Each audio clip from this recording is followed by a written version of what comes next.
Stop it right here! Stop right here! We gotta back up! Back it up! Back it up!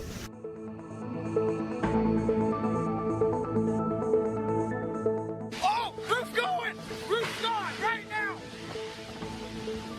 Iowa, Hurricane Idala making landfall right now as a Category 3 storm, high intensity Cat 3. The roof of this building was just ripped off right behind me.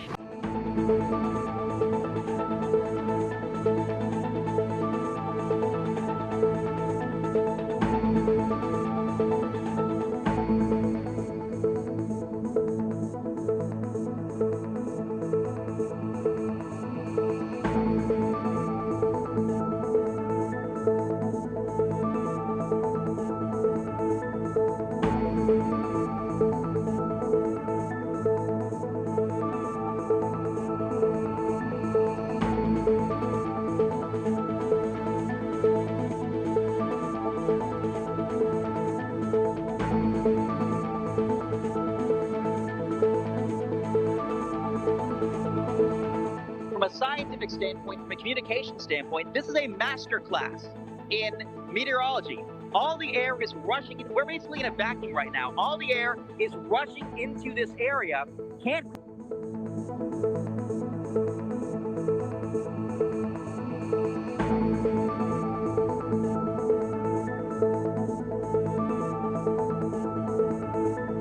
Oh my God, I had my desk mic muted. What'd you say?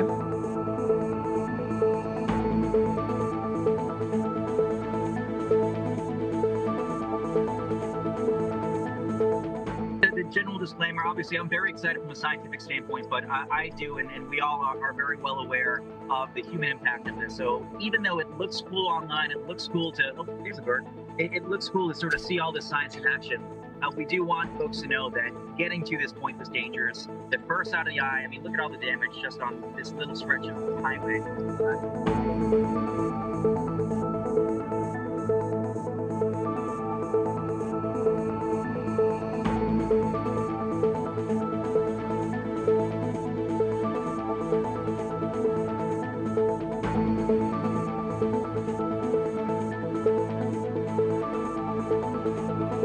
What's going on? Meteorologist Mike Linden here, back again with another severe weather live stream. It is Wednesday, June 17th. The time is right around 4:45 Eastern Time, 3:45 Central.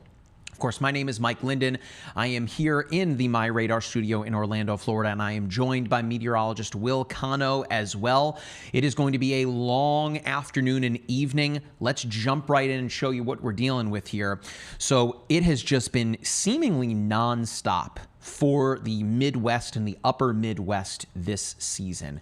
And you can see here, if I zoom out, we have this red color here in the app. That right there is a moderate risk drawn by the SPC. That's a 4 out of 5 on the Storm Prediction Center scale. The highest they go is, of course, that high risk magenta color.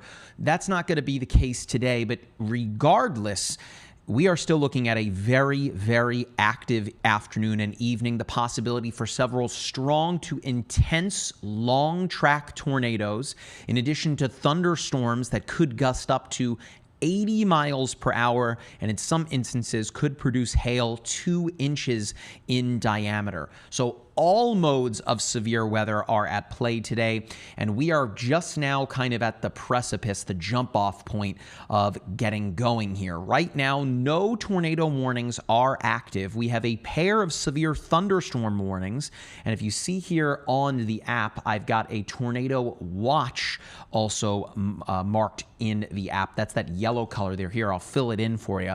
So you can see this stretches from Jefferson City, Missouri into St. Louis proper, and then into portions and pretty much all the way east through Illinois. As it stands right now, Indiana is not in that tornado watch. That expires this evening at 10 o'clock Central Time.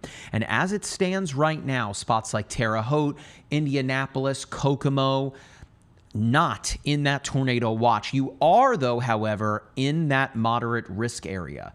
So you need to be weather aware this evening. You can see here that Indianapolis, Greenwood, Bloomington, Terre Haute, you are all in that moderate risk area. It is very small, but we are still looking at quite a few people that are at risk of severe weather. It's roughly 263 miles in length. The thing is here, if we do get any tornadoes, given the forecast for today, these tornadoes could stay on the ground for quite a while. I'm not suggesting they'd stay on the ground for 263 miles, but it is very possible that if we do see any supercells developing today that can produce a tornado, given all of the parameters, I think these storms will have no issues whatsoever staying on the ground for a very long period of time. Now, there is one thing to bring up here, is that earlier this afternoon, we did see right here, you can see a huge shield of precipitation, an MCV, mesoscale convective vortex, pushing through this area that gobbled up a little bit of that mid-afternoon juice. That is one part of the equation here. Otherwise, we have what's called an outflow boundary. Matthew Capucci spoke about this in his forecast earlier this afternoon. Effectively, kind of right in this area here, it's that cool air kind of exhaust left over by the storms that pushed through this area. Now, that's important because as we have this advancing front on the western side of things, let me turn on the fronts map here. Now, the fronts are just a little bit behind, but either way, you can still kind of get the idea of what we're talking about.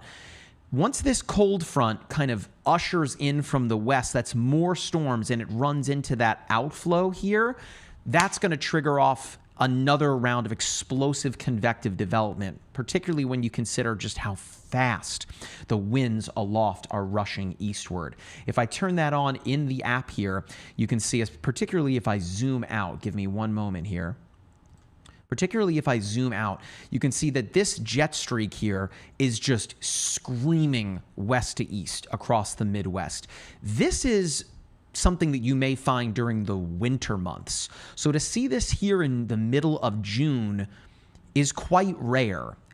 And this is going to help those storms really advance in from the west. I'll bring Will here in momentarily, and he can talk about how rare of a setup this is, how these screaming westerly winds are going to have an impact on storms. But what I'll do here is I'll flip the winds now to the ground and look at the direction in which the winds at the surface are coming in, pretty much from the south. So we have significant wind shear available to these thunderstorms. Of course, wind shear are winds that are changing at height and speed and direction. And in this case, winds from the south at the surface, and then winds aloft straight out of the west-northwest. So it's, again, right here in that tornado watch area where we are going to see the greatest thunderstorm risk today. So let's bring Will Cano in here. Will, again, a pretty rare setup for this time of year. Of course, as you well know, tornadoes can happen anytime, anywhere. But with this particular instance, it being mid-June, of course, it is June 17th. To see jet stream winds like that, I mean, what jumps out to you? Absolutely. Well, first of all, thank you for having me, Mike. We're going to have a long stream today going through all of this severe weather, so stay tuned to MyRadar on all platforms. And like you mentioned, that jet streak and jet stream in general really is anomalous, but it's not just that. It's also this surface low that is sitting over Minnesota and the Dakotas that's kind of just churning up there. It is anomalously strong for this time of year. In fact, Tomer Berg was talking about on Twitter that if the Euro model went verbatim, it would be, which had about a 992 millibar low pressure system located up there in Minnesota. It would be the strongest low for this time of year in June in that model's history. Like, it has not been modeled like that strong beforehand. And part of that is because of that screaming jet stream, as you mentioned, traveling across the entire northern plains and Midwest, and then that exit region, or where that jet streak kind of weakens and spreads out, is directly over our area today, where we have that moderate risk. Now, it's going to be close to see whether that specific area overlaps perfectly with our CAPE, or our storm fuel, which is located just to the southwest, or at least maximizes to the southwest of where our moderate risk is today. So more like Missouri, eastern Kansas. That's where you have those high dew point temperatures and that high convective available potential energy.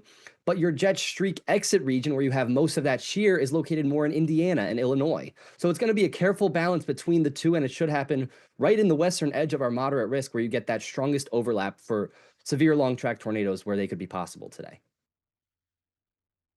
So if you are joining us, we are streaming live across all of our social media platforms. We are on YouTube. Of course, we are in the MyRadar app. Seemingly looks like we lost our stream on X. I'll fix that here momentarily. But we are streaming live on Twitch, Facebook, YouTube, TikTok, and of course in the MyRadar app as well. Wherever you are watching from, we would love for you to follow us, subscribe, whatever it is on that particular platform. And hey, if you're watching on TikTok, we are going to be answering your questions all night long. Of course, it might be best to get your questions in right now, given how kind of quickly this storm setup is really going to develop. So if you guys have any questions for myself, for Will, get those questions into us now. We'll try our best to answer as many as we can. So we've got a question coming in from El Jefe on TikTok. How is Terre Haute, Indiana looking? Well, as I mentioned at the top of the stream, Terre Haute, not part of that tornado watch that expires at 10 o'clock Central Time, but I would expect things to kind of creep that way as we get into those overnight hours. As it stands right now, we do have a complex of severe thunderstorm warnings right now in effect for portions of Missouri and creeping eastward toward Illinois. It's just outside of Champaign. Of course, if I go into the MyRadar app and we go to the dual pane feature here, which is available to our premium users, you can see that if we look over here at velocity, we do have some elongated spin within this, but nothing that's jumping out to me as of right now that suggests that a tornado is imminent. Looks like we just fixed our stream on X, so that's good. All right. Any other questions for us? Get it into the chat now. Of course, Will is going to be keeping an eye on that TikTok chat as well. We are on TikTok, YouTube, Facebook, X, Twitch. We are everywhere. Oh, that's Matthew Capucci, I hear in my ear. All right, so meteorologist Matthew Capucci has joined us. It's been what seemingly has been a very, very long severe weather season for meteorologist Matthew Capucci, who produced 2 forecast videos for us earlier today. One on Tropical Storm Arthur, we should mention. The first named storm of the Atlantic hurricane season, of course, comes June 17th. It doesn't seem like that storm is going to do much of anything other than rain a lot for portions of the Gulf Coast. But Capucci, we were just talking about this particular setup and the jet stream winds that are just screaming overhead. Can you speak to, again, how rare of a setup this is? I know in your forecast video you spoke about how this particular jet stream is more typical in the winter. Why? Yeah, definitely. When we talk about summertime jet streams, the folks at home, a jet stream is the river of winds in the upper atmosphere typically the jet stream kind of retreats into Canada during this time of year. So we have less momentum, less wind in the upper atmosphere to work with. And so we can still get supercells, but we just don't have that vigorous wintertime jet stream energy. We typically see a jet stream about, let's say, 40, 45 knots this time of year. That'd be a pretty solid jet stream. We're pushing 65 to 70 knots, meaning this jet stream is about 60% stronger than typical. It's more characteristic of something you would see in March, maybe April, towards the tail end of wintertime than what you would see just 5 days before the summer solstice. And so suffice to say that we have plenty of jet stream energy aloft today. One potential failure mode of this setup is that the jet stream is oriented west to east. The storms are moving west to east, propagating along a boundary. I think that they will have an easy time for the most part staying discreet, but if that boundary sags just a little farther south, the storms might find themselves on the cool side at the surface of that boundary, kind of kicking the heels out from underneath the storms and limiting tornado potential. It's impossible to say this early into the event if that will be the case. I am noticing, though, from the Springfield radar, the lead storm seems to have deposited a bit of an outflow boundary or kind of a cool air exhaust boundary that is sagging south and potentially undercutting a few of the other storms. Obviously, still plenty of rotation within those storms near and northwest of Springfield, but that lead storm may have put down kind of a cool air boundary. We'll have to see. But in any case, today's a day where with these kind of jet stream dynamics, you do not mess around. Even meager storms today will be spinning. So I think it's one of those days that no matter what happens, it's going to happen rather quickly. We'll see a quick evolution of the storms. We'll see things change rather quickly. And already right now, that cell that is kind of the southernmost of the pack, near and just northwest of Springfield, near Chandlerville, Virginia, Philadelphia, and Ashland, that's the one that to me looks the most interesting at this point. It has an uninterrupted supply of warm, moist air from the south. Rotation is tightening a little bit on it. It is severe warmed right now. I think today is going to be one of those days where the southernmost cell in the pack is always going to be the one we have to watch most closely because the limiting factor today is not spin. If there's a limiting factor, it will be juice, storm fuel, instability. Given we had a morning storm complex that came through, gobbled up a bunch of the juice, and kind of put down some cooler air. The air mass is trying to reset itself right now out of the south with warm, moist air being pumped in. It's kind of arriving at the last minute. And obviously, whichever storm is farthest south of the cluster is going to have the best, most uninterrupted access to that warm, moist air. So I'm watching that cell. I'm probably going to approach Decatur. I'm in, I believe, Sullivan right now. And I'm going to be approaching Decatur to the east of Springfield and see if I can potentially line up for that cell without getting too far west.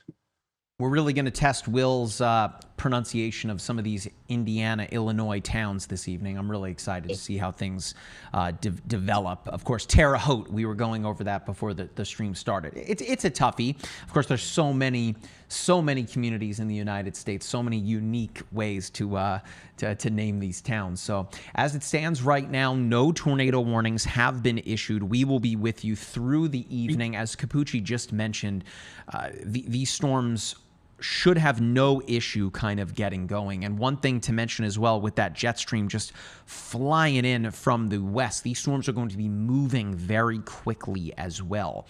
Of course, it has just been nonstop for this part of the world as well. You know, go back to the beginning of the storm season, it's right here, at least kind of north and east of it, right here in Kankakee, Illinois, where we did see a significant tornado touchdown early in the season. Of course, Matt Capucci grabbed, which for maybe 20 to 30 minutes was an Illinois state record hailstone to then be defeated about 30 minutes later. So that's how we began the season. Then just last week, we had more significant and severe weather pretty much right here in this part of the world. And now fast forward 1 week later, on the day where we have our first named tropical storm, or Atlantic storm, I should say, here we are on the brink of what could be a very significant tornado outbreak. So we, of course, will be with you. Yes. Illinois is leading the pack this year in terms of tornadoes.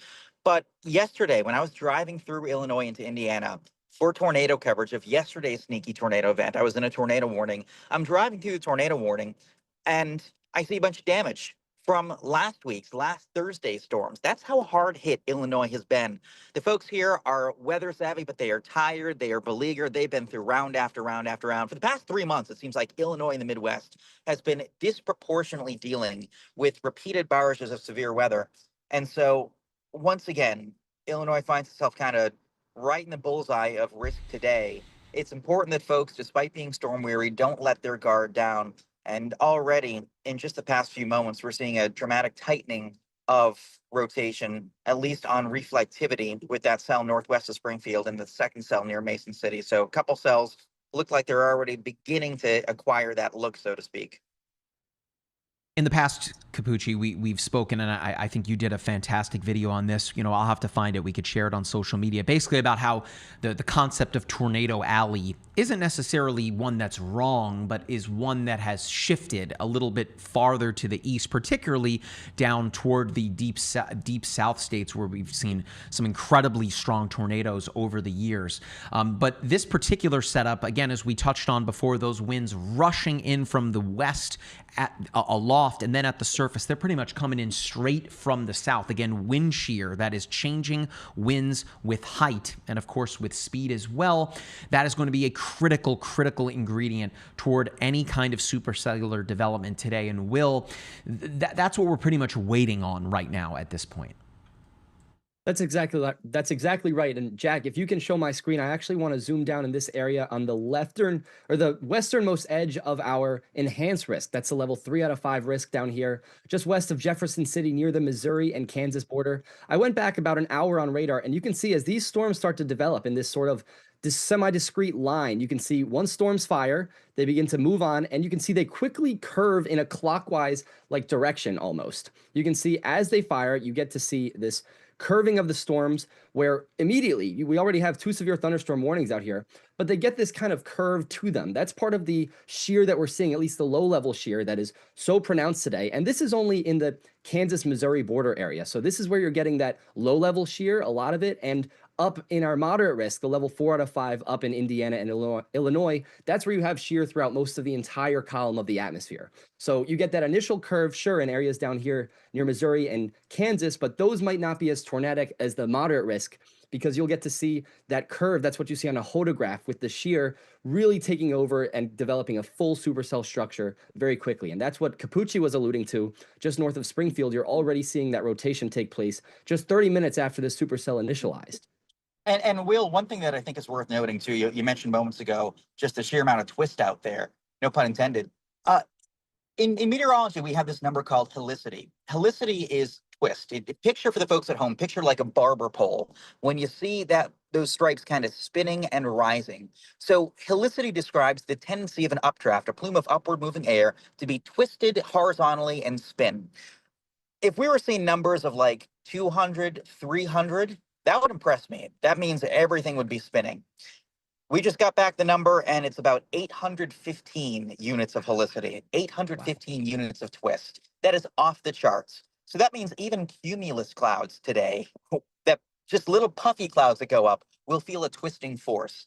I mean, imagine if you were just standing outside and the winds in the first 6 feet of the ground were going in different directions, you might feel a twisting force. Obviously, it's not that dramatic, but it goes to show you that on days like today, all the storms that go up are going to go up and feel those changing winds and spin. So there's a lot of helicity. If there's a limiting factor, it'll be temperature-wise, but it certainly will not be wind-wise. Absolutely. It looks like I saw model values this morning around 600 for storm relative helicity. So an 800 makes sense. It's that kind of day, and there sure is a lot of twists today. Sorry, guys. Yep. What intrigues me too is I'm seeing so machine learning models and there's a great product we use called StormNet. StormNet has just incredible verification. I'm thoroughly impressed with it. StormNet initially had the greatest risk eastern Illinois, western Indiana, including like Decatur, Terre Haute, even Effingham and Champaign-Urbana. It looks to me like that risk has shifted a little bit farther west and a little bit farther south, simply because that morning batch of storms left a lot of cool air in Indiana that's taking a little while to scour out. But for folks in Illinois, we're having rapid air mass recovery. I was about 60 degrees 2 hours ago. Looking at my car thermometer, it's about 76 right now where I am. And so those southerly winds, that southerly low level jet is doing wonders to pump in some very warm, moist air. And that's kind of helping reset the atmosphere at the lowest levels. I'm also intrigued by that lead storm east of Springfield, east northeast of Springfield. I believe that's elevated, and Will, I'd be curious your take on that. I believe it's elevated, so rooted atop a shallow cool layer behind our surface front, but it's spinning profusely. And so if it wasn't elevated, I'd have immediate tornado concerns. I think it's elevated. I think it's kind of behind into the north of our shallow cool air mass, but it's acquired quite the hook in just the past few scans. Absolutely. I'm seeing that now. And when you speak elevated, of course, you're talking about dew points that are not quite high enough to support a lot of moisture near the surface. So the clouds are a lot higher than you would need for a tornado. And that is what you're seeing in some of the areas where you had the wake of the MCS that moved through earlier, that line of, like, as Mike mentioned, that shield of precipitation that produced a lot of wind and rain in this region earlier today. So it's taking a while for that air mass to recover. And this does seem to be right along the boundary where this is an elevated storm looking right near Cisco, it looks like, near Clinton Lake here. And it does seem elevated, but like you said, Capucci, it does really have a nice hook to it, some nice rotation in the last few scans. Yeah, it's kind of freaking me out. I mean, I was just up there and it was like 62 when I was up there. But anytime you have a storm kind of riding a boundary like that, I mean, my goodness, it is spinning something. We have our fierce. first tornado warning of the evening. Here we go, fellas. So we got 50 minutes to go on this one here. So it's on your storm, Capucci. Yep, it's on the storm that Capucci's been talking about. The twist is pretty significant on radar right now. So of course, this is for areas here crossing into. This is in central Illinois here. Just had to get my bearings there for a moment. So Monticello, Bement, Sedoris, Tolono, tough names here. I'm trying my best, folks. Pasodum.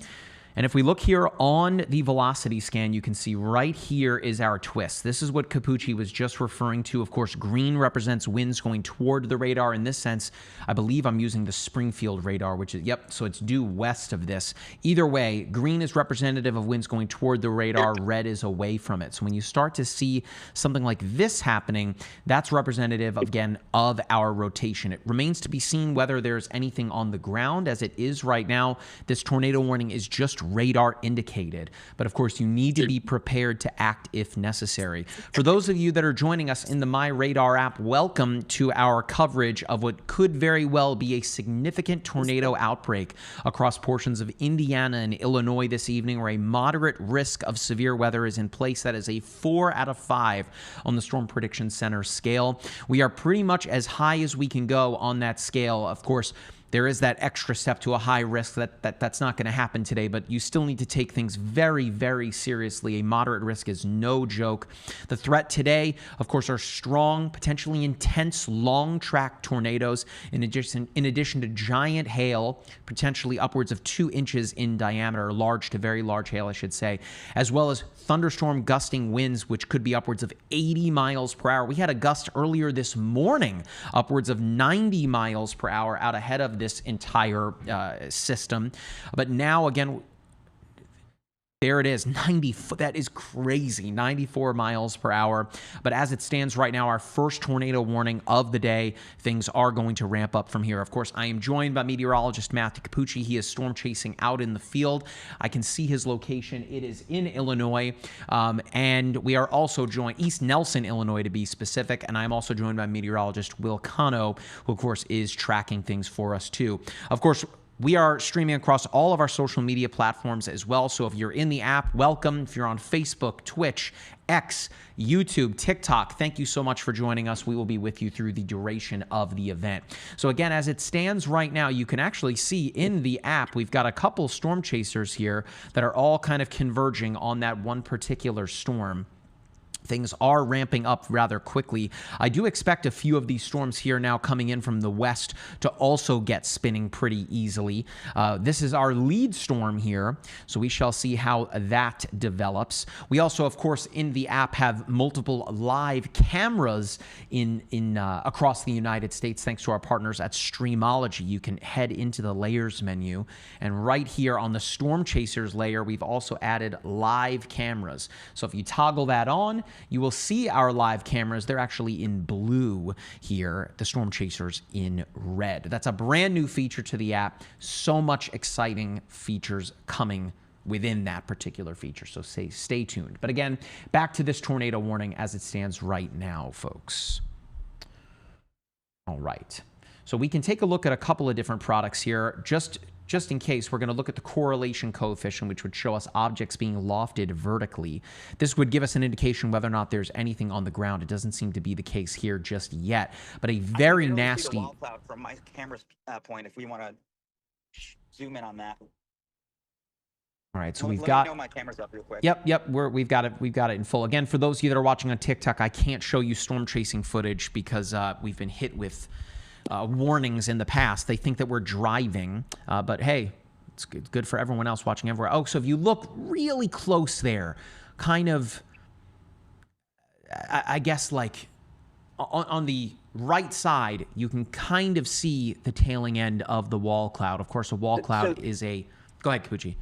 Yeah, so this, I believe this is the shelf. Like I said, it may be a little bit high base, little bit elevated, but I'm noticing that's right the there. shelf. And then if I look over there, and remember, it'll take about 10 seconds for you guys to see it. I'm seeing a little ruggedness on the underside. There's definitely, just to the left of the stop sign, you'll see in a moment, there's definitely kind of an attempt at some surface-based scuddiness down there. If I zoom out just a little bit, I wish there was a way to bring the contrast up, but I can see the entire side of the storm looks like brushstrokes being pulled left to right. That's just how much twist there is in the atmosphere today. So I'm going to go northwards, try to get a view of this, and then probably continue westwards. I don't think this is going to be the storm of the day. I do think it is spinning. I think it's spinning a lot. I think it's spinning kind of higher above the ground, but I may try to get closer on this and then head westwards towards that second batch of storms near and west of Springfield. But yeah, this one, I mean, it's definitely spinning. It looks elevated to me. It may eventually try to outrun the instability, the storm fuel. I think the nastier storm is going to be the one that's west of Decatur. So we still have this one here. I see a lot of folks asking questions on social media. We'll try our best to answer them. We have Maz here, first time seeing them here on TikTok. What's up, Maz? Thank you for watching. We'd appreciate it. Hey, for all of you watching on TikTok, if you guys would be so kind as to follow us here on the platform, that would be great. We're almost at 130,000 followers. Again, we appreciate every single one of you. Tap on the screen. Let us know you're enjoying the coverage, too. And if you want to see more events like this, Will just put out an awesome vertical video the other day on a derecho. I highly suggest you go check that out. I know he worked really hard on it. But again, as it stands right now, this is our only tornado warning, but notice we are just surrounded by multiple severe thunderstorm warnings. Things are just moving really fast this evening thanks to the screaming jet stream winds aloft here in this particular setup. This will pretty much be our risk area today. If I go into the outlooks here, let me turn that opacity down. It is crazy. I've got that cranked all the way up here, but you can see that we are just now kind of entering into our moderate risk area. That's this red color here. Now, don't get it twisted. It's a good pun for those of you that are paying attention. All right, Capucci got it. I'm glad. There's a pun earlier today, Capucci, in a big meeting that I had. Someone brought up wildfires and then said, don't mean to, something about a burn. I'm not doing it justice, but I thought it was pretty good. Anyway, so this enhanced risk area. Yes, thank you. This enhanced risk area, that's the orange color here. This is still absolutely, you need to be paying very close attention if you live in this area. I mean, just look right now. We've got severe thunderstorms blowing up just north of Columbia. It's very possible that you might see some tornadic development anywhere within that enhanced risk area. Shoot, perhaps even in that slight risk area. In fact, our first tornado of the day today wasn't even in this risk area whatsoever. It was in Alabama. Of course, we have a tropical storm down that way, that being Tropical Storm Arthur, that looks like it's just going to be a big rainmaker, weakening to a depression here pretty much over the next several hours into the next few days. But needless to say, what an interesting time of the year where we are just kind of getting a little bit of everything. The only thing we're not seeing right now is snowfall. But let me turn this off here, and we'll zoom back in on our tornado warning.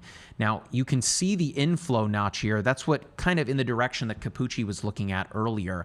We can actually, on his shot here, Jack, if you want to take it, you can, he's getting closer to the storm now, so it's a lot easier to kind of see the base of it there. It is way, way easier to see now, Capucci, than before.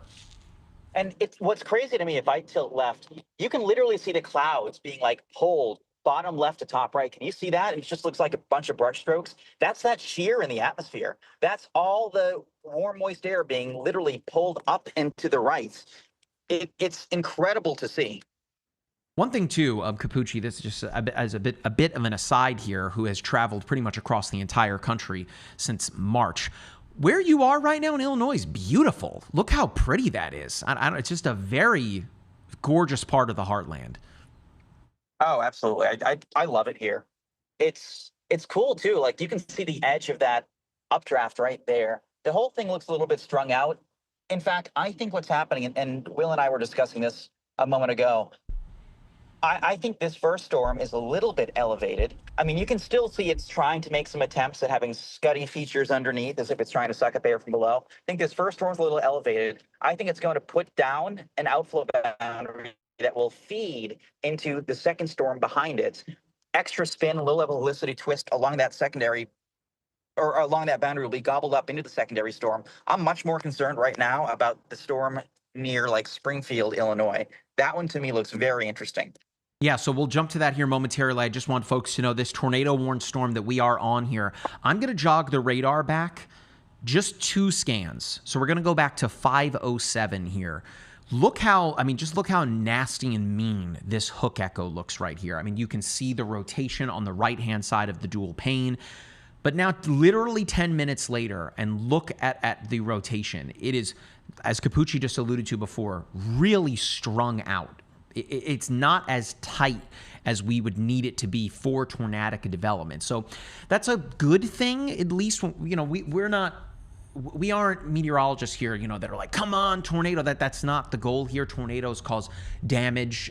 You can lose your life in a tornado. We're not rooting for them. But needless to say, things are, not looking as worse as they were perhaps even just 10 minutes ago. To Capucci's point, if we go over to this storm here in Springfield, just to the northwest of it, you can see that, again, and look at that, a tornado warning literally just got issued. I was going to say, you can kind of see what looks to be a developing hook. The rotation is tightening up. And of course, now, once again, a tornado warning in effect for the next 39 minutes for Menard County, Logan County, and Sangamon counties. This is until 5 o'clock Central Time. Radar indicated as it is right now for all of the features that we just talked about. So let's kind of go through it. Of course, right in here, you have your inflow. You can see that it's trying right here to effectively develop into that hook. You can also see on the right-hand side of my screen, using the dual pane feature in the app, you can see the tightening rotation. Out ahead of it into Cantrell, and Williamsville, some broad kind of rotation, so I wouldn't expect to find anything there. Perhaps maybe a little kink in the line that could develop there. But this right here on the far southwestern edge of the storm is where things are most concerning. You look behind it, there's not much to get in the way. There are a few storms trying to blow up behind it that could begin to kind of fill in these gaps a little bit over Virginia and Philadelphia. But as it stands right now, this storm is tornado warned. Only radar indicated as it stands right now. The next scan just came in, as I said, that rotation starting to tighten up a little bit here. So for folks that live in Sherman, Spalding, Riverton, you need to be ready to act and go to a safe place. Of course, the safe place ideally is a storm shelter. If you don't have one of those, it's going to be the lowest floor of your home in the most interior room in your home. Of course, a mobile home is not a safe place to be. The key word there is mobile. Mobile homes become mobile. You definitely don't want to be in one if you are under a tornado warning. We'll be there in about 30 minutes. So for me in my home, the safest place is a closet underneath my stairs. That's the safest place for me to be. For myself, my 2 kids, my wife, and my 2 dogs. It's a tight fit, but we value our lives over any of the other material possessions that we have in our house. So again, that's my safe place. You got to know where yours is. So let's just take another quick look at our tornado warned storm out east, out ahead of that. So again, you can see that this storm is really trying to tighten back up again. Here, look at this little inflow here, just to the south of Monticello here. The rotation is there, but barely. You can see perhaps up here near Monticello proper as well, where we have that inflow too. It's trying to get going. That just really speaks to the parameter space that we're dealing with today, with the just tons of shear with winds coming out of the west aloft and straight out of the south at the surface. But as it stands right now, it seems like this tornado warned storm that's going to pass south of Champaign is one that doesn't look as significant as this one off to its west. Of course, we will be watching both. Of course, meteorologist Will Cano is here with me too. Capucci is out in the field. He is kind of splitting the difference right now between both of these storms, and I think as he continues to travel east, it's just going to be west. A parade of storms. West, thank you. A parade of storms that's just going to be passing overhead. So again, And Mike, go ahead, Will. real quick, if you could take my screen, I got something interesting to show with this Springfield cell.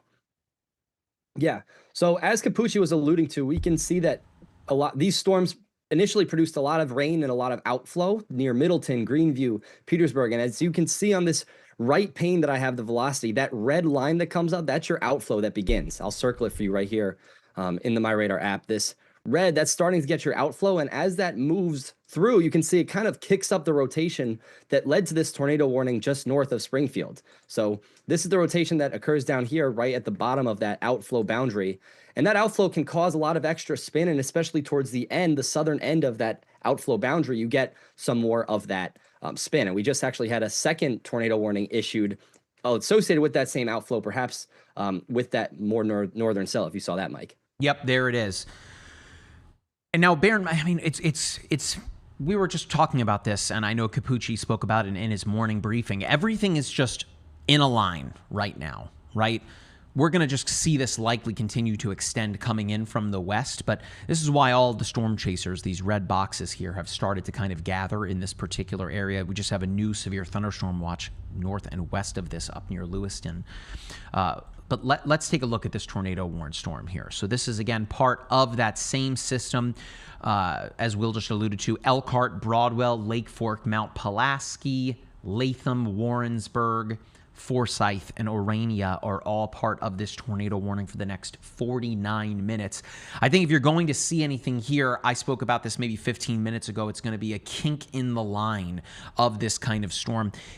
This isn't discrete, right? It's not by itself. We often talk about storm mode a lot, and discrete storms are effectively rogue storms, right? They're off on their own. Supercells are very selfish. They don't want to share the available energy with anything else around them. When they kind of congeal like this into a line, of course, tornadoes are still very possible out of this, albeit maybe some quicker kind of spin-ups, and that's why we often say a bit of a kink in the line. And that's actually what we're seeing right here, right? So just to the west of Mount Pulaski, you can see kind of that line, the leading edge of it right there. You can definitely see it on the velocity on the right-hand side here. But it's this little boop, this little notch right in here, and that is where that potential spin could very well occur, and that's likely why the National Weather Service issued this tornado warning. Today is not a day to play around, right? People need to be prepared to act, particularly with the environment that we're talking about here and how quickly these storms could very well spin up given all the juice that is available to it and how fast those winds are aloft. Things could get going rapidly. And so Mike, we're going to keep... Go ahead, Will. Something interesting about this particular tornado warning to the north here is that it's hard to see looking at the radar that we're using right now, this Springfield radar, because it's so gosh darn close to it. You kind of have to switch down to another radar closer. to St. Louis, you can actually see a bit more of a broad scale rotation just because this Springfield radar is so close to this northern cell, it might not capture all of the rotation occurring throughout the entire atmospheric column, something I found interesting.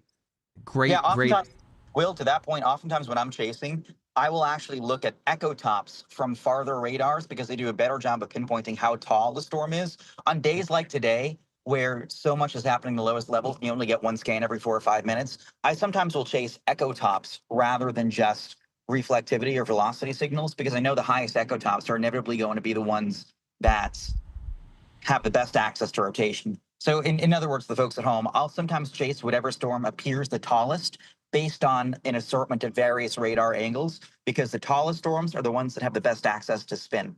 So you can see Will's got echo tops turned on that storm. In fact, Will, if you click the inspector tool, so Will's using the Windows version of the app, but if you're using tornado on the ground with that southern cell, tornado on the ground with that southern cell. If we can flip back to let's do it's not confirmed yet, but let's flip back to the Lincoln, Illinois radar, put on regular reflectivity, not velocity, reflectivity, and we can see a very prominent donut hole on radar right over the town of Cantrell that is north of Springfield, heading east-southeast towards Sherman, south of Williamsville. It's about to cross the highway there, but there's a very prominent BWER, bounded weak echo region. Really, that donut hole near Cantrell is where that tornado is on the ground. We, right now, unfortunately, don't have the ability to look at whether it be correlation coefficient or any other products that kind of guarantee it's there. But believe me, looking at those reflectivity signals, I'm confident that there is a brief spin up right now. Given how small and quick these things are when they evolve, I think we'll have a tough time seeing anything clean on radar, but I do believe there is a brief tornado on the ground right now. All right, and that is right here. You can see we're so close, so gosh darn close to the radar, as Will put it, right in here. Of course, that's where you're seeing that rotation, but as Capucci was alluding to, that BWER, it's right here on that scan from 523, that kind of void in the radar there. So we will keep a close eye on that. Of course, we still have our storm out here, out east of this, for Monticello, Sodorus, Tolono, Philo. This is just east and southeast of Interstate 72, approaching Interstate 57. A tornado warning continues there for the next 30 minutes. Moving westward, you can see this tornado warned storm for Mount Pulaski, Lake Fork, Latham, Warrensburg. This one is in effect for the next 45 minutes. And then this one that Capucci was just talking about here, our far western storm, in effect for the next 30 minutes. As it stands right now, the National Weather Service still saying it's radar indicated, but as Matthew Capucci just alluded to, it's very possible that it could have briefly just touched down here, and velocity would seem to suggest, at least just to the west of Sherman, that we do have some rotation here. So we will see how things develop here momentarily. Things really going to blow up on us really quickly. I'm sure we're very shortly going to see those storms west of this one beginning to display some supercellular characteristics. Oh, yeah, So there are a couple of mean ones out in far western Illinois, and those are moving into a more favorable environment. So I think as long as supercells can stay in that heated environment, and as long as we see southerly winds near and south of the boundary pumping in warmth and moisture, I see no reason why we can't have 2, 3, 4, 5 rounds of supercells propagate west to east along that boundary. Remember, this tornado watch that's in effect for parts of Missouri and Illinois is in effect until 10 o'clock Central Time. So this is going to be an event that's going to last for a little while here. Capucci? Hey, yeah, can we look at that Springfield cell again real quick? The latest scan just came in, and you're going to be able to see like this little semicircular weak shower on the southern end of the storm that's lifting or advecting north that we can throw on just regular reflectivity. Let's make it a single pane just so everyone at home can see real big. So yeah, you're going to see like this weak little secondary cell in the notch that's right there starting to lift into the circulation, lift north into the storm. That increases the tornado risk because that secondary shower contains extra vorticity or spin. And when you have vorticity that is being sucked into a storm, you amalgamate, you gobble up all that spin and you kind of combine it and strengthen the overall storm spin. We know that on days like today, subtle mergers of smaller updrafts into larger updrafts can dramatically intensify the upward motion and the spin of the parent storm. So I do think near Springfield, the tornado risk may be increasing a little bit. especially if this storm tries to build south a little bit. I wouldn't be surprised if a tornado warning is issued for Springfield and extend a little farther south. I'm playing in the southern side of things, so I'm about 25 minutes away from sort of being in position. I'm playing south. I'll be a little bit closer to like Taylorsville or even Stonington. But my goal is to get into that notch as it comes in from the west. Bear in mind, this is the Abraham Lincoln Capital Airport right here. So it is at risk here, potentially, to deal with a tornado, as Capucci just alluded to. This little kind of lobe here that's advancing northward into that hook. So we'll see here on the next scan what We do things have could... another tornado warning here in Missouri near Centralia. Oh, yeah, that's well off to the west. Nice, nice grab there, Will. Mean. Yeah, got and some that's nice off. That's cape off over by there. itself. Go ahead, Will. Walk us through it. Yeah, so this is the area I was talking about earlier where you have a lot of energy, a lot more cape than you may have in Illinois or Indiana, because you have that southern tongue of moisture coming through that has much higher dew points, getting up to the mid to high 70s for your dew points. So it's hot, it's humid, it's muggy out here. But what you don't have as much of over here is the shear. You have the record-breaking shear up in Illinois and Indiana, but not quite down here. So that's why this is just an enhanced risk, not a moderate. But nonetheless, if you do get enough shear, and we do have some low-level jet just surface shear over here, you're going to get some tornadoes and definitely some rotation. And as we were just saying, this one does look pretty mean. I got to switch to a closer radar here. In fact, we have another tornado warning just south and east of Topeka now, far west of Jefferson City. So same sort of area. This is on the border of the slight and the enhanced risk in western Missouri, close to eastern Kansas. And again, the whole reason for this is because you have enough shear, but you have plenty of energy, plenty of cape over here. So let's check. Let's go to this radar. So there's one of our warnings, and then our other one is up here. We often talk about CAPE, of course, convective available potential energy. It's the juice, the buoyancy that these storms need. It's the thunderstorm fuel to kind of get going. And with those winds just ripping out of the south, too, you know, you have that super warm, wet Gulf air that's allowing for these storms to just tap into it and blow up on us. So I'm not surprised, Will, to see a storm that far west, pretty much on the western border of Jefferson City, almost in Kansas. Yep, absolutely. And like I mentioned earlier, you can just see all of these storms, the moment they form, they automatically start rotating. You can see these kind of shear vectors like Capucci was talking about earlier, the helicity. You get this curving signature that literally looks like the photograph you see on forecast models. This curve shows that low level shear. The moment the storm goes up, it starts twisting like a barber's pole. And that's why all of these storms, even in the enhanced or slight risk areas closer to Kansas, are capable of producing tornadoes today. So we've got And now. Will, go ahead. I was going to say, sorry, I keep cutting out on my end. But yeah, that cell is the tallest of any cell anywhere across the country right now. It has tops around 65-ish thousand feet. So there is no doubt that, you know, it is just an explosion of CAPE, an explosion of storm fuel, a plume of late heat release going super tall to the atmosphere, and that cloud feels those changing winds. You better believe it's poking into the jet stream. It is spinning something fierce. And to Will's point, even though there's not as much spin down there, any storm that tall, it's going to feel all the spin. And it's going to just tap into it fully. Absolutely. We're also seeing a tightening of spin near Springfield, Illinois, as well. I'm looking at radar right now, and yeah, that one's looking a little hairy. So I'll be there shortly. All right, let's switch over to. Oops, not the correlation coefficient. We're going to switch to velocity. So we've got 5 tornado warnings active. Of course, I'm meteorologist Mike Linden, joined by meteorologist Will Cano. We're going to be leading you through what looks to be a very active evening across portions of the Midwest and even all the way as far west into parts of Missouri as well. So a very active evening with a moderate risk, a 4 out of 5 from the Storm Prediction Center for parts of Indiana and Illinois. Of course, we used the wording outbreak multiple times leading up to this event, and simply what that means is multiple storms, you know, capable of producing tornadoes occurring. And whether or not we see any tornadoes touch down remains to be seen, but all of the ingredients are there. The parameter space, if you will, is juiced up for it. Again, we've got the 1, 2, 3, 4, 5 tornado warnings. We will be watching them as they develop. Of course, if anything does touch down, we will pretty much be catering our coverage to that. As it stands right now, it looks like everything is just radar indicated, but we are again, seeing some storms off to our west here over portions of Missouri that have nothing out ahead of it. Now, they are part of this line. There are gaps in it. Remember, these storms want to stay discrete or by themselves in order to become the tallest and become the fiercest.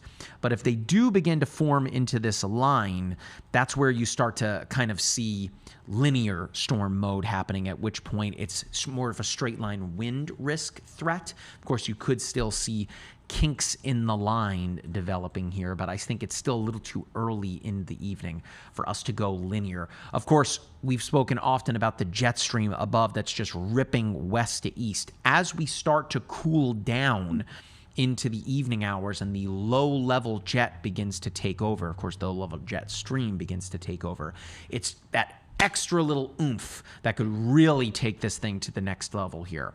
So again, at this point, it's a watch and wait. But again, we do have the multiple tornado warn storms as it is right now to watch for. For those that are watching in the MyRadar app and across all of our social media platforms, thank you so much for joining us this evening. Hey, if you're watching in the app, we love you. Thank you so much. We've got some really amazing features. Observe tornado near Springfield. Okay, let's do it. So this is the tornado here.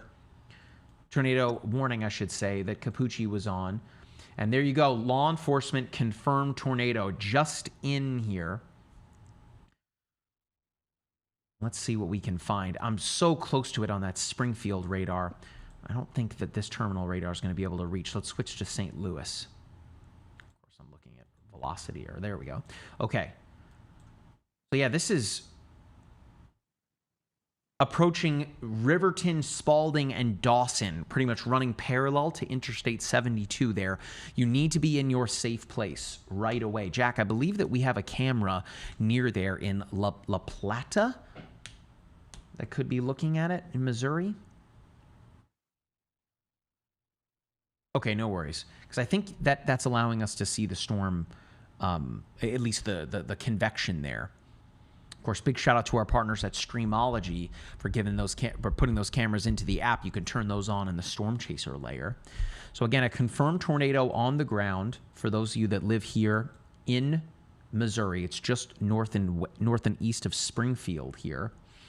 Now, it doesn't seem to be incredibly tight on our velocity, but again, it is confirmed by law enforcement. You can see here for 20 minutes to go, a damaging tornado, ping pong ball size hail, emergency management confirming that. So they initially said law enforcement, but I'm sure multiple agencies are on that tornado. Of course, we got Jack behind the scenes here who is going to be switching things for us. I think Mauricio's still back there. Big shout out to Mauricio too. Our hardworking team here making Will Capucci and I look good here. So it's just going to be a watch and wait situation here. We got a lot of questions coming into us on social media. We will try to answer them as they come in. As we're dealing with confirmed tornadoes, it might be more difficult for us to answer. It might be more difficult for us to answer a lot of those questions. I see some folks asking about parts of southern Ohio, not at risk for this particular event.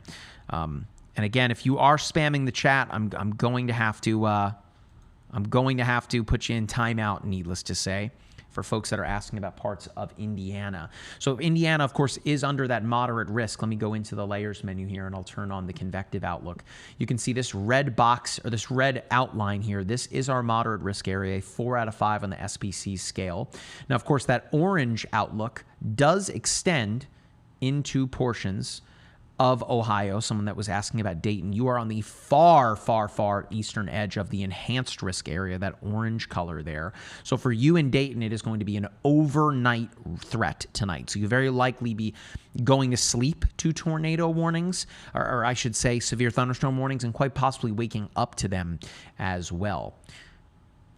Turn this off here and get back. So again, we've got multiple tornado warnings in effect. It looks like that far eastern one that was impacting Monticello has now since been allowed to expire. We have the 2 tornado warnings due south and west over portions of Missouri, just to the northeast of Columbia. This is in effect for the areas just north and east of Centralia and Mexico, west of Rush Hill, Missouri. And then as far west as we can go, Garden City, Blairstown, Creighton, Chilhowie, and Linden are all under a tornado warning as well. Those storms off by themselves as it is right now. So they're not kind of in that true, warm sector, at least where we're seeing the beefiest of the storms developing right now, but they will certainly be worth watching as the night goes on, given the environment that is present to them. So again, we do have a confirmed tornado for this particular tornado warned cell here just to the north and east of Springfield. So if you live in Riverton, Spalding, Dawson, and Lanesville Township, you need to be in your safe place right away. Jack is going to be able to pull that camera up here. You can see in the stream we have multiple cameras from our partners at Streamology. And again, if you want to see them for yourself, in the layers menu, looks like that stack of cards on the toolbar. Right here toward the bottom, Storm Chasers live cameras. Toggle that bad boy on, and you will see the cameras on the map as the little blue boxes. Storm Chasers are in red, the cameras are in blue.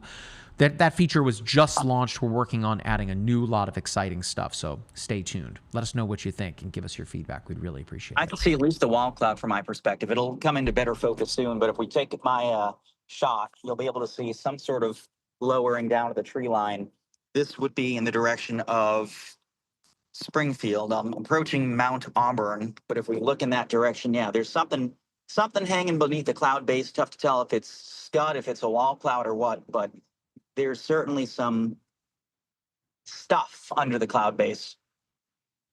We're getting real deep meteorologically when Matthew Capucci, a brilliant meteorologist, goes, there's stuff present. Yeah, well, we'll see it better in about 3 or 4 minutes. Okay. So yeah, Capucci has been really putting in the miles out there. I wonder, all told, Capucci, how many miles you've traveled since the moment you touched down in that part of the world. 28,646. Okay, I was gonna say, I bet you know that answer. I bet you know that. God, that's a lot. Do you say 28,000 miles? Yep. What a beautiful farmhouse there too. Shout out to Illinois. What a gorgeous house that is. I love it out here. Beautiful. Okay. Hey, thank you for the feedback on TikTok. We really appreciate it. There's almost 500 people here watching us on TikTok. That number keeps going up. We really, really appreciate y'all joining us. Hey, if you're enjoying the live stream, tap on the screen, send us some likes. We'd really appreciate it. Hey, follow us if you'd be so kind too. We are almost at 130,000 followers. You can see it at the bottom of the screen there. 127,000 right now. Help us get to 130,000. Again, we'd really, really appreciate it. It's right above my head. It's free to do so. That way you know whenever we go live or whenever we drop a new TikTok. And hey, share the live stream too. We'd really appreciate that as well. Lots of exciting content always coming to TikTok. So, what'd you say, Jack? Okay, pull up that one if we can. Okay. So look on the far eastern side of this camera, courtesy of Virtual Railfan in La Plata, Missouri. Look at the convection. Look at that storm blowing up on us here. That is explosive thunderstorm growth here. Wait, you said La Plata, Missouri? Yes. That's the hotel I was at 2 weeks ago, or 2 nights ago. There you go. La Plata? It's La Plata? Yeah, the Depot Hotel is located in La Plata, Missouri. It's about a mile away Oh, from the the train-themed hotel you were at. It's a great place. And it was only $97 per night. Highly recommend. It's the nicest boutique hotel I've ever stayed at. Hey, so for those of you that love trains, we've got quite a few cameras from our partners over at Streamology in the app that are positioned at train yards here. So you might even be able to see some trains pass by. Jack, thank you for pulling that up. Appreciate it. So again, we are looking at 4 tornado warned storms as it is right now. Again, we have 2 here in Illinois. This one here out ahead of it, kind of just that kink in the line just to the northwest of Forsyth. And then for our storm here for Springfield, this one is confirmed, But as it stands right now, it seems like that one is also broadening out in terms of its rotation, right? So whether or not there's a tornado still on the ground, I'm not seeing it as it is right now. It could very well be kind of right up in this area here, just to the north and west of Mechanicsburg, east of Clear Lake. Again, you need to take tornado warnings very seriously and need to act when you are put under them. Then let's take a look here west of St. Louis, because again, St. Louis is under the metro, that is under a tornado watch until 10 o'clock Central Time. We look at this little cell here west of Rush Hill, and you can see just a little bit of rotation here on the backside of it. Interestingly enough, too, this storm is solo dolo right now. It is by itself. So whether or not we see this thing continue to develop at this point remains to be seen. But if I jog it back a couple of frames, go ahead, Capucci. Well, once you're done with that, I have the wall cloud in view, Let's take and I'm it. also getting a big lightning jump here. Let's take it. Here's kind of the leading edge of those storms, and then if you look over here, that right there, I believe, is the wall cloud. And I know it's going to be a little tough to see from this vantage solid lower.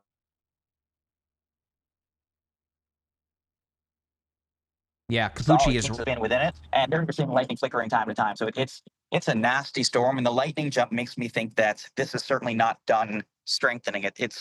I can even see some rotation picking up a little bit north of Mechanicsburg near the interstate. Oh, that was a good lightning strike. You'll see in just a sec. I'm sure there's a 5-second delay, but yeah, that's a pretty nasty part of the storm right there. So in the app, right, that this red box here, just to the near Blue Mound-ish, that's Capucci. So he's looking in the direction of, as we just alluded to before, where I suspected if we're going to see that tornado, it would be kind of in the Mechanicsburg area, right where you're seeing that just nudge kind of in the line there. If we jog things back a couple of frames, this latest frame just came in, but if I jog it back quite a few frames earlier, you can see how that storm had a more pronounced kind of hook echo. Then it had this kind of lobe on the southern side that did help to enhance tornadic development, as Capucci alluded to. And then just about 10 minutes later is where we are right now. So again, on rotation, on the velocity, I should say, it seemingly looks a bit broad, but if you look at, again, that reflectivity, if we are going to see anything, it's looking toward kind of that area. Capucci's got what looks to be potentially the wall cloud there on that southern side. You can get up as soon as we pass these trees in that farmhouse. If you look at the far right-hand side of the screen, right there perfectly, you can see what looks to be kind of the outside portion of that wall cloud. A wall cloud, of course, is a sudden lowering on the deck of a cloud base.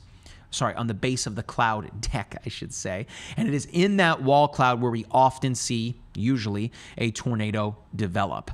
Now, earlier, this was confirmed to have produced a tornado by both law enforcement and emergency management. It remains to be seen if the tornado is still presently on the ground, but we are getting a look at it here, so we will see whether or not this particular system spits out anything. Capucci. Yeah, I was just going to say, the lightning jump is pretty impressive. It looks cold on radar, but the amount of lightning I'm seeing and the fact that it's 77 where I am right now leads me to believe this thing is right on the boundary. And so if it can gobble up enough warm air on the warm side of the boundary, it'll go from meh to tornado-y in like 3 minutes. I've seen that a couple times before. And I'll zoom out a little bit. I mean, look at that wall cloud and look at the sharp edge of the cloud cover too. Like, that's the boundary. If it can just gobble up a little more warm air on the warm side, then that'll drop real fast. Capucci, in setups like this where you've chased, walk the viewers through, when a wall cloud, how quickly a wall cloud can develop, and then how quickly it can produce a tornado. Well, I think back to the Kankakee tornado when that was back on March 10th. It looked like the storm was mostly cool. It looked like it was just ingesting a bunch of cool air, and so it didn't look all that impressive. And then all of a sudden, it hopped onto the warm side of the boundary along which it was riding, and it went from meh to producing an EF3 plus tornado in about 5 to 10 minutes time. So I would not sleep on this, especially given the amount of lightning we're seeing. That is just an absolutely ground scraping wall cloud. I'm also noticing on radar indications of some large, potentially damaging hail in there as well, which is interesting. Yeah, let's take a look. I haven't even gone into the Ville yet. Woo, that is a hail core. All right, so again, for folks, you can see it on the screen there. In the per station radar, one of the level 2 radar products we have available is vertically integrated liquid. Of course, it kind of tells you everything you need to know in the name of the product. It's liquid being integrated vertically within a cloud. And in this sense, when you start to see the whites showing up, you can see 80 kilograms per square inch there. That is... or meter, golly, apologies. That is off the charts. That is a huge hail cloud. As to what it actually produces, I know if anyone's going to get it, it's going to be Capucci, who has been ready to break out his special hail helmet for something like that. And it's been a couple of months, so I think he's getting antsy as to some large hail. So we'll keep an close eye on that. All that really means when you're seeing a hail core present like that is we are talking about, as Capucci alluded to, a strengthening thunderstorm, one of which, again, folks, look, just a few minutes ago, this is 10 minutes ago here, what looked to be kind of that broadening of the rotation. And then if you look on reflectivity, kind of a broadening out almost of your storm. Now, just 10 minutes later, you can kind of see this nudge kind of appearing out of it once again. That is, again, that inflow that was coming in through the Mechanicsburg area that's working to tighten this up, as we've alluded to many, many times. Imagine like a barber pole when you see it spinning up, right? Along this particular line here, the helicity that's present, or that twist, these storms are going to have no problem kind of jumping onto that barber pole and just riding it up here. Again, a crazy look. Jack, pull that up again. Look how distinctly sharp that edge on that storm is here. So I question whether or not we're going to get something out of this. We will stay on this. Of course, we do have multiple tornado warnings in effect out west in Missouri. Of course, meteorologist Will Cano is here as well. We are keeping an eye on all of them. But as it stands right now, that is a very sharp cut there on that storm. I worked with a meteorologist once who would refer to storms like that as LOL storms, lots of lightning. And that is what we were seeing. In fact, let me turn on the lightning. And just briefly, while you're turning on lightning, I'll say in about 70 seconds, I'll be turning north facing that. So we'll have a perfect view of the wall cloud in about 75 seconds. So right where Capucci is, right? That's him, this red box here. So there's lightning all around him, but look at all the lightning on the leading edge of that storm and then kind of in the mass of precipitation as well. And really what that's showing you again is that we are talking about a storm that is vertically developing, right? That is convecting, of course, the vertical motion within the atmosphere here. And you're talking about a storm that is really gaining some oomph here. If you look on the far western side as well, you can almost see what folks do see in a very deep storm, where you're seeing kind of that bluish greenish color showing up. Of course, that's the way, that's effectively the sunlight passing through this incredibly deep storm. Look at that storm profile, man. Of course, you can see, of course, that Capucci's signal is having some issues, given that that is a massive storm that he is working his way toward. Hey, Mike, just as a very brief update, it looks like some of these cells out in western Missouri, we might get a couple more tornado warnings sometime soon. This is setting up to be a very discrete line you sort of are getting, and a lot of them do have rotational couplets. So I wouldn't be surprised if you get a couple more tornado warnings out here. I have multiple wall clouds here. One to my west is spinning something crazy, and it's not even the. I'll pull over in a second, but we might be about to get something drop in one of two different locations. It looks like we might even have again another little BWER. This is baseball size hail. It looks like we also might have a little bit of a BWER showing up here on reflectivity. Again, a bounded weak echo region. Effectively, what that means is that the updraft is so powerful in this particular storm that it is suspending precipitation within it. And that is what the radar is showing us here. The rotation really tightening up as well, south and west of Illopolis. Hello? You got it? You there, Capucci? We hear you. Oh, can he not hear us? This spinning up fast. Okay, whatever. Just take the We're shot. on you. We got you. We've got his camera up here. You can see he's staring right at the rotation there. Capucci is just south of Mount Auburn. They have extended that tornado warning, by the way. Baseball size hail, that's what Capucci was referring to. So they have now extended that tornado warning. Capucci is staring right at it here. Again, we will see here on the stream whether or not we baseball size hail tornado out of this. For the record, this particular storm did produce a tornado roughly 20 minutes ago, right when we showed you near the Springfield Capitol Airport. That is where the tornado was spotted. It is no longer there, but this storm is really, really tightening up here. Again, you've got that BWER right here on reflectivity. Again, that bounded weak echo region. It looks like a little donut hole on radar just south of Laneville Township. Again, this is just showing you that the updraft is so strong within this storm that it is suspending precipitation within it. So it shows up as a void on radar. Now, out ahead of it, of course, tons of lightning. And then right here, as I highlighted on our velocity, you've got what could very well be that tightening rotation within it. Capucci is staring right down the barrel of it here. So we will see here momentarily whether or not it develops or whether or not it produces anything. We also will likely get some pretty big hail out of this. Capucci is, I mean, we are talking, if that's where he is, let me grab the measuring tool. Capucci is roughly 3 miles away from the hail core here. So it's very likely that we could be getting some fairly large hail. And we actually have a camera inside the cab of Capucci's vehicle. So if he gets any of that hail, we will be able to show it to you here. Golly, look at that motion of that storm. And of course, right at the center of your screen, that bluish kind of greenish color, that is effectively the sunlight that is trying to come through this incredibly deep thunderstorm. That's why you often see kind of that otherworldly kind of mythical kind of color there. It's hard to describe otherwise. Okay. Oops. Don't need 2 velocity products. Oh yeah, and then look at the BWER again that we've got there. I mean, that is as textbook. I mean, literally the black there, that's the base map. Right? That is your map. That is a BWER. That is a strengthening storm. Capucci is right here on the southern edge of it here. Of course, you get your inflow here, our tightening occurring within the hook. Where is it headed?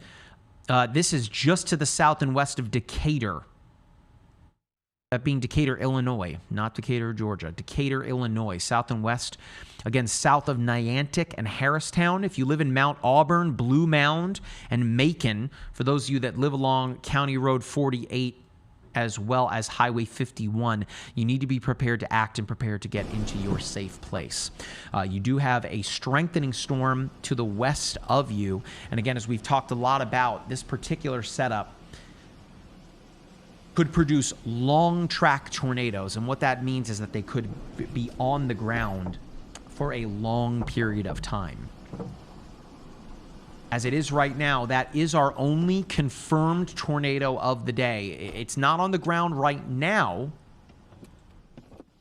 but it did produce a tornado about 20 minutes ago near the Capitol Airport. Will? Hey, Mike, something interesting for you. We actually have a confirmed tornado up, and I believe this is southern Minnesota, way up in our slight risk. Okay. Or maybe it's northeast Iowa, excuse me. It is a radar confirmed tornado, though, so it looks pretty good as a couplet up there, actually. You can see we have the Gates of Cape Shear. This is looking at southern Minnesota radar, and you can see once I pull up this warning, it is a radar confirmed tornado. We can actually go and check on the correlation coefficient. As Mike was mentioning earlier, this is how we see whether there is debris being lofted. And wow, look at that correlation coefficient. Oh yeah, that is on the ground. Yeah, oh yeah. That is a radar confirmed tornado just toward north of Waterville, Iowa. Again, I believe this is Iowa. Radar confirmed tornado.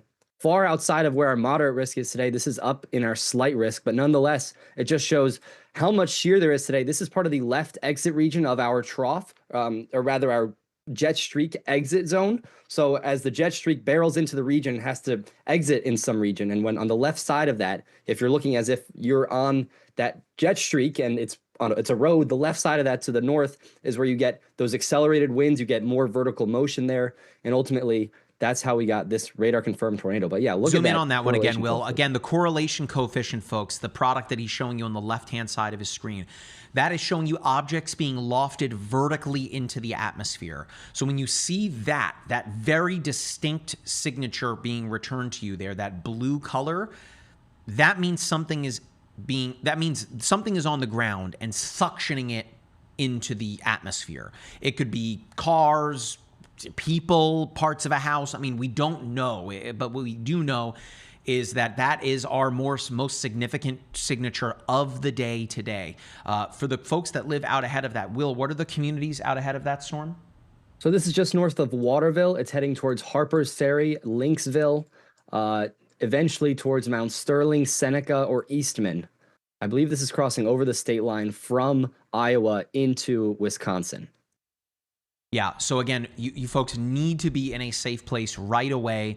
That is a concerning debris signature there, that blue color there.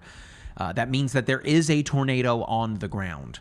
So we will continue to keep a very, very close eye on that. Meanwhile, Jack, I know you've got Capucci shot there. That has turned menacing so quickly. Of course, he is right there on the southern side of this storm. We are looking right at the portion of the storm if we are going to get a developing tornado, it is going to occur momentarily here on Capucci's camera. So, Jack, if you want to pull that one up here, Will's going to continue to monitor that storm with the correlation coefficient signature. But right where Capucci is looking, it's kind of right where we might very well see this hook really taking the next step in its evolution here on its way toward Blue Mound, Illinois. Remains to be seen whether or not Capucci is also going to get any of the baseball-sized hail that is being warned with it. We'll see that momentarily, too. I know that he's dealing with some spotty cell service here. I see some questions coming in about Ohio. How do we feel about this being severe for areas just west of Cleveland? I mean, Cleveland, Ohio, y'all are on the far, far northeastern side of this risk area.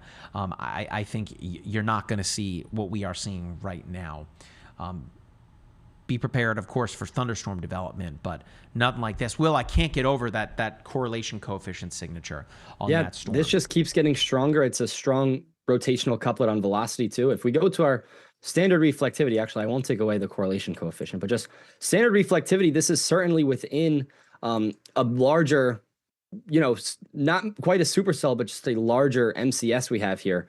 Almost doesn't show much on reflectivity. That's why you have to look at velocity and correlation coefficient, because it's very rain wrapped. It's certainly embedded within whatever line of storms is going through up there. Again, this is heading towards Harper's Ferry, Lynxville, eventually across the river towards Seneca and Mount Sterling in Wisconsin.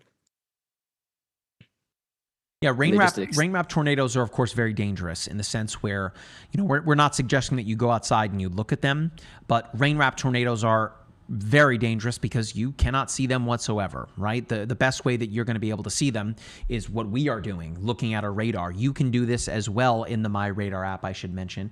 If you go into the settings menu, it looks like that little gear kind of wheel on the toolbar there, and then you click on unlock, or you click on premium features.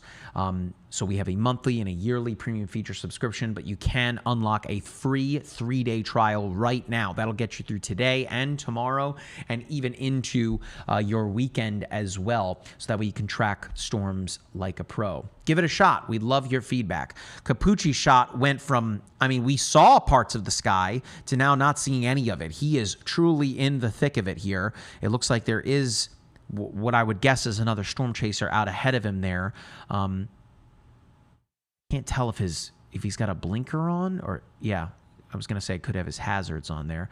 All right, so Capucci is now free and clear, pushing north here. I believe that he is driving, or he's pushing west. He's just west of Blue Mound there. Yeah, Capucci is right here on my map, driving just west of Blue Mound, Illinois. Looks like they have now expanded that tornado warning to now include Harristown, Decatur, Long Creek, Mount Zion Township. That's part of this kind of line right now that is developing just to the west of Interstate 57. Will, we have what looks to be 2 tornado-warned storms as well just to the west of Jefferson City. We've got some tightening on this one near Chilhowie and west of Linden. You can see this inflow notch right in here, right? Velocity is showing us kind of a broad rotation, like nothing that would indicate that we have a tornado on the ground, but that inflow at least tells us that the spin is present. Now, we have a really concerning hook here just to the west of Creighton, Missouri. But as it stands right now, this one also just radar indicated. The rotation tells us here, again, that it's very broad. We'll keep an eye on things, but if we're going to see anything, it's back here, just west of Creighton. So numerous storms now blowing up on us here. I wouldn't be surprised if we start to see these storms here near Butler, Mound City, Centerville, and Amoret also become tornado warned, particularly this one here that's already severe thunderstorm warned west of Amsterdam and west of Interstate 49. So Will's going to keep an eye on that storm that we've got up in Iowa, about to cross into Wisconsin. Crazy. I mean, that's well outside of our moderate risk area today. Again, our first confirmed tornado of the day was down in Alabama, right? Of course, that's because of Tropical Storm Arthur along the Gulf coastline there. All right. By the way, a big shout out to everybody watching on TikTok that's given us little gifts throughout the evening. We really, really appreciate it. You most certainly don't have to do that. Thank you. We just appreciate you guys just being here. It means the world to us. Again, thank you for everyone that's watching on TikTok and across all of our social media platforms. We really, really appreciate your support. Of course, if you're watching in the MyRadar app, awesome. We really appreciate it. Let us know what features you want in the app. We are here to serve you. I was driving the MyRadar Cybertruck earlier today, and I was charging it up out ahead of, I'm actually driving to the World Cup in Atlanta this upcoming weekend. Super pumped for that. If you see me, please say hello. But the gentleman there that was talking to me at the charging station, he said he uses our app all the time when he's out boating and was asking about marine features. Stay tuned, boaters. That is all that I will say. Okay? All right. I can't get over, Will, the fact that we've got our most concerning tornado signature of the day up into Iowa and Wisconsin. Right? It looks like Absolutely. It's about to potentially jump the river there, just to the, yes, the it does, east of right Harper's over into Ferry. the Wisconsin border. And again, kind of to get into the nitty gritty of the meteorology here, the reason why you still have a tornado risk this far north is because that's where the jet stream is actually more pronounced. What we were showing earlier, the screaming winds aloft, it's actually stronger up in this area. And not only is it stronger, but where it ends, what we call the jet streak exit region, is always stronger on its northern end. If you look at it like you're riding that jet stream, it's the left exit region is what they call it. And that's right over Minnesota, Wisconsin, and parts of northeast Iowa. And as a result, you have a lot more opportunity for vertical motion there. When it's the exit region, that means that winds are divergent aloft, meaning that air has to be filled from underneath. When you get that, you have a lot more vertical motion, the chance for supercells to develop a lot quicker, and thus you can get a storm like this far away from our moderate risk. Again, this is up in the northwest corner of our slight risk that extends all the way towards St. Paul and the Twin Cities. So you're still able to get that sort of strong storm even far away from where that risk may be centered today.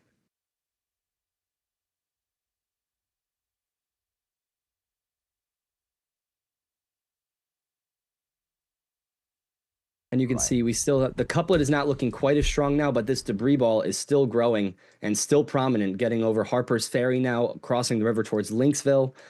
Eastman and Steuben, Wisconsin are next up for where towns that could be impacted. This storm kind of curves to the south and east. It's not a storm motion directly west to east like we have over Missouri and Illinois today.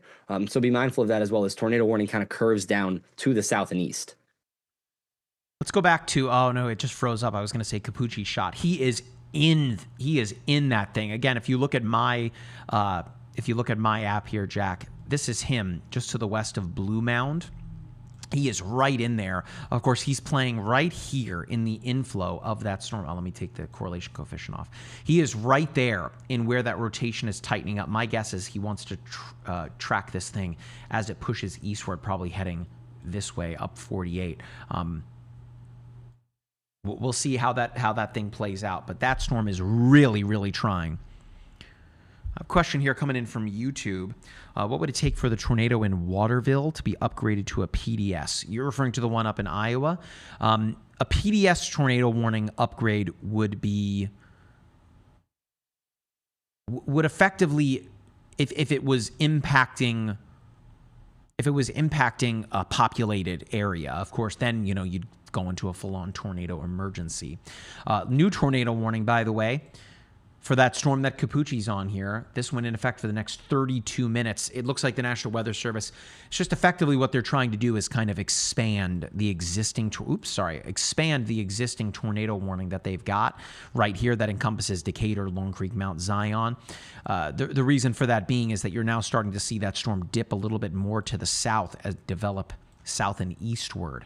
You do have a portion of that storm also tornado warned up here near Oriana and Oakley.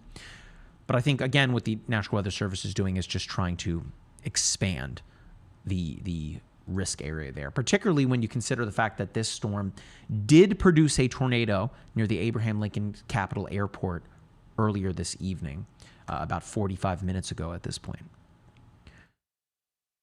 We've got 1, 2, 3, 4, 5 tornado warnings west of that too, mind you, all part of this line here. And this is, by the way, well outside. Crank this up. This is well outside of the moderate risk area, right? It's in the enhanced risk area. That's that orange color. The moderate risk area is right in here, right? Indianapolis, Terre Haute. You are under a tornado watch for the record. Not Indiana, but this portion of Illinois, where we are seeing tornadoes right now, you are under a tornado watch until 10 p.m. Central Time. All right. Meteorologist Will Cano is keeping a close eye on that storm up in Iowa and Wisconsin right now. I don't want to say that Mike, snuck up on us. Go ahead, Will. It sure does. It just crossed the river. It is staying well intact, that debris ball. In fact, the velocity signature looks a little bit better now, rather than just like the gate-to-gate red and green you would typically see, or like we saw earlier. You're actually starting to see these mixing of colors, what looks like a more concrete velocity spin. We just got this latest scan shows it right here. And again, that's just associated with this debris ball that is crossing over the river as we speak. It'll be interesting to see what the debris ball does after it crosses the river, because surely water can be lofted into the atmosphere as well, just not maybe as high as other objects. But it will be interesting to see how this correlation coefficient reading changes as we do move over the river. This is the forecast too, Will, right? Like we spoke about long track tornadoes, meaning that they will be on the ground for a long period of time. This storm just jumped a river and jumped states, right? It has crossed state lines. So still on the ground. Will, can you jog back in that radar scan to when we first saw the debris signature? And then we can kind of get a rough idea, and we can do a little napkin math here using the measure tool. Okay, so right there, use the measure tool and just draw kind of how far we've traveled here with this thing on the ground. So since the debris ball showed up, which obviously the tornado may have been on the ground before the debris ball, it takes a lot for the tornado to actually hit something. We've traveled at least 13 miles or so to cross the river towards Lynxville. Yeah, so half of a marathon. Pretty wild. So the rotation is tightening up, by the way, on our cell just south and west of Decatur. That's the storm that Capucci is on here. You can really see how nasty that inflow notch is looking just to the west of Macon now.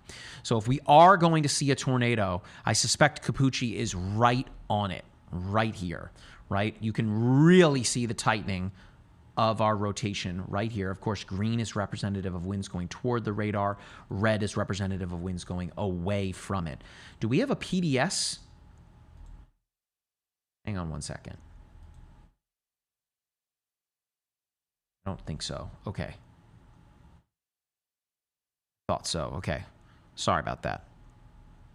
Shouldn't have shouted that out. Yeah, hang on a second. Is that our one up here? Yeah, Will, that tornado up north that you've been tracking, that is a PDS. It officially went PDS. Well, shout out to the person who asked the question earlier. Yeah, about it. so that is a PDS tornado warning. I think at this point the concern is how long it's traveled on the ground for. Yeah, a little surprising given the debris signature that we didn't see that earlier. But again, this is now a PDS, or a particularly dangerous situation tornado warning. The reason for that being, as Will has spoken about many times now, is a fairly large debris signature that is evident on the correlation coefficient product, right? So this is just to the southwest of Lynxville on its way to Steuben. If you live in Steuben, you need to be in a safe place. Let me get some more locators here. That's Steuben, Wisconsin, mind you. Will, if you want to get that one posted. 122 people, yep. The last census from 2020, mind you. So these are small Wisconsin communities here. Again, from Steuben, you are talking, it's roughly 9 miles to your west, okay? And again, if we look at the correlation coefficient, this is showing you this blue right here. That is what we call a debris ball. It is debris, right? Couldn't tell you what exactly it is. It could really be anything, but concerning for sure. Roughly, looking at the measurement tool, 1.5 miles in its width, right? Of course, this isn't anything official here, but it just goes to show you that there is a large tornado on the ground just to the southwest of Lynxville, working its way toward Eastman and Steuben. You need to be in your safe place right away. That is a PDS tornado warning. Well, I'm going to invite you. There's a, oh gosh, I can't. I was going to say, I am not an admin.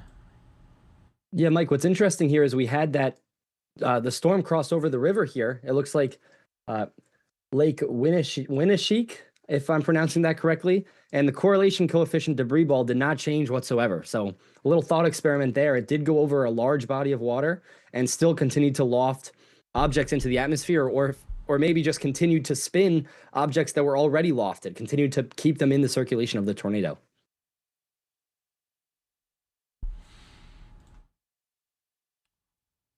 All right, so Will, if you want to stay on that one there, I'm keeping a close eye here on our Decatur cell, the one that Capucci is on. But yes, Capucci's on that one, right? Yeah, I'm going to keep looking here on what we've got to the west. Multiple tornado warnings out west. But yeah, let's just go back to this one up here, because I can't get over the debris signature, right? Absolutely. Again, approaching Steuben here. Remains to be seen whether or not they're going to crank this one up again. We shall see.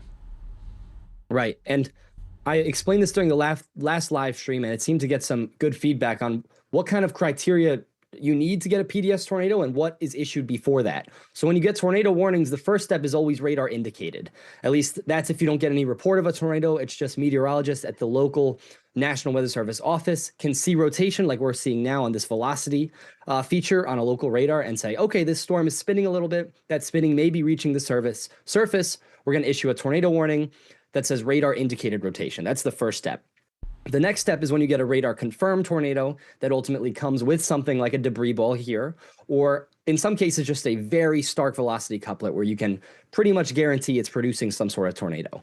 Then beyond that, you start getting reports from the people. It could be a law enforcement confirmed tornado. It could be a weather spotter or a storm chaser confirmed tornado. That's when somebody actually saw it, reported it to the National Weather Service, so they put that tag in their warning.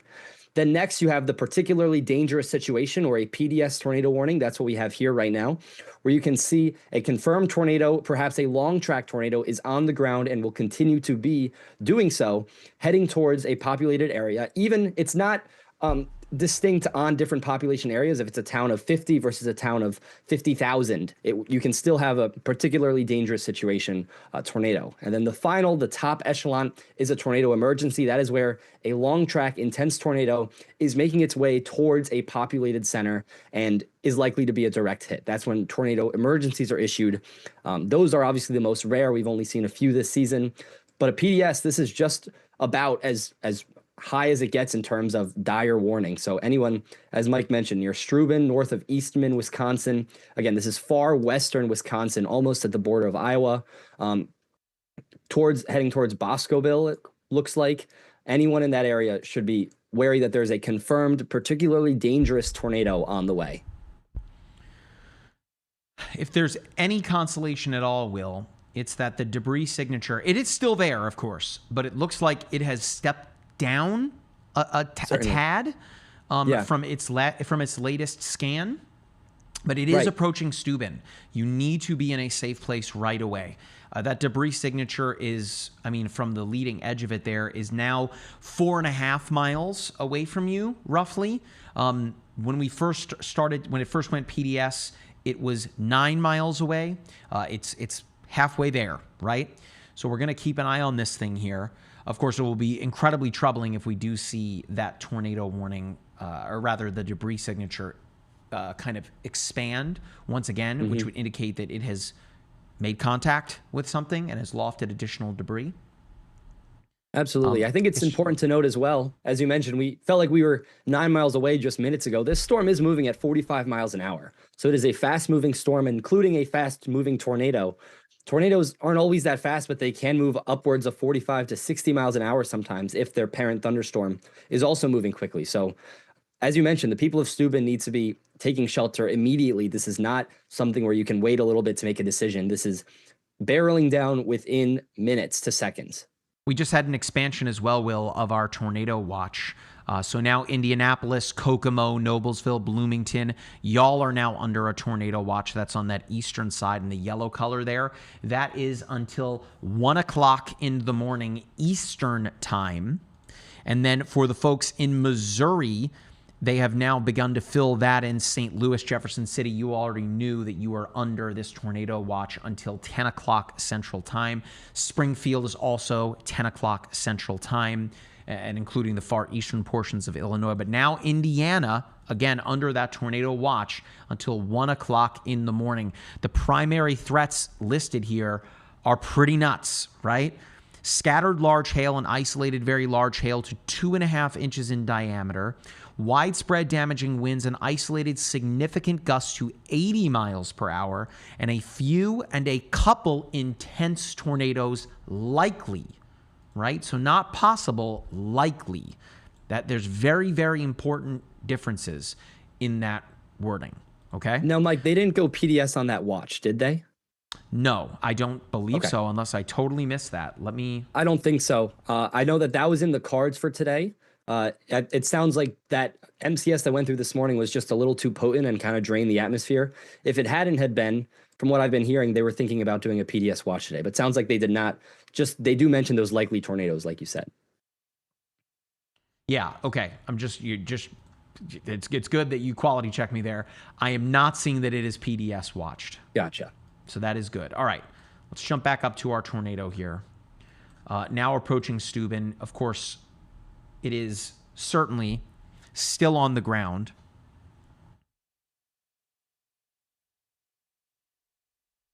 And Will, I just reached out to someone to get you added to a Slack channel that will show you PDS and destructive thunderstorm warnings. Yep, for got the it. record. Thank you. Cool. You should be in there. Yeah. Okay. It's right there on the doorstep, folks, in Steuben. And if you look on the reflectivity, again, you can see this green color here in the midst of all the yellow, orange, and red. That would indicate, again, that kind of BWERE-like return, right? Which would show us that the updraft is so strong within this particular system that it is suspending precipitation within it. It's very likely that is where our tornado is, right? That kind of lines up with our correlation coefficient, which is now starting to lose a little oomph. If you look out ahead of it here, you can see a couple of blues. It's very possible that debris is being, again, lofted so high vertically that as that storm is ripping eastward, that debris is falling out ahead of the main vortex there. So that's why you're seeing, if I jog it back, you're seeing kind of a little bit of that blue there in Steuben. Will, really good news here. The correlation coefficient is really starting to lose it. But again, if you look right here, you still have, again, that donut hole, that void. Yep. I was about to mention the same thing. It does seem like you're losing that debris signature as it approaches town, which is a very good thing.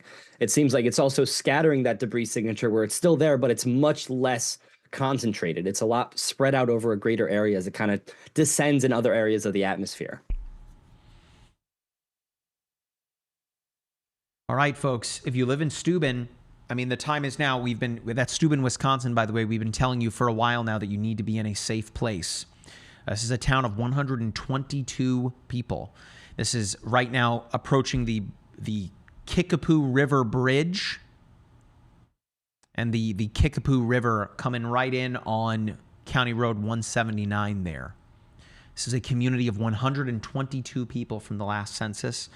I really hope that folks have done their due diligence and are heeding all warnings. I'm sure the tornado warning sirens are going off. Of course, you're getting your alerts from MyRadar. PDS tornado warning in effect for folks up in Wisconsin. Well outside, Will, of our moderate risk area. For sure. Okay. So we're losing the CC there. Let me jump back down here where things are really cooking. So Capucci is on that storm. It looks like this is him, right? Yeah. So this is Capucci west of Bethany. Oops. West of Bethany, just to the southwest of Dalton City. My guess now at this point, as that's passing, that he is going to try and intercept this next line, all coming in toward Springfield. Oops. Keep clicking too much. Oops, I just closed. I'm a mess. There we go. All right.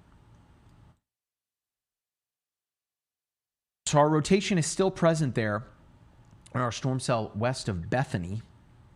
We're now back down in Illinois, by the way. Will's going to keep a close eye on that storm up in Wisconsin. But this is west of Sullivan, Bethany, and southwest of Dalton City.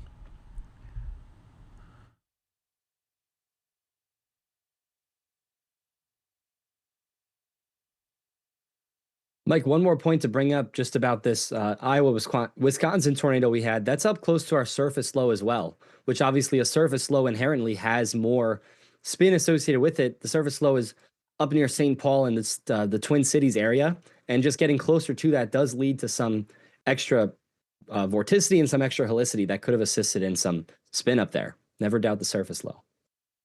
There it is. Put it on a t-shirt, Will. Never doubt Right. the surface low.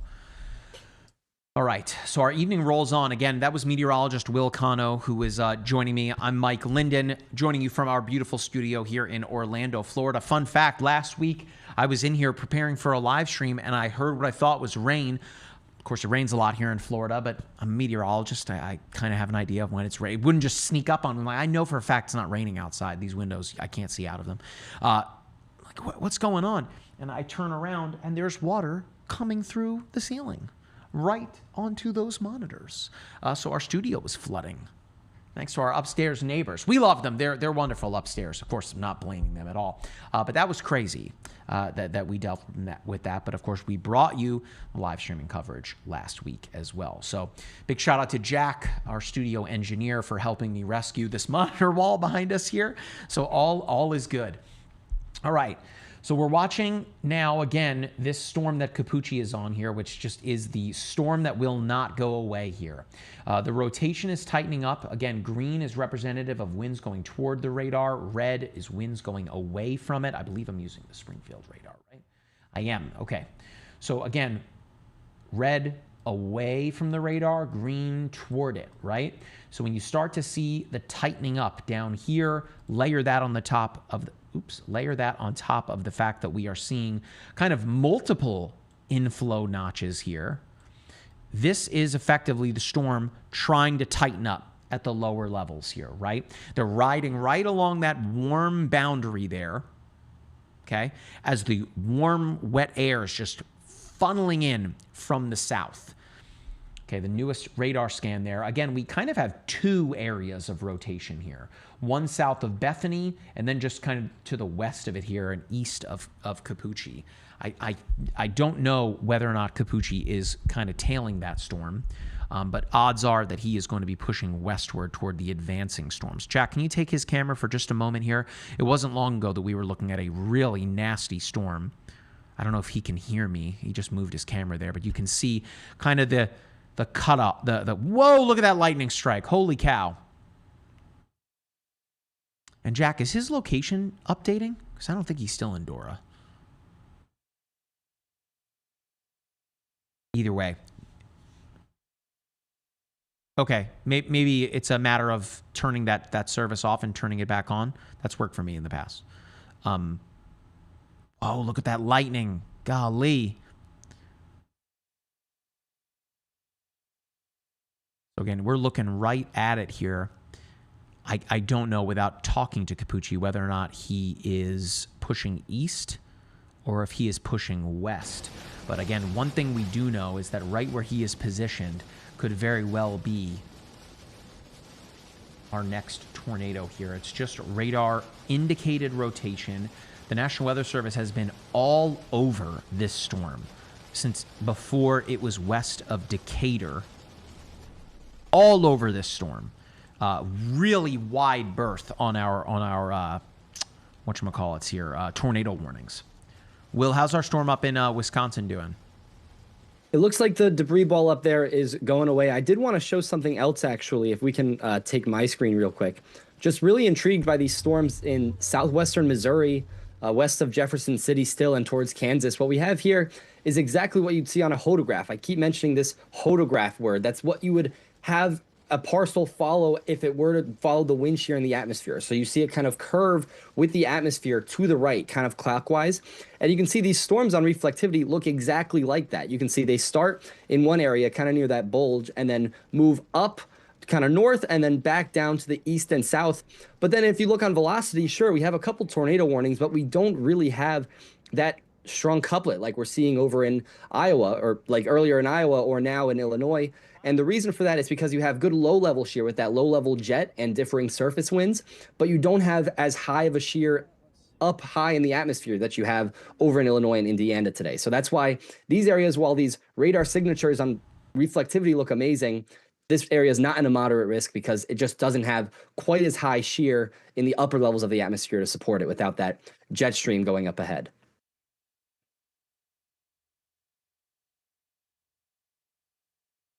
And we just can reading check I was just reading, Will, what am I trying to say? Holy cow! A mesoscale discussion from the from the Storm Prediction Center, looking right at that risk area that you were talking about there.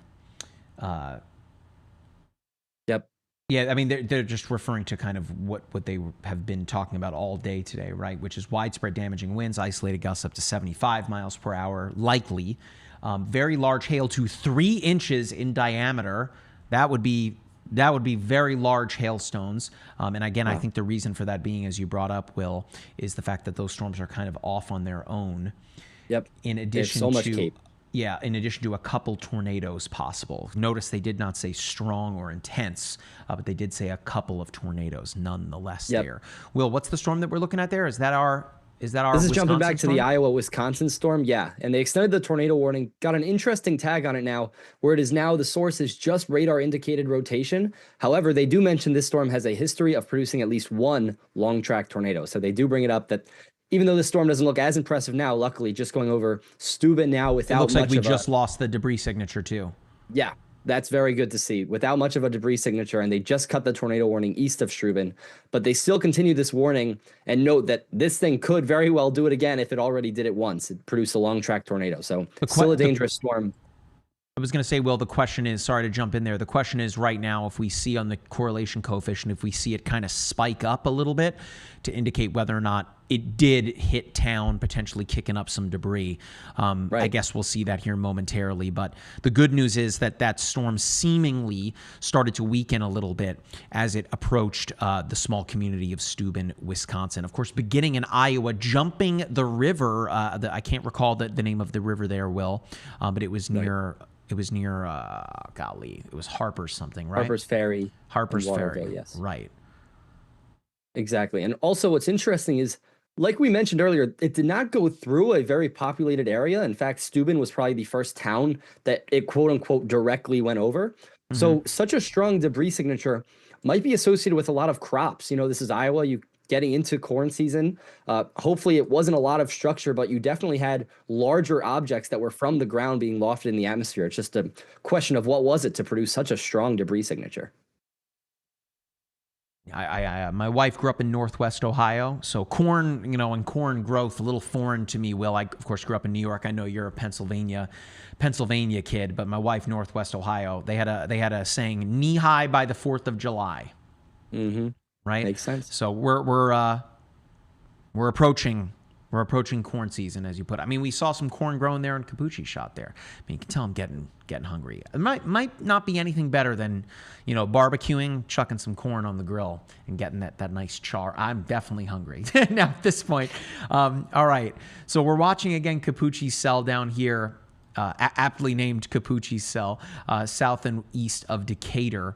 And in fact, you are now starting to see some storm chaser convergence on that particular storm cell. I think the reason for it being is we just have this jutting out here. We have the hook. That is Capucci there near Bethany, I believe it is. So again, we have the inflow here. And you can see the tightening of our rotation just south of Lovington, east of Bethany, and east of Todd's Point, west of Allenville.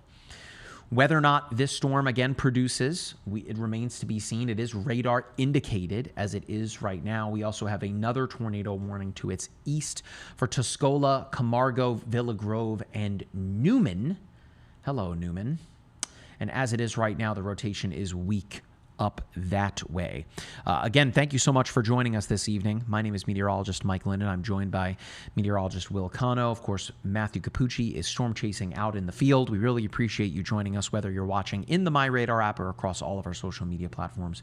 We really appreciate you being here. If you have any questions for us throughout the evening, get it into the chat. We are working on adding that to the app. I cannot wait until we have that. But of course, if y'all have any questions for us, get it into the chat wherever you are watching from. We'll try our best to answer them. We have someone saying weather is controlled by the government and the earth is flat. Can't tell if you're trying to troll us, but that is complete and utter nonsense. So, yeah, fun times indeed. All right. Of course, I guess I should show you guys the risk that we are talking about today. That is this red color here. That is a moderate risk area from the Storm Prediction Center. That's a 4 out of 5 on the Storm Prediction Center's scale. It's quite high, right? A high risk, of course, is only reserved for top tier events. We have not had a high risk this year. Fingers crossed we don't, right? We're not rooting for bad weather here, right? Because what that means is real human impact. But we are here for when the weather does get bad to help walk you through it and explain what is happening. But again, this red area here that does include Springfield, Mattoon, Terre Haute, Indiana, Bloomington, and even Indianapolis are all under a moderate risk for severe weather today. A day to be taken seriously. In fact, let me go back in here. We're going to go to the weather alerts layer. I'm using the Windows version of the MyRadar app, mind you. And I'm going to turn on fill shapes momentarily, and I'm going to turn on this tornado watch. This yellow color is a tornado watch that is in effect for various times. Out west, it's in effect until 10 o'clock Central Time. That includes for areas over St. Louis and Springfield, Illinois, St. Louis, Missouri. And then we have the tornado watches in effect for Indianapolis that are in effect until 1 o'clock in the morning, 1 o'clock meaning into Thursday morning. Will, this is new, mind you. How about that? The National Weather Service adding a tornado watch for our areas up there in Iowa and Wisconsin. Wow, there you go. Yeah, until 9 o'clock Central Time, right? So that's a very short window of time here, 3 hours, but we've already had the only PDS, meaning particularly dangerous situation tornado watch, or tornado warning, I should say, being issued up that way. So I always prefer when the warning coordination meteorologists lean on the side of issuing warnings. I know there is definitely a sociological study whether or not if you issue too many, whether people are going to pay attention to them. It's a fine balance, but I lean on issuing them, particularly given today and given all the setup. Hey, we have an awesome comment on TikTok. You know what? Joe's, I'm going to pin that for right now. I've had this app for years. It's the best one out there. Appreciate it, Joe's. Thank you so much. And for the record, if you guys want to be tracking storms like we are with dual pane and the level 2 radar products, of course, the app is completely free. There's so much great stuff for free in the app, but if you want to unlock these premium features, if you go into the settings menu, it looks like the gear on the toolbar there. Under premium subscription, you can activate a free 3-day trial right there. I highly suggest you do so. You get the hurricane tracker, which gets you spaghetti. It's hurricane season, right? We've got Tropical Storm Arthur down in the Gulf. You get spaghetti models, you get the cone, the path, all that good stuff. You also get historical radar, the level 2 radar products, dual pane radar, premium weather mosaics, mesoscale sectors, turn-by-turn navigation in your car with Apple CarPlay, Google built-in, and Android Auto. The list goes on and on with the premium stuff. It's a free 3-day trial. And the cool thing is, too, in the settings menu, MyRadar account. If you create an account on the device where you have the premium, and then you log in on another platform, whether it's Android, iOS, Windows, as we are here, your premium features will follow you where you go. So no need to purchase a premium subscription on Windows and then on iOS and then Android. Good stuff. Big shout out to our developers for making that happen. Okay? All right. Any questions you guys have? I am here for it. Of course, Will is here. Oh, Capucci's back. Capucci, hell of a storm that you were tracking there for a while. Yeah, I think there were 2 brief rain-wrapped touchdowns because you may have seen that I encountered debris in the roadway twice. Mm-hmm. There were trees and leaves and stuff down. Well, I guess the leaves aren't for us, but the trees down are. Anyway, I'm kind of beneath the hook right now. I'm in the town of Sullivan en route to Allenville. This storm to me looks like it's kind of flipped to the cool side of the boundary. It is kind of elevated. I mean, it's definitely spinning. I can look up and see the clouds spinning above me, but it just looks to me like it's having a tough time getting its act together at the lowest levels, which may have been because of the outflow boundary, the exhaust from the initial storm that came through this area. Capucci, and of course, you're tracking that storm in Illinois. We had our first PDS tornado warned touchdown up in Iowa and jumped the river into Wisconsin. So just a strange day today. Just a wild, wild day today. Yes, Jack. They've been open for a while. Okay. All right. I can try quitting and opening again.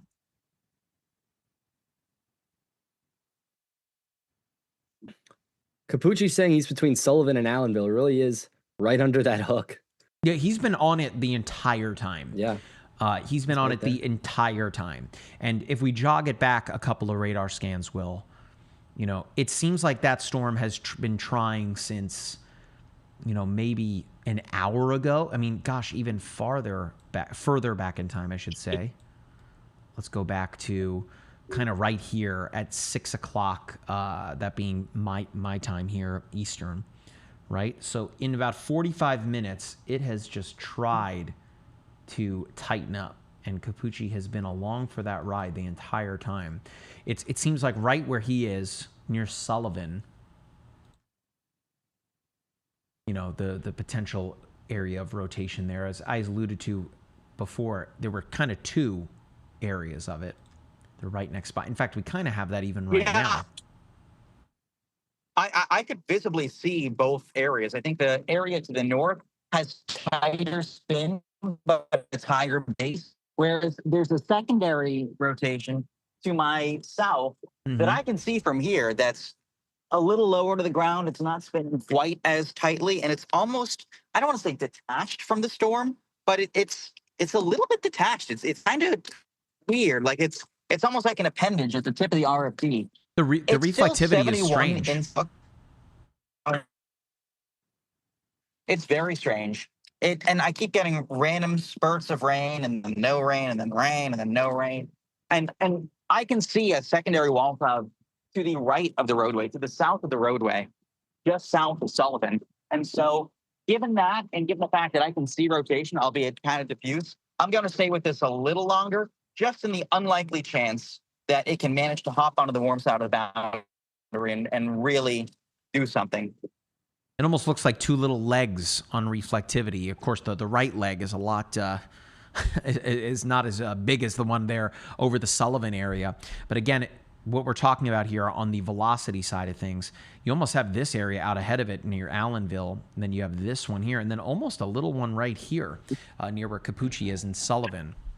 So this storm has been trying, man.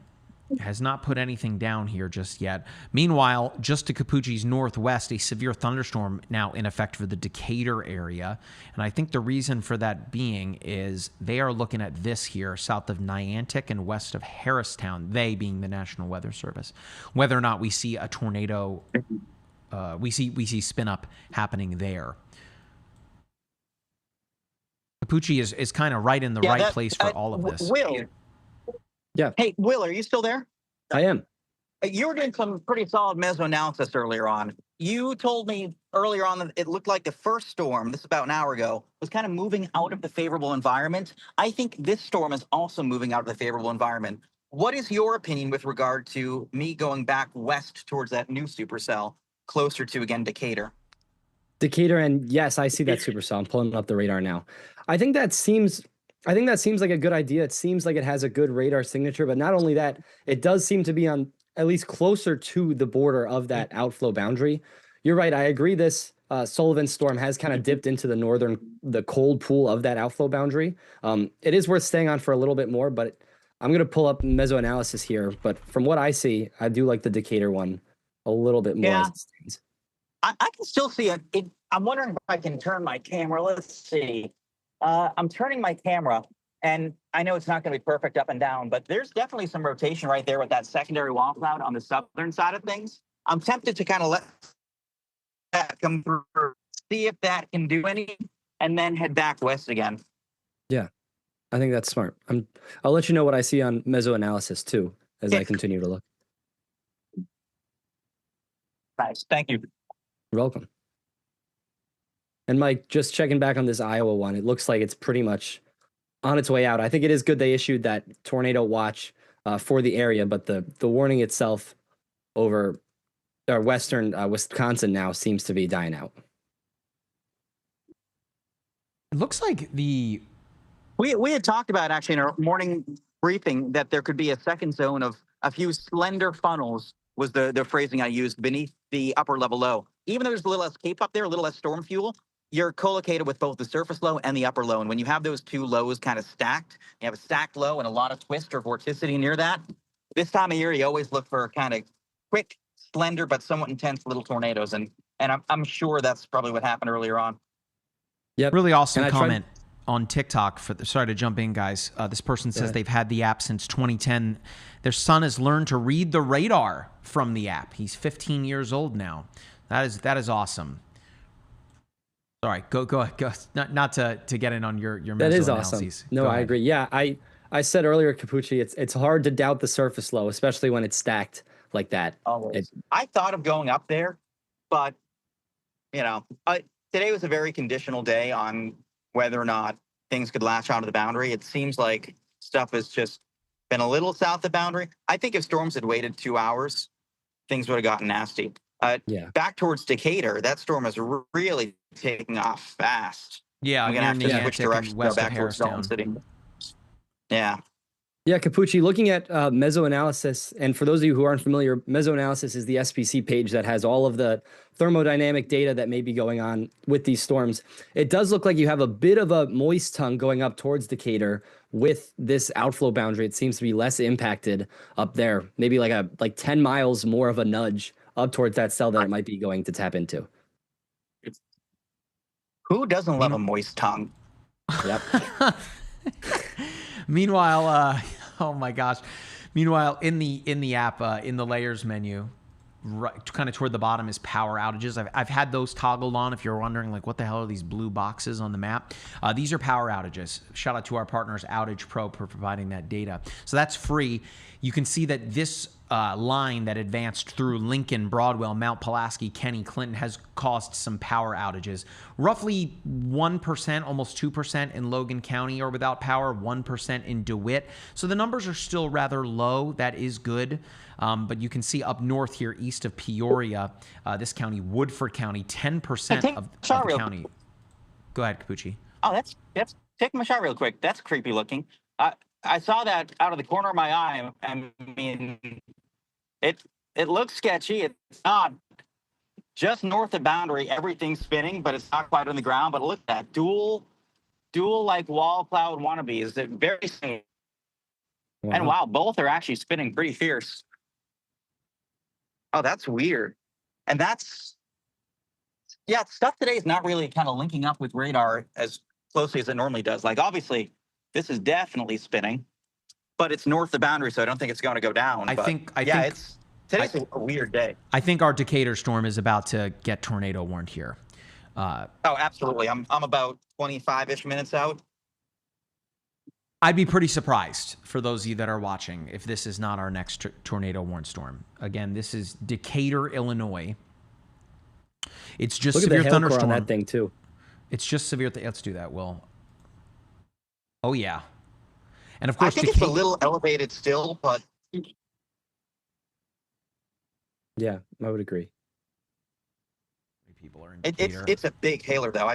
I'm sure it's going to produce probably some tennis balls in the near future. So that's 70,000 people. You can have a storm that could. Yeah, you could very efficiently have a tennis ball maker today. I don't think you're going to get any baseballs, but you could easily get tennis balls. So that's, again, a community, or a city, I should say, of 70,000 people. If that hail core does indeed, let me pull that back up. If that hail core does pass over town, it looks like it's passing just kind of south of it. I mean, you're talking about major damage to vehicles that are exposed by that. To Capucci's point, tennis ball sized hail. I mean, it's nothing like this one here. I have it on the desk, Capucci. Your DVD sized hailstone from Texas. Was that 2 years ago now at this point? May 28, 24, Hockley County, 24, Texas. That's what I thought. And wow, look at that wall cloud in front of me. Like, that's not even part of a storm, but the whole thing's just spinning. Isn't that weird? I don't know how well you can see the spin, but it's certainly spinning something fierce. It's like sticking out the backside of the first storm. It's like a weird little appendage. All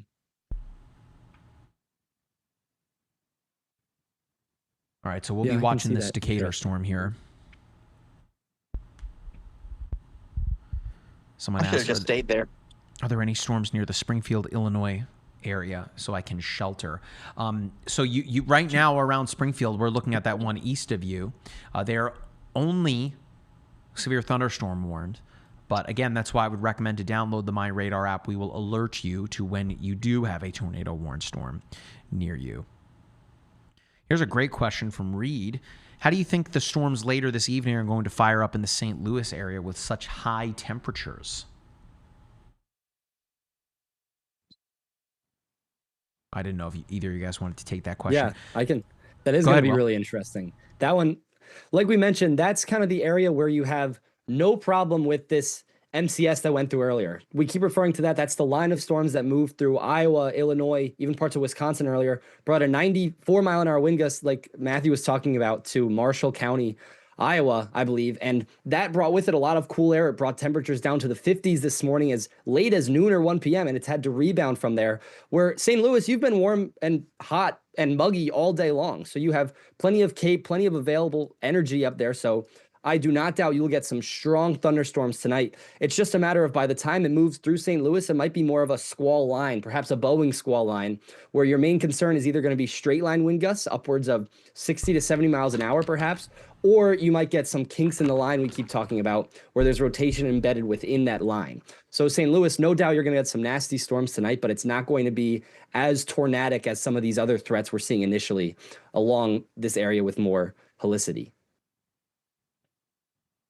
Of course, St. Louis, a one of America's more populous cities, right? You are under a tornado watch until 10 o'clock this evening. So you, again, Yes. need to be prepared to act. I was just in St. Louis for the first time a couple weeks ago. Beautiful city. Did you try the pizza? I didn't know. I just went to see the Arch, and then I had to leave. Okay, the reason I bring that up for those of you that are unaware, St. Louis has Did you try the buncha? No, I did not either. So, for those of you that are unaware, St. Louis, by the way, they got a tornado, an EF3 to kill 5 people on the 15th of last year. So St. Louis is no stranger to tornadoes. Back in 20, they also had a tornado, an EF4 that sideswiped the airport. So a lot of folks, they were pretty weather literate. I think on days like today, they certainly know they should be paying attention, and hopefully they remain vigilant throughout the night. that particular storm, I remember, Capucci, that passed right near the Arch. That was really surreal to see a tornado there on the ground in the metro with the Arch in view. To make matters a little more light and fun, St. Louis has a very interesting regional pizza variety where it's very thin crust, but they use this processed cheese product called Provel. I've never had it. My buddy who grew up in southern Illinois would literally drive to St. Louis and then drive back and eat it in his car. Let me know if y'all in the chat know what I'm talking about. I know Emo's Pizza, IMO. That is the famous St. Louis pizza there. Let me know anywhere in the chat if you guys have had it before. I have never had it. Now, the tightening of this storm here near Decatur continues. In fact, it kind of looks like we have two little areas of spin, one north of Macon and one west of Mount Zion Township here. Whether or not we get anything out of this remains to be seen. It is just severe thunderstorm warned. I need to reiterate that fact. It is not a tornado warned storm. But we do have two tornado warned storms far, far west in Missouri. We have this storm here east of Clinton. This has 32 minutes to go. That's radar indicated rotation. And then this one right here, 17 minutes to go. Also just radar indicated rotation for Pleasant Gap, Spruce, Montrose. That is far, far, far western Missouri. Yeah, Mike, I've been checking these guys for a while out here in western Missouri. They must have some beautiful cloud structure. They're discrete. They are classic supercell with a hook, but they are just not getting that sharp of a velocity couplet because you only have low level shear. Nothing really as supportive up above. You don't have that jet stream rushing overhead. So these definitely deserve continuous monitoring, but they look great on radar, but just not that good on velocity. Meanwhile, Will, I just wanted to go and look to see how our friends up in Wisconsin are doing.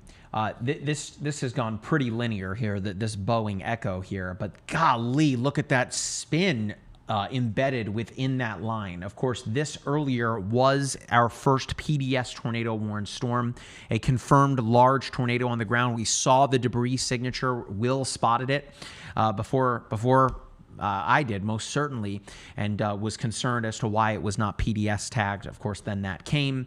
So shout out to Will for catching that one. Right now, it's just radar indicated. It is fully wrapped up in rain.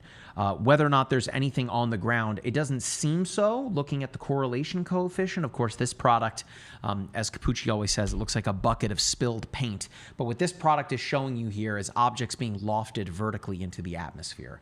And as it is right now, you're kind of looking in that area where we might see a tornado and looking for blues, effectively. And I'm not seeing anything here in the red. Hey, guys. Go ahead. I think we should return to the Decatur storm somewhat soon. The only reason I'm suspicious of it because right now at my location, as I approach the storm from the south, it is 79 degrees on my car thermometer. It got real cool behind that first storm. We warmed up fast again. I mean, obviously we have southerly winds, that low level jet. When you have temperatures ahead of a storm like that, around 80, even if the storm's on the cool side of the boundary, it would be so darn easy for it to just, slurp up some more moist air just south of boundary. and become surface-based and put down a tornado fast. And I'm not saying that's going to happen, but I'm saying that type of evolution is possible, given not only what we're seeing on radar, but the elevated strong rotation, but also its proximity to the boundary. And you're just barely going to be able to see. We already have kind of the same wall cloud structure with that storm on my camera shot. I'm still probably 10 to 12 minutes away from it. Yeah. Because the storms are moving so fast today, it's been a challenge to keep up with everything. You've been on it, man. You've been on like... Ooh, that's good lightning. You've been on like every storm. I'm circling Capucci's location. It's right here. Again, you can track Capucci for yourself in the app by going into the layers menu and turning on storm chasers and live cameras. Storm chasers have a red box. The cameras have a blue box. But I've circled Capucci there. He's near Sullivan, Illinois.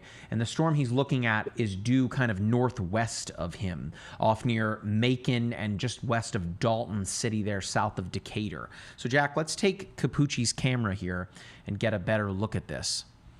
Yeah, in a sec, you're going to be able to see some crazy lightning out of all this too. Like once again, that lightning jump is pretty prominent. There's, at least from my vantage point yet, I still don't see any tight areas of low level rotation, but I'm sure once we get closer, the structure will kind of reveal itself a little better.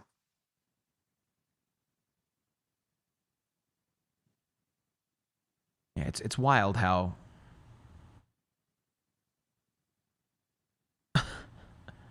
Oh. Go ahead, Will, if you want to drive for a second. Yeah, well, I was just looking at this storm that Matthew's talking about.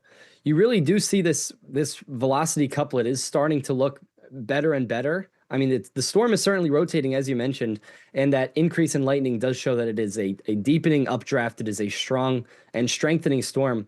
But it seems like today you're just seeing a lot of shear in the upper levels and not quite doing it at the surface because of these dew points. And Matthew, I'm wondering if you have anything to add to this. I saw Cameron Nixon had a tweet earlier talking about that the only issue today might actually be not enough shear at the surface. Do you think that's kind of happening today with some of these storms? Maybe. I think so. There's certainly strong winds in the lower atmosphere, but there's actually not a ton of shear in that lowest 1 kilometer. Tornadoes care the most about what's happening near the ground.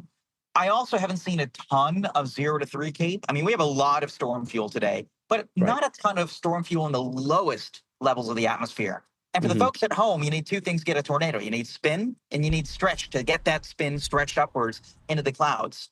And if you don't have a ton of storm fuel near the ground, the parcels of air, the pockets of air near the ground aren't rising quite as quickly as they could, and subsequently aren't stretching spin vertically to the extent they could. That may be a limiting factor today, notwithstanding the fact that a lot of these storms have wound up going either outflow dominant, meaning they're exhaling more air than they're ingesting, or they're kind of residing in the cool side of the boundary. Even coming up to the storm towards Decatur, the cloud base is rather high, and it does look tight. It looks flat and almost like a, yeah, I mean, that I'm looking at it on radar right now. It just kind of looks like the outflow boundary, the exhaust boundary is kind of surging out ahead of it, meaning it's essentially sitting on top of its own cool air. And yeah, I mean, that's a big limiting factor. You'll see in just a sec, once we pass this thicket of trees, that there's a pretty good shelf cloud, a left to right shelf cloud. That's usually a sign of an outflow dominant storm or a storm that's going linear. And that's kind of a limiting factor today. Yeah, that's something I noticed. I went storm chasing with part of my group up at Cornell before I graduated a couple weeks ago. And something I noticed is I'd see these shelf clouds and everyone's like, wow, what a promising storm this looks like. Perhaps it could produce a tornado, but that shelf cloud isn't always indicative of, hey, this is going to produce a tornado, because like Matthew mentioned, it's a lot of outflow. It's a lot of that cold pool, the rain cooled dry air mixing down to the surface that is expelled once it hits the ground out from the storm, and that results in a shelf cloud. So you need a fine balance of inflow and outflow to get a tornado. And sometimes if it's an outflow dominant storm, it might produce a big shelf cloud, but that's not always where you're going to see the strongest tornadoes. Something else with this storm I'm noticing is that hail core really is still prominent and likely passed over the airport near the town. So that's something interesting. It'll be interesting to see if you find any hail once you approach the storm, Capucci. Hey, so this storm east of our Decatur Let me ask you, do you like shelf clouds, Will? I like shelf clouds, but I still have not seen my first tornado. So that it can be frustrating coming on a storm chase and seeing those. didn't miss much this year, but I've come to hate shelf clouds because whenever I see a shelf cloud, I'm like, well, that's a kiss of death for the storm chase. But we'll get you out here next year. Next year should be a more active storm chase here with the El Nino to La Nina transition. Hey, well, but yeah, Capucci, hurricane season is just getting started. Yeah, I think this will be anytime you have an El Nino, that kind of slows everything down except tornadoes in Florida and California storm systems. So I just don't really think this will be a super duper crazy busy weather year. I'm sure we pay for that next year with an active tornado and hurricane season. I'm also noticing, and I guess once we're through this town in a second, you'll be able to sort of see the structure of the storm better and the wall cloud, if there is kind of a ragged one approaching Dalton City. Hey, so the storm east of you, Capucci, is tightening up pretty rapidly. This is near Charleston, Illinois, west of Ashmore here. This storm looks kind of ugly on reflectivity, but again, it's got all the characteristics, right? You got your dry notch here, but then look at the velocity signature, right? This is right here is showing us tightening rotation. It's just radar indicated as it is right now, whether or not there's anything going to be down on the ground here. I'm really surprised that our Decatur storm never went tornado warned, the one that you're approaching, Capucci. Yeah, you can see my shot right now. There's that shelf flap Will and I were discussing a moment ago. I visually just don't see much in the way of tight rotation, but yeah. Yeah, I'm a bit surprised on that here. It's definitely got some hail in it, though. Again, if I toggle on the moderate risk area here, you can see that Capucci, he's right at the heart of it. Capucci is right on the heart of that moderate risk area. Again, a 4 out of 5 on the SPC scale. But of course, we had our first PDS tornado warned storm well outside of it, up near the surface low, up in Iowa and Wisconsin. We'll pull over and get you all a good view because the skies are incredibly dark. Oh, hey, there's Edgar. Oh, shout out to Edgar. Edgar O'Neill, the man. You guys are coming to the Storm Chaser Summit. I know Edgar will be the host of it next year. Edgar's the best. We are the title sponsor of that event, so we will definitely be there. Best. Unfortunately, the Chaser Summit is scheduled on the same day as an annular Ring of Fire eclipse in South America. So while I will be at the Chaser Summit, I will have part of my heart in Argentina. Huh.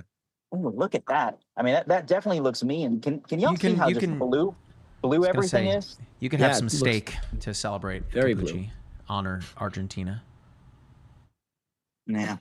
I would say to you, Capucci, how about Messi last night with a hat trick in the World Cup, speaking of Argentina, but I know that's going down a path that will go nowhere, talking with you. Yeah, that's a hell of a shot. Look at that lightning in there. Wow, yeah, look at that shelf. Folks, we still have plenty of time to go here on this evening. Far from over.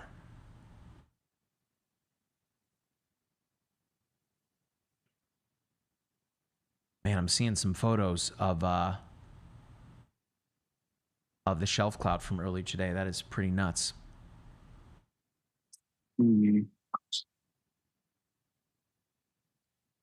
All right, so our rotation continues to tighten up here. Jack, here in a moment, if you can take me off camera and Will can drive, I'm going to use this opportunity to use the restroom real quick. Will, then we can tag out. You can do it if you need to. A lot of that rotation, by the way, is side lobe contamination, just a heads up, meaning it's higher velocities, higher up in the cloud being mapped to lower altitudes. Mm-hmm. So that rotation is mostly mid-levels. I don't think there's a ton of tight low-level rotation. You're talking about the Decatur storm or the other one over? Yes. The tornado warned one near Charleston. Yeah. Oh, gotcha. Yeah, that's what I was just looking around at this because, Jack, are we showing my screen now? We have Capucci up. Okay, sounds good. Well, if my screen's in the corner at some point, I was just looking at what Capucci was describing.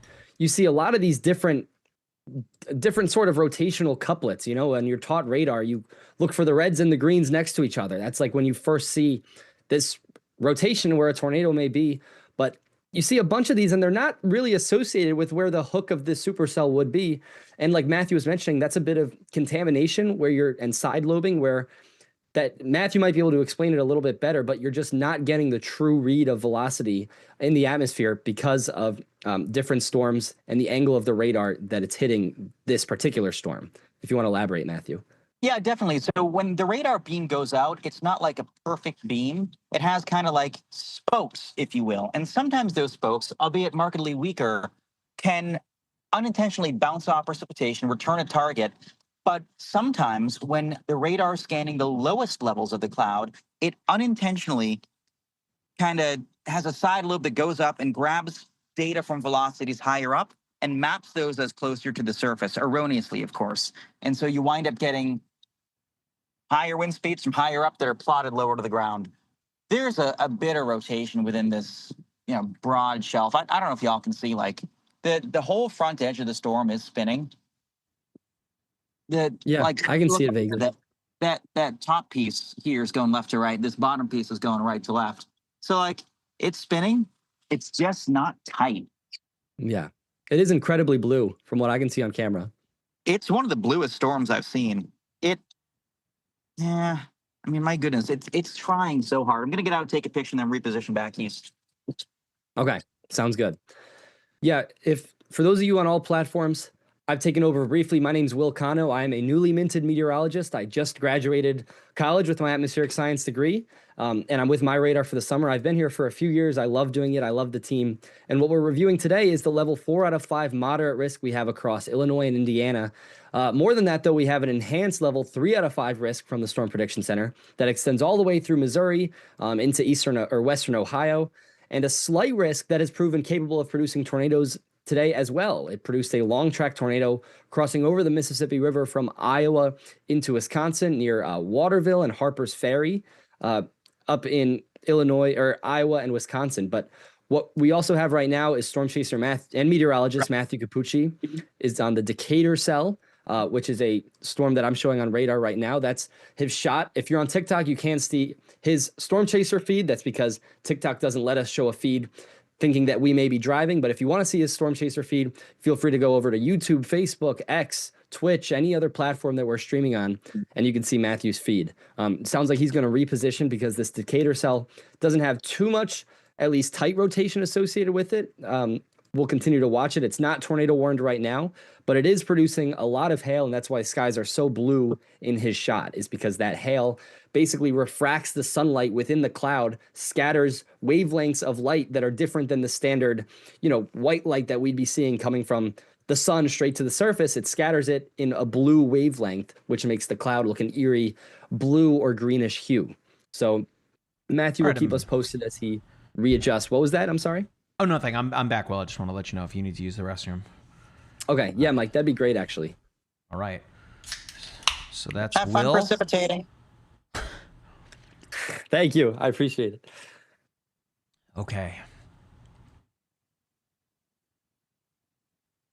Man, this storm up in Wisconsin still doesn't want to go away. Hey, mind you, it looks like we've got a history of power outages from that storm that passed by. If I jog it back, you can see that line that did produce a PDS tornado warning in Iowa jumped the river up near Harper's Ferry there, continued to push east, and is now here east of Highland, Wisconsin. So just taking it step by step here. Waukon there. Looks like it is, whoops, hang on one second.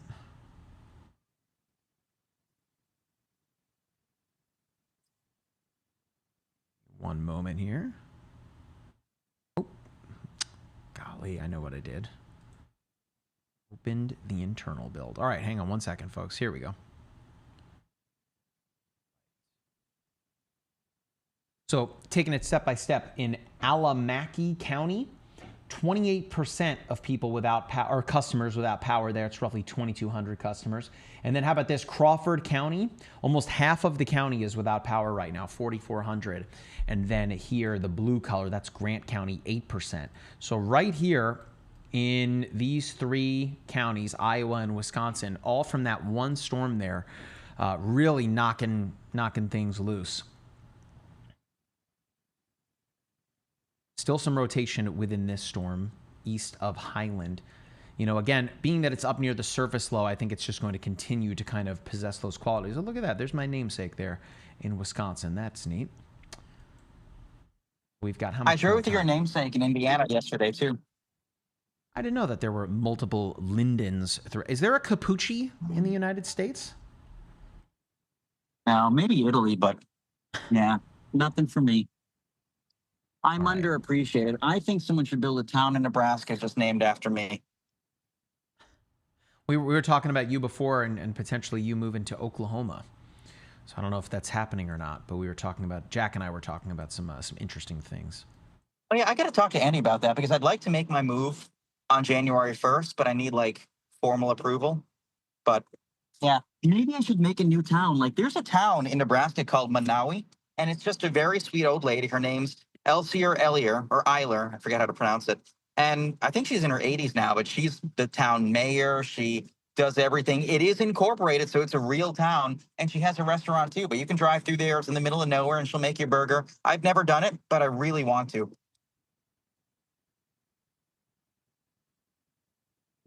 A town of one? A town of one.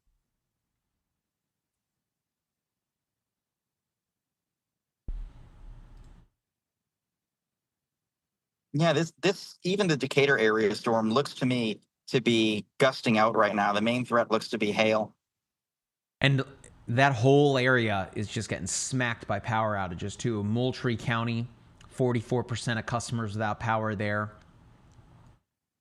Again, if I zoom out, you can see that there's quite a few affected areas here up into the Burlington kind of area there in far western Illinois. Then we have the power outages up in far northeastern Iowa and into Wisconsin. And now down here, pushing into and toward Indiana. So as it stands, in our moderate risk area, it's just these two tornado-warned storms. Seems like the National Weather Service doesn't want to give up on this one here. I'm going to switch to a different radar now that we're kind of in a weird spot. We're between the Springfield radar and then the Indianapolis radar. So I'm going to switch to Indianapolis given that it is approaching it. Y'all want to see some big hail? Let's do it. All right, I'll go north and play in the hail because if this thing's not going to tornado, we're at least going to see something cool. You going to break out the Mumbo hat? No, I wish. Today just can't really support mumbology, but it can support some hefty stones. Mumbology. I love that you got to break out the tornado emergency. Well, I don't love it, but I'm saying at least you had it, right? Oh, yeah. I have, you know the expression, I wear many hats? Yes. I do. Quite literally. Quite literally. Right. Folks, we've got a lot of you watching here in the app and across social media. My name is Mike Linden. I'm a meteorologist with MyRadar. Of course, I'm joined by meteorologist Matthew Capucci. He's the voice that you hear out in the field, not just the voice in my head, quite literally, but the voice out in the field. Ooh. Oh, I'm so sorry. I got the emergency alert on my phone. They're now warning of 80-mile-per-hour winds and large hail. okay. Yeah, destructive 80-mile-an-hour winds. So that new severe thunderstorm warning they issued for the Decatur cell, as it kind of bows out, it's just going to be producing a lot of wind and some hefty hail. Let's look at the VIL here, the vertically integrated liquid. Oh, yeah, so there is that new warning. It just popped in. Of course, Capucci got it out in the field. For however our developers figured that out, we get alerts out really fast, like really fast. So shout out to our developers for making that happen. But we beat a lot of others in that sense. Anywho, you can see on the VIL, right where Capucci is, he's that red box there. He is right underneath the hail core here. It looks like it's about to move right toward him. I'm begging for the shot. Capucci has it set up in his vehicle where he can switch the camera, where we can see him. I'm just begging to see him hold up a hailstone live on one of our shots. It's just been a weird year so far. I'm hail deprived.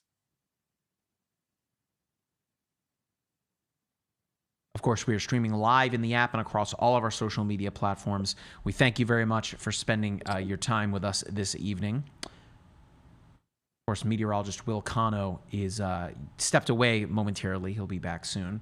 But Will's great. We love working with Will. I've known Will since he was, gosh, a youngin'. So talented in so many regards. So nuts. I remember when we went to, I'm sure he wouldn't mind talking this, we went to his first like MyRadar branded kind of expedition. He helped us in Charlotte at the Charlotte Motor Speedway for Kyle Weatherman's race, and we were just dealing with so many people walking by, and across from us at the Fan Fest was, I think it was the United States Army or the United States Navy, and they were doing like a pull-up challenge, and he just kept eyeballing it, and then he finally went over there and started doing some pull-ups, and he set the record, and he was dead set on it being the record for the rest of the day. So that was really fun. Jeez. Yes. All right. So it's still tornado warned, and then behind it there, That thing's got, I mean, it's producing a lot more hail than it was. It's becoming a very efficient, slightly elevated hailer, but I think it's riding on the outflow from the first. I think we're about to have a very significant hailstorm, but also a wind-driven hailstorm. So what Capucci's talking about when he said riding along the outflow, earlier this morning, we had a complex of storms push through this area. And of course, the way that happens is by an advancing front of cooler air, right? And left over from that passing line is a little boundary there, right? The exhaust, if you will, from that storm pushing by. And that boundary can kind of just float there. It can move as well. But with this line advancing in behind it, as it smacks into that outflow, that's where you get that bubbling up of storms. We see it almost every day here in Florida to a degree with the sea breeze storms coming in. You have that boundary coming in off of the ocean. Of course, you can almost see that boundary kind of just advancing toward the advecting air coming in off of the Gulf, and then boom, thunderstorm development right up the spine of the state. We see it all the time here. You're seeing that to a different degree here, but needless to say, right along that boundary, as Capucci's alluding to, you're just getting a lot of convection happening here. Those storms are growing very tall, and thus that hail threat continues to rise. Pun intended. Let me switch to it here. So yeah, the storm that Capucci's on. The sky is so blue. The storm that Capucci is on right here, south of Lovington, that is a really potent hail core here. And as Capucci just talked about, as the sky is blue, of course, what's happening there is that this storm is so deep that as the UV rays are passing through that, the wavelengths from the sun there get diffused, and you start to get interesting colors here. I'm sorry, I'm looking at one of our cameras here. Where's that? Lafayette, Indiana? Starting to pour on that camera. I stayed there last night. The Comfort Inn is very nice. They put out water with a lemon in it, and I filled up my water bottle, so I'm having water all. That's on the leading edge of this line here, so nothing severe thunderstormed or nothing warned up that way. But Jack, if you want to put that camera in instead of the one that we have, I can't see where it is, the location, the one above Capucci's shot. Which the way it's lit is beautiful. Capucci's shot. I'm trying to figure out, what direction are you facing right now, Capucci? What direction are you facing? Okay.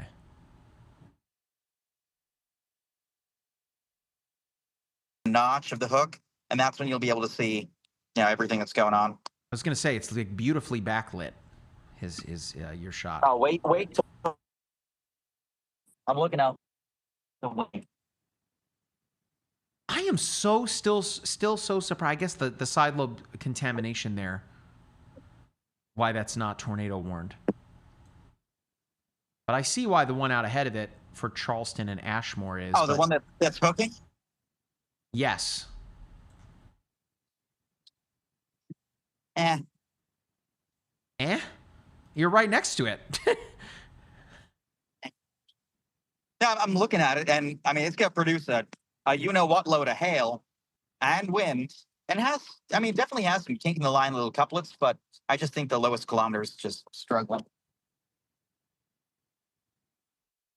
Mike, I actually got something to add to that if you can show my screen real quick. Let's do it, Will. Add to it. Okay. Well, once I have my screen pulled up here, what we're looking at now, excuse me, is actually the Indianapolis radar.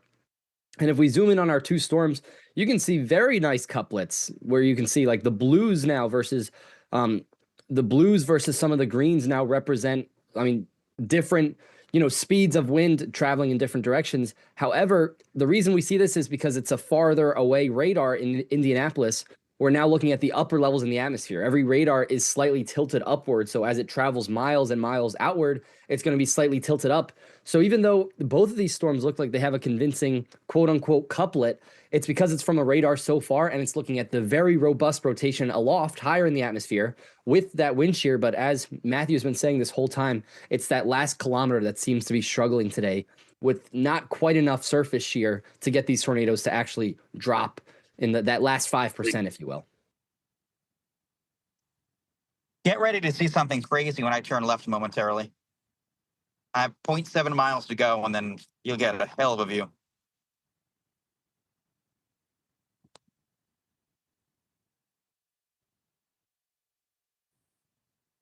I just saw a sounding. Sorry, I was looking at that, and this just. Yeah, I don't know. I don't want to jinx anything.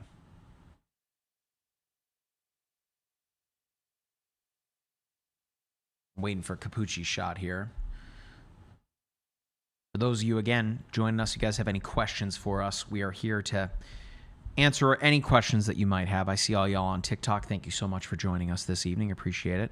I see Big Al continues to ask about Terre Haute. As it is right now, Terre Haute, not under a tornado warning, but that storm is approaching. We will keep you updated.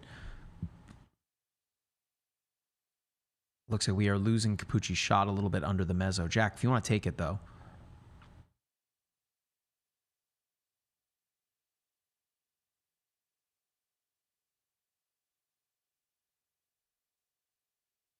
I don't know if it's because of the lack of Starlink there, Jack, but we've got to figure out the...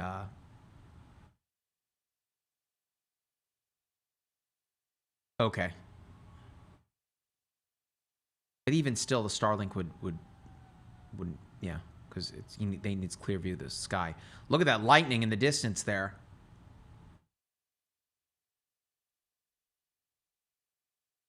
Sky's turning green.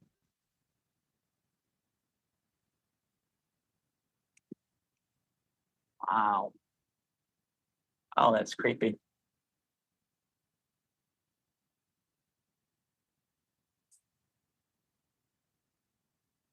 Yeah, we're waiting to see if we can get some hail out of this thing. Because I know Capucci is begging to get the hail out of this thing.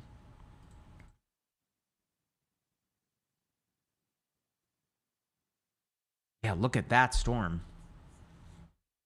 I mean, you've been following this seemingly like an hour and a half, Capucci.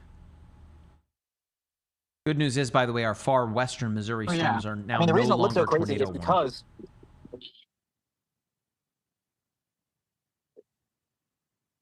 Oh, did we just lose him? I'm still here.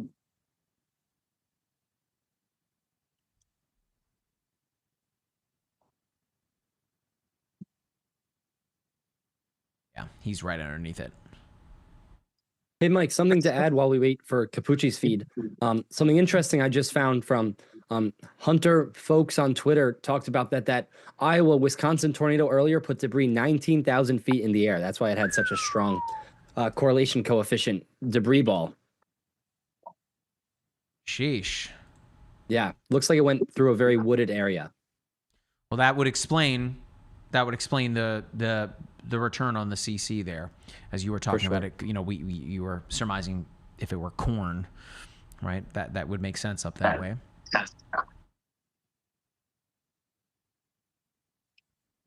So how much longer do we have to go on this tornado warning? 45 minutes. Again, this is just outside of Terre Haute. So I'm curious to know whether or not they are going to extend this, they being the National Weather Service, if they are going to extend this to go into Terre Haute, at which point I think it would likely pass south of Indianapolis, this particular cell, here over the next hour or so. Doesn't seem like Indianapolis proper is bound for anything severe as it is right now. I mean, you're probably feeling that outflow even now. Of course, it is raining over you. But you have this kind of advancing line over near Rockville that will soon work its way into the city. Of course, I see some folks asking about the hurricane. It's a tropical storm, folks. Tropical storm Arthur on the coast of Texas. And look at Capucci just totally inundated by the rain now. Jack, let's take his shot in full if we can. He is well underneath this storm. So Capucci is if you guys can see my screen. Let me get rid of the dual pane. The red box there, that is Matthew Capucci. So he is right in the thick of this thing. Let's look at the hail core on that. Yeah, so that's what he's trying to do. He's trying to intercept some hail. He's right on the southern side of it. How tall is this? Yeah, this storm is 60,000 feet. So that's a big thunderstorm here. Explains the hail core there, Will. Yep. Let's see what he gets. Let's see if he's able to grab any. I mean, because I know darn well that he will show us that hail on camera. Again, our tornado warnings out west have since expired. Jack, by the way, I lost my Stream Deck shortcuts over here. It looks like it just went to sleep. Yeah, Mike, not only the tornado warnings out there, but a lot of the severe thunderstorm warnings as well. There's just one left. Out west in Missouri, that is, western Missouri. We still have that teeny little tornado warning up in Wisconsin too, though. Yep, that one's staying strong. 13 minutes to go. I mean, I think at that point it's just a Boeing line, right? I mean, big wind, but in terms of another tornado coming out of that, unsure. But a bit of a lull right now. Sure is. Of course, we definitely don't want to let our guard down, but a bit of a lull. Again, Capucci's shot is so nuts. He is right there in that thing. And of course, that weird... Wow.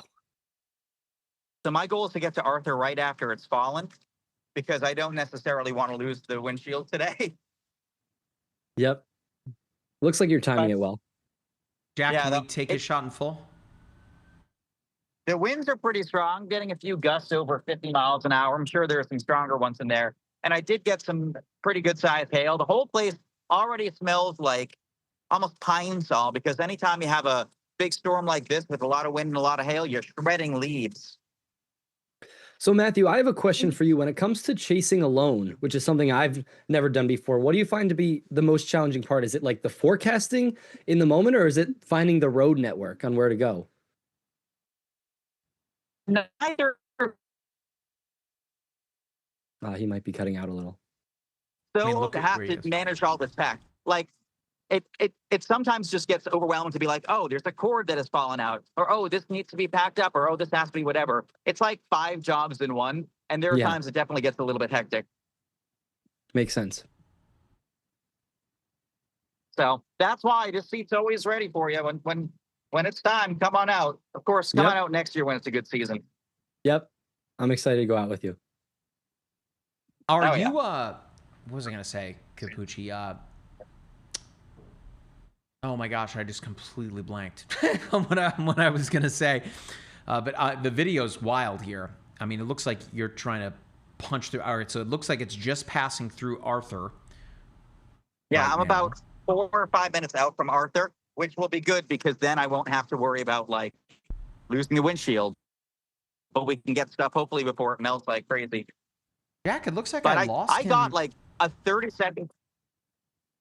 No, go ahead. I was gonna say, Jack, I lost him on the storm chaser layer. He up there. He is weird. He disappeared for a moment. I did as well, Mike. He's back. Still is gone. Yeah. I'm transmitting at about 3,000. No, you're good. You're whatever fine. per second. You're all good. You're all good. Oh yeah. But what was I gonna say? Yeah, I got like several completely random hailstones. Now it's warned for baseball-sized hail and 80-mile-per-hour winds. So our cola's in serious trouble. Let's take a look at that hail core again. Yeah. Again, the storm is 60,000 feet tall, right? The hail core is just southwest of Arthur. It's this big white blob there. And to Capucci's point, it is advancing toward Humboldt and Arcola, kind of running parallel to Interstate 57 there. The storm is 60,000 feet tall. So, right, any of that precipitation or any of that moisture in it is just being convected so high up in the atmosphere. And is, I mean, just look at that compared to our storm to its southwest that is tornado warned right now, that barely has any, it's so much lower to the ground. Let's switch to echo tops there, get a better look at it. Of course, that's going to show us the tops of the cloud. And like, it's not even a question, right? 30 some odd thousand feet on that storm that's tornado warned. Meanwhile, compared to our beefy storm here over near Arthur, where Capucci is 60,000 feet. It's a heck of a storm.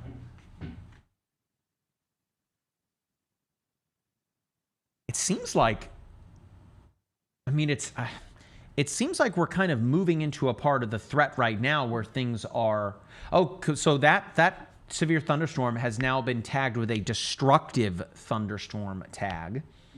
Yep. 80 mile per hour wind gusts and baseball sized hail, unless I missed that before. Capucci mentioned it briefly. No, but you're correct. It is pretty new. Okay, that's what I thought. Yeah, because Capucci was on the hail first. Go figure. But I'm just now seeing that tag. So again, it's not tornado warned, but the National Weather Service will do this, and we have since added this into the app, and Capucci needs to take a lot of credit for that, where when these storms have that extra little je ne sais quoi to it, then they're going to stand out a little bit more in the app compared to a, you know, quote, normal severe thunderstorm or normal tornado warning. So you can see that tag at the top here, destructive thunderstorm, dangerous winds and or large damaging hail, seek shelter away from windows, right? Or if it's PDS, tornado, you'll see a tag. And if it's tornado emergency, you'll also see a tag. And we also send special alerts for those as well now too. So it won't just say tornado warning. It will have very distinct wording to it. So Capucci deserves a lot of credit for that. Anyway, not to blow up his ego up anymore, but this, again, a destructive thunderstorm warning, as Capucci alluded to. And I think the reason for that being, let alone the winds, is absolutely because of the hail threat associated with this. I mean, the hail core is pretty much the size of the polygon that they just drew.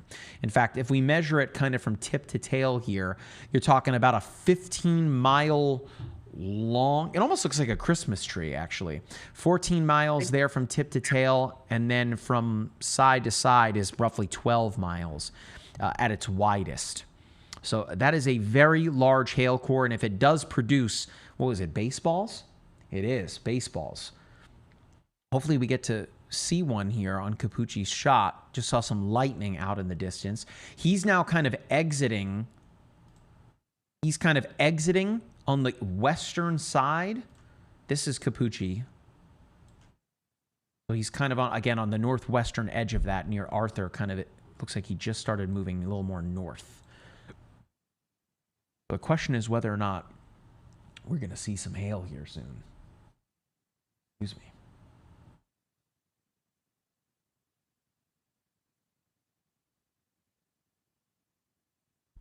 We have a question. Can you guys let me know on Kokomo, Indiana? Shout out to the Beach Boys. I mean, it's raining, right? Here's Kokomo. It's raining. Nothing yet. Nothing yet. I'm getting weird, like star-shaped hail. Some of these are truly bizarre. They're all. Jack, can we take strange... his shot? See if we can see some fall. Oh, they've stopped falling, but I'm going to collect some and then I'm going to post some shots. But they're the weirdest, like, fractally things I've ever seen. When you get back, oh, there he is. There's Capucci. Well, if we can switch to your shot in the car, too, we definitely want to be able to see him. I didn't set that up today due to the inverter, so I'll switch the camera around. Aha. Aha. That's probably a good call. That's probably a good call, given some of the issues we've run into. Yeah, let me pivot to me. Ah! And then, Jack, I think we can probably take the shot on TikTok, given that he has parked and he's not driving. We're going to have to make this real quick, and then we'll go. You're good. All right. You're good. Do you guys have my shot up? Yeah, we can see it. Yep. All right. Can you all see that? Yep. Oh, shoot. Hang on. I pressed the wrong button. Here they are. Look how weird they are. Aren't they strange? All right, so there's going to be a bit of a delay, folks. Oh, there it is. Look at that. Oh, my gosh. Those are so cool. Look at his little hail glove. Yeah. So I'm going to go, like, save them and measure them. But, yeah, very strange Keep it there, ones. Capucci. Keep it there. Will, can you grab a screen capture of that, please? Yep. Unless, you know what, Capucci's probably Hang going to on, post let me a photo from the put it field. back. Man, those look so cool. Yeah, I'll do that right now. All right. Oh, they're bizarre. Thank you for Very that. weird. All right. I don't know if TikTok got to see that, Jack. Did they? Oh, they definitely did. Heck Wow, yeah. look at that. Do you know what causes that, Matthew, versus a standard circle or sphere? He probably ran back out. Oh, sorry. I'm still here. What's the question? What causes that versus just a standard sphere? A lot of really weird wet growth. It's very bizarre. Okay. Oh, no. My calipers are frozen. Meanwhile, we're still waiting. We're still waiting from the folks up at Northern Illinois who left the MAC, mind you. I went to Ohio University, so shout out to the MAC. They left the MAC. I think they're in the Mountain West now. Whatever, but either way, Victor Gensini and those folks up there that have Capucci's for 20 minutes Illinois state record hailstone that I'm just dying to print. 3D print, that is. This stone came from Texas here. That's 4.63 right inches in diameter, Capucci. This particular hailstone. I love this one. This is my favorite design of all the ones that we had. But I cannot wait to print the one that you got recently, Capucci. And I have all those rolls of filament, and we'll print it. We could send them to you folks. So if you guys want one of these awesome 3D printed hailstones, be sure to follow us on whatever social media platform you're watching on and send us a DM. Say, I want a hailstone, and we'll see if we can get them to you guys. We gave a ton away at the Storm Chaser Summit this past year, and we'll definitely have to give away some more.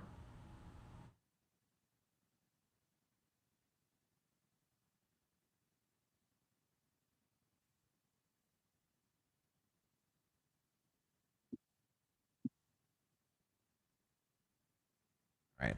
I want to see. I know Capucci is going to post pictures of those hailstones. I want to show them again. Those were so sweet. And again, just the one tornado warned storm right now. The storm that just never ends, seemingly. Oh, Will just got it in Slack there. But I think Capucci's going to post some photos here momentarily. But here we'll show it for the people.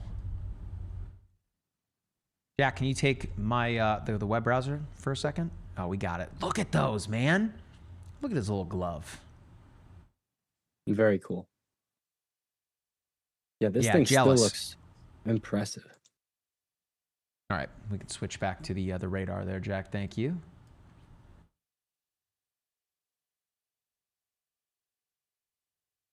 Nice grab. And just to remind folks, there is a moderate risk in effect today. Again, it is this red color here. In fact, it's that kind of bean shape there. How many people are at risk of this? Let me tell y'all. Stand by. How many people are in? When is he not? So 3.2 million people under that moderate risk. Widen it out a little bit, and this enhanced risk, the orange color, you got 10.7 million, right? So we're talking roughly 13, 14 million people approximately are under the gun in those two risk areas alone. But, I'm not going to say anything here just yet because the night is young, right? Oh, these storms are moving, Will. They're moving really fast. Mind you, they sure are. If I go here and go to the tornado watch area and I color it all in, you can see this yellow color, right? That's a tornado watch, everything in this, okay? So we'll start as far west as we can, right? So this is west of Jefferson City. Still 3 more hours to go here. This is until 10 o'clock Central Time. Again, that includes Jefferson City. That also includes St. Louis. Then that includes Springfield, okay, a new severe thunderstorm warning with a ton of lightning in it. Again, that's till 10 o'clock. Once we cross the Indiana border, the tornado watch is in effect until 1 o'clock Thursday morning. Now, that does not extend into Ohio. For those of you that are asking, what's going on. But yeah, Mike, a lot of these storms are moving at 55 miles an hour, it looks like. The one crazy moving into Terre Haute, 55 miles an hour. Terre Haute. Just like the one behind it as well. Terre Haute, thank you. My one chance, I blew it. Your one chance, you had it. I looked at my notepad too for the pronunciation, and I still blew it. It's a toughie. I'll never forget. We had a basketball player in college who transferred from at the time when the NIL did not exist. He transferred from Indiana to OU. Armand Bassett, my man, transferred to OU, and we got into. I think we made it to the Sweet 16. No, was that the year? I can't remember. We beat Michigan, which was awesome. So yeah, he transferred from. I know he's from Terre Haute. So shout out to Armand Bassett. Didn't think I'd be shouting him out today, but whatever. All right. What'd you say? Oh yeah, look at that. Let's look at him. Frolicking. He's using his phone. Of course, he talked about technological. Control in 2 different ways: dry grow or wet.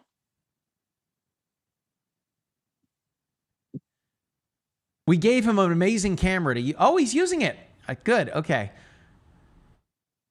The DJI Pocket or Osmo, whatever it is, it's a freaking amazing camera sensor on that thing. I don't know if he was using it out in the rain. Don't know how well it will do out there, but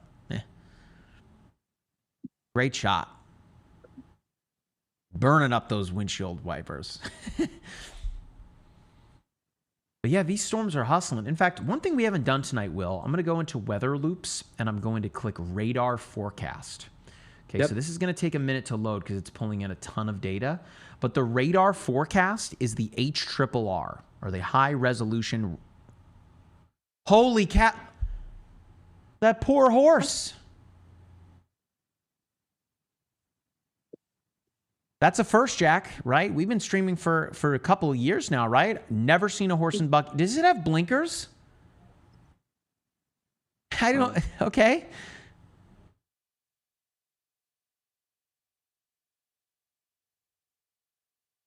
Yes, yeah. Lancaster obviously has a bunch of the horse and buggies, and they do have to have some sort of blinker system, some sort of light, or at least I think it's at least some sort of refractor, to alert other cars. Will, are you close to that the world's biggest buffet, Shady Maple or whatever it is? I am. I know that's yes. Shady Maple always used to be catered to our school on Friday mornings. Their donuts would be brought in every Friday morning. I bet, Will, because I know that you can eat. I bet you could throw down a couple plates at Shady Maple. I bet. Absolutely. Absolutely, I can. All right, so go ahead. Mike, we got an interesting tornado warning here now. I was going to say, new tornado warning. Real quick, I wanted to show again the radar forecast. This is the HRRR. Of course, I moved it, so it's got to load that data. And anyway, take Will's shot, Jack, and he can walk through the storm. Yeah, so you can see we have a brand new tornado warning. This is the cell that, of course, Matthew has been on the entire day, south of Humboldt, north of Mattoon, towards Charleston and the Coles County Memorial Airport. This is a storm that has had rotation nonetheless the entire day, but it has not been able to get a tornado warning just because, or at least not a tornado warning in a while, just because it struggled to get that rotation near the surface. But the National Weather Service finally feels that it's close enough now. And we have two new tornado warnings. Another one here near Auburn, south of Springfield, Illinois. You seen that, Mike, as well? Yes. I'm going to switch over to it right now. This one actually does have also a velocity coupler. And just like that, you can show that things can get active very quickly when it comes to severe weather on a moderate risk day. So two new tornadoes. Beyond that, I mean, it's just the parameter space, right? Absolutely. Things were just, especially considering how fast these storms are moving, the helicity that is present within it. Again, that right along that boundary. So everything is just going up so fast. Yeah. So again, remains to be seen if we have anything on the ground. But again, for those of you that live in the Mattoon, Charleston area, you need to be prepared to act right now. Again, as it stands, this is just radar indicated. Capucci, as you just saw, collected some fairly significant hail from that. I'd say maybe ping pong ball size. And then we've got this tornado warning back here for Auburn, Pawnee, and Kincaid, Edinburgh, and Taylorville for the next 40 minutes. All radar indicated, but we will keep you posted if that takes the next step, so to speak, right? I was going to say, shout out Parks and Rec, but that's Pawnee, Indiana. This is Illinois. Close enough, though, Jack. Close enough. We've had it all tonight. We've had hail. We've had Parks and Rec. I shouted out Armand Bassett. Big shout out to Ohio University basketball. And then we talked about an Amish buffet. And then we saw a horse and buggy with blinkers on. So if you've been watching us this whole time, we're talking peak weathertainment here for y'all. Will, I even talked about you when you were off camera. I can't remember how many pull-ups you did when we were at Charlotte, the Charlotte Motor Speedway. I'm sure was it the Army or the Navy? I remember that. I think it was the Navy. I actually have a flag still from them. Like it was the Navy challenge. It was like 13 pull-ups with a 27-pound weight. It was like the weight of the helmets they wear underwater. Do we have a PDS tornado warning? It's this Mattoon storm. I was going to say, I think it just updated. Yep. What? Wow. PDS tornado. Confirmed tornado. Yep, for 23 Matthew minutes. goes to look for hail for 2 minutes. Yep. So it's on this storm west of Charleston. It's very likely that is where the tornado is. Let's switch to the correlation coefficient. Wow. That's unbelievable. I assume that it's right there on top of the airport. Wow. CC is weird there. But yeah, right there.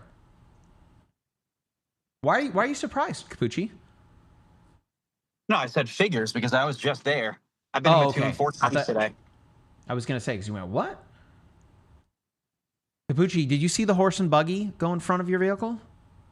Yes, I did. That was awesome. I'll be back. I'm going to run out and collect some more hail in 1 sec. Go ahead. All right, so we'll stay on this one. Again, this is a PDS tornado warning. Again, that stands for particularly dangerous situation. So it is a tornado warning that let alone has a confirmed tornado, but it is a large one on the ground, a damaging tornado. Of course, the impact statement here from the National Weather Service, they do not mince words. You are in a life-threatening situation, period. Flying debris may be deadly to those caught without shelter. Mobile homes will be destroyed. Considerable damage to homes, businesses, and vehicles is likely, and complete destruction is possible. That is, again, harsh wording there. And that is approaching Charleston, Illinois right now. That is just to the east of Interstate 57, southeast of Humboldt, east of Mattoon. So again, Charleston, Illinois. See how many people we've got there. Wow. There's a lot of people there. 17,286 from the last census. So this is a what airport is that, folks? Stand by. It is the Coles County Memorial Airport. If you live in that area, Jack, my Stream Deck keeps going to sleep over here. I'm not sure if you can just turn that off. So again, just west of Charleston here. You need to be in a safe place. That is going to be a storm shelter. Ideally, if you don't have a storm shelter, a basement. If you don't have a basement, the lowest floor of your home in an interior room. If you're in a room with windows, you're in the wrong room. If you're in a school and you're in a gymnasium, you are in the wrong room. If you see windows and you can see outside, again, you are in the wrong room. I live here in Florida. I don't have a basement. The water table is too high. So my safe place in my home is in a closet underneath my stairs. You got to know where that safe place is to go. Again, a mobile home is not safe, period, the end. If you're in a place that does not have a permanent foundation, you are in an unsafe place. It's too late right now if you live in Charleston to act. Right? That is why you need to prepare ahead of time. If you fail to prepare, then prepare to fail. Okay?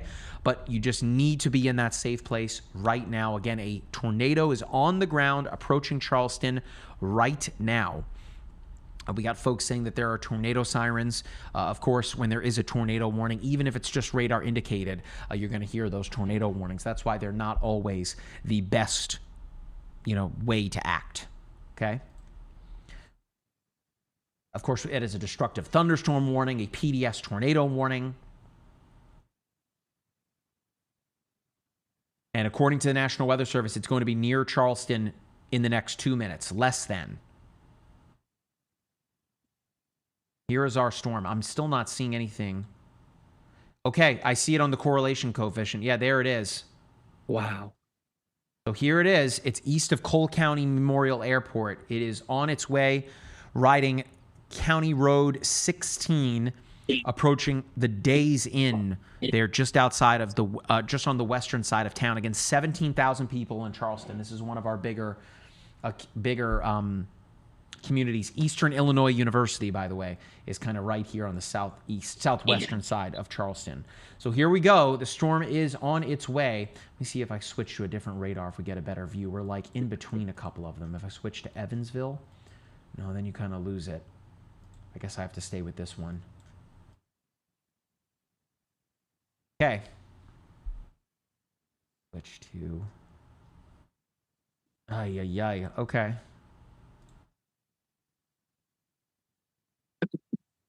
All right, so this is our tornado. The blue right here. This is the tornado. What state? This is in Illinois, Charleston, Illinois. You can see right here. Forgot I can right click, Will, to make the draw tool go away this whole time. Right. So this is, again, Eastern Illinois University is right there along 16. I mean, the tornado is like right on top of it.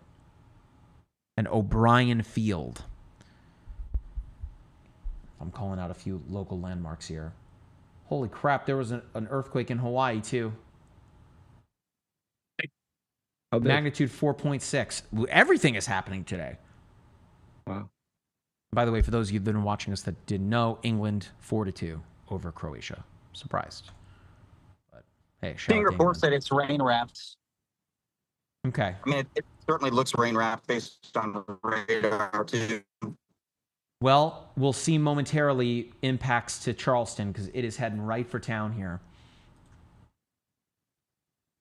Pretty much right on top of the university.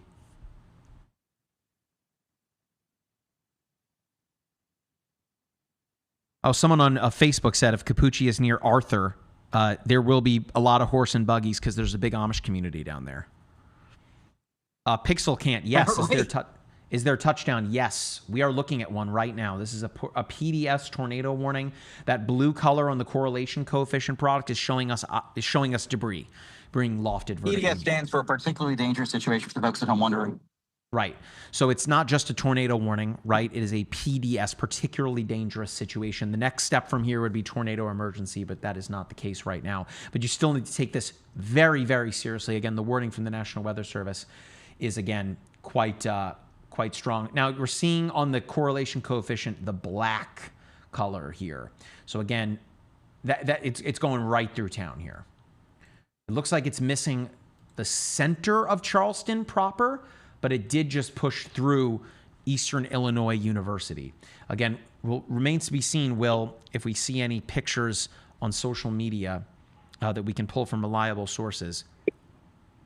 Right. Yeah, it's going to be tough pictures rain of wrap, I'm damage. sure. Yeah, and it doesn't look like there's any storm chasers in the area. Capucci was close by. But these storms are moving so fast.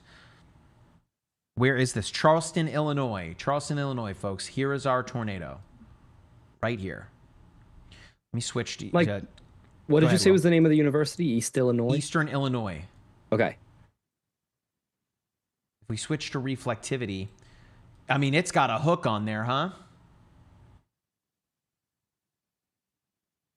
And to Capucci's point, wrapped up in rain.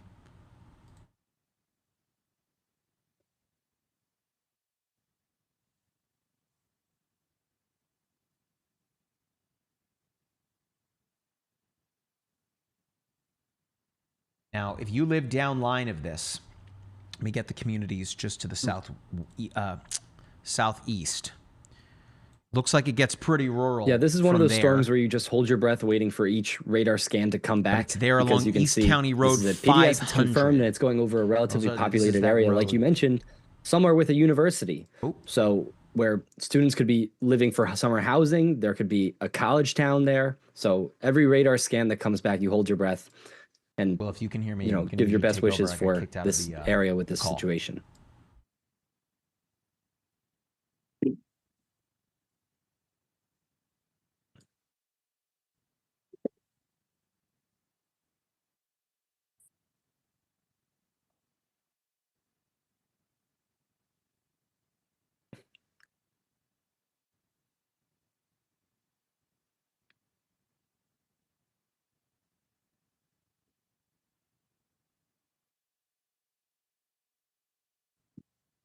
see.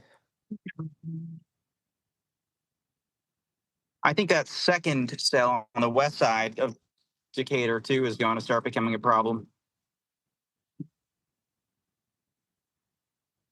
Really up here near Decatur, Matthew. Wait, I gotta switch my radars again. Yeah, that second cell to the west, I bet, will be a problem too. Yeah. Yeah. Yeah, it does seem to be, we're now kind of south of where that boundary is. You've had the resurgence of the warm, moist air, so you're not dealing with as much of the cold outflow as earlier. That outflow boundary. The warm front has continued to lift north a little bit, so you're getting some of these warmer temperatures, allowing tornadoes to get closer down to the surface rather than being highly elevated. Yeah.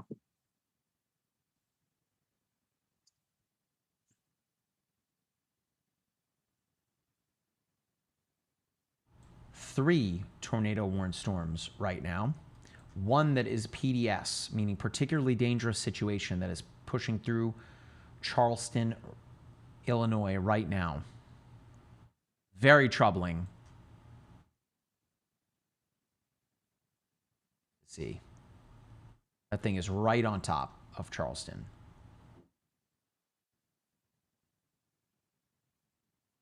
Well, I didn't see anything just yet on social media. We got to be careful about pulling stuff, though, as you will know. Say that again, Mike. Excuse me. No, you're good. I was going to say we have to be very careful about pulling things from social media. So it's got to come from reliable sources. Right. Not seeing much of anything here just yet. You just got to hope that folks are sheltering.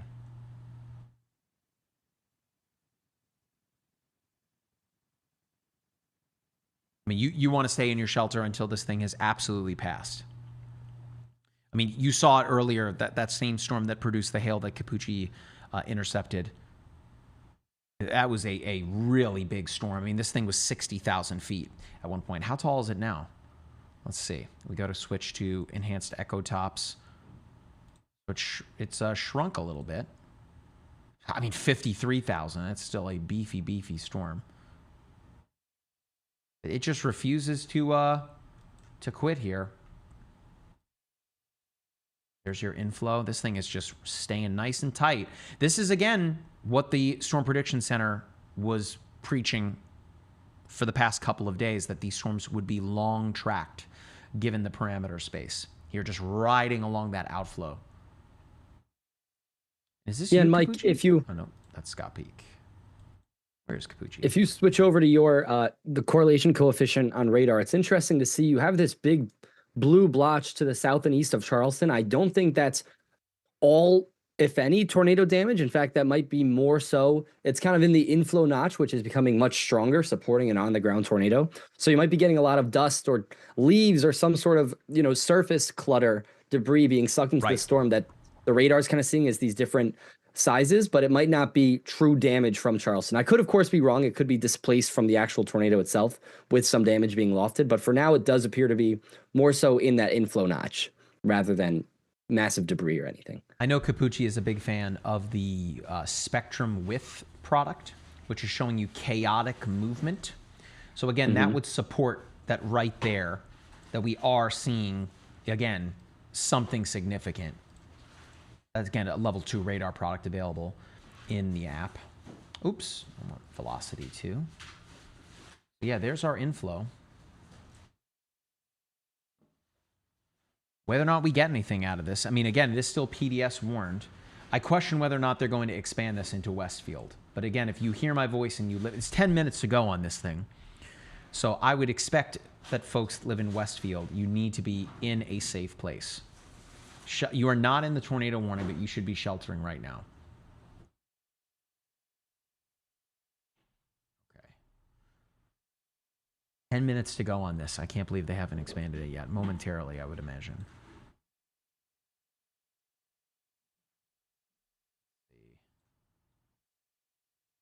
to Will's point, all the blue here. I mean, as Will talked about, this could even be corn, dust, who knows, getting sucked into the inflow of the storm. All right, we'll see where it goes. Capucci is on the western side of this. Of course, you saw the hailstones that this storm produced.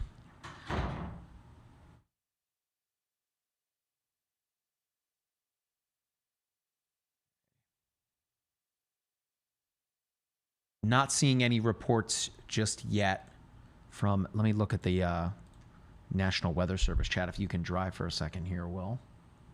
Yes, for sure.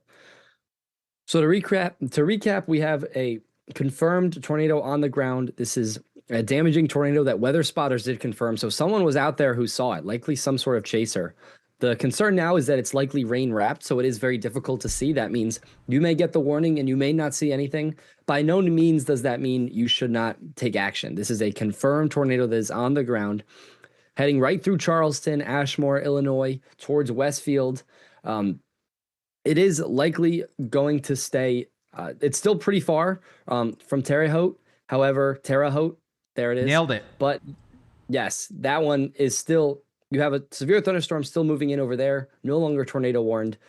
As of now, though, this is our main concern. You have a particularly dangerous situation that is one of the top echelons for a tornado warning. It's only issued when there is a tornado that is confirmed on the ground doing damage. So you can either confirm that by radar, you can confirm that from weather spotters. So we're going to stay on this storm as we watch to see any reports of storm chasers who may have seen this or maybe on the ground close to it right now. Using the MyRadar app here, and you can see we have another tornado warning just a little bit southeast of Springfield, Illinois, near Taylorsville, Kincaid, Edinburgh, Bull Pit, and east of Pawnee. So we'll continue watching that one. It does seem to be some broad scale rotation, but the main concern, as I mentioned, is currently this PDS east of Charleston, Illinois. For those of you just joining, my name is Will Cano. I'm a meteorologist alongside meteorologist Mike Linden and meteorologist and storm chaser Matthew Capucci out in the field. We're tracking a PDS tornado warning east of Charleston. And I'm going to switch here to look at not only reflectivity, but correlation coefficient. We were just talking a little bit ago. Okay, well, first they did extend this tornado warning. Yeah, let's take a look at what they said. Yep, they confirmed that this is still ongoing. It is a damaging tornado, a PDS still. It now extends through Kansas, Illinois, Grandview Township, Marshall, Elbridge, Vermilion, and Darwin are the towns. It's just to the north and east of Martinsville and just to the north and east of Casey or KZ. But as of now, the tornado is ongoing east of Charleston. And as you can see on my screen, it's producing a lot of blue here. But this blue is beyond where you would expect the radar, or beyond where you would expect the tornado to be. If anything, our tornado may be producing some debris signature down here. As we mentioned earlier, this could also be associated with the inflow notch, or where the storm is getting all of its warm, moist air flying in from the south. That's a strong gust of wind. If you were standing there, you could all of a sudden feel a warm switch of the wind coming from the south, bringing in these moist dew points and hotter air that's supplying the storm. And with that strong gust of wind, you might be getting some ground clutter, some of these leaves or twigs or dust flying in the air that's kind of showing this debris signature, or at the same time, this might also be related to some sort of damage that the tornado has produced and is being lofted out ahead of the storm.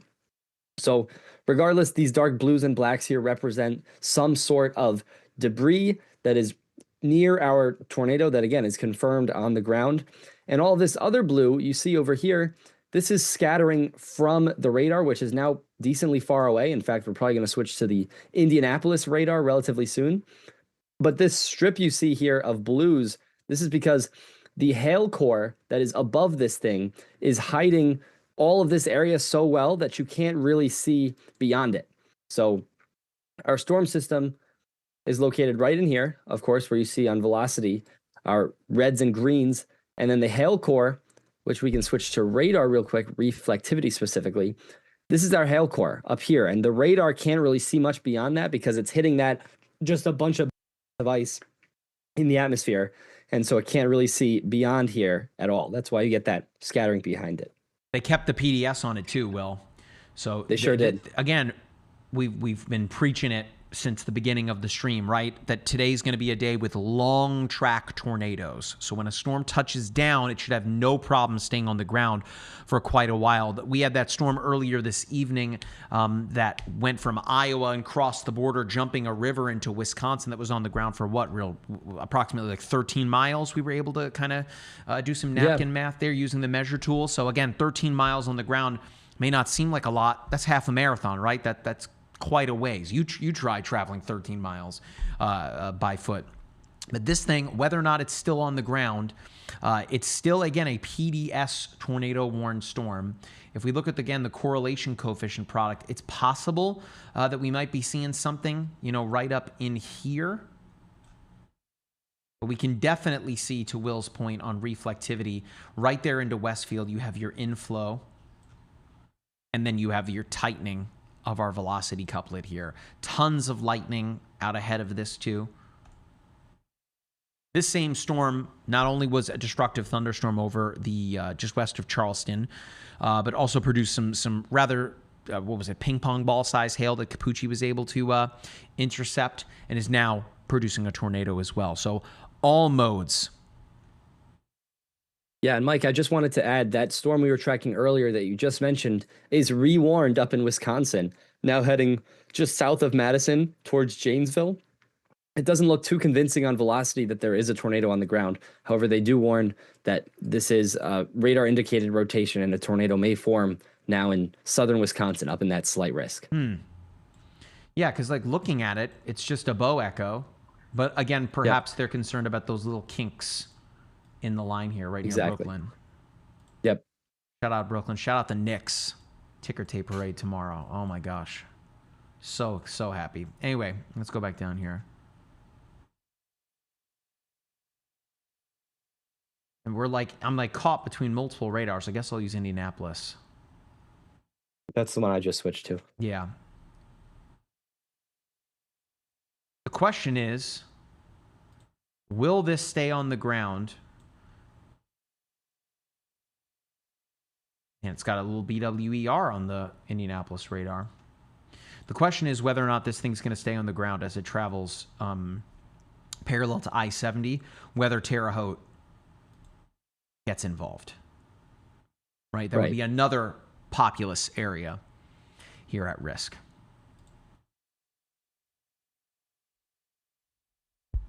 Okay. Someone's asking, has the South already seen the worst of this? What do you mean, Kate? What do you mean, the South? You're talking like the Gulf Coast, right? Like Alabama, Louisiana, and Texas? Because you're dealing with, heavy rain and flash flooding from Tropical Storm Arthur. Meanwhile, Will, again, let me pull it up here. I think Jack is back. He stepped away to use the restroom. Let me go into the app. I'm going to turn on the earthquakes because we had an earthquake tonight in Hawaii. Right. Check this out. 2 of them. But this one, magnitude 4.6, right? Just off the coast of, is this the Big Island, right? Yeah, it's the Big Island. Wild, right? One neat thing about MyRadar too in the earthquakes layer, if you toggle on display faults, you'll see the fault lines of the earth, right? Kind of neat, right? So you often see a ton of earthquakes right along the fault lines. But we just had an earthquake, 2 of them in the Gulf over the past couple of weeks. I didn't feel it here in Orlando, but I know some folks did that live on the south side of Orlando. I live north. Yeah, some of my friends in Miami felt it. They did, yeah. Well, a couple weeks ago.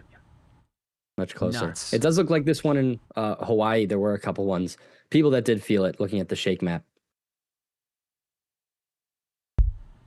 But it looked like a deeper earthquake. Someone's asking what level of tornado is this? So tornadoes are not rated in real time, right? A lot of the way tornadoes are classified is by National Weather Service survey meteorologists that go to the damage after the fact, because we can kind of look at storms on radar and kind of understand what's going on, but you need to look at the damage, right? Was the bark ripped off of a tree, right, being debarked? Was a car lofted and thrown? If so, how far? Are we seeing the slab of foundation only? These are, this gives you indication of the damage that of what damage, how strong those winds were, right? Our last EF5 was oh my gosh, where? Why am I blanking?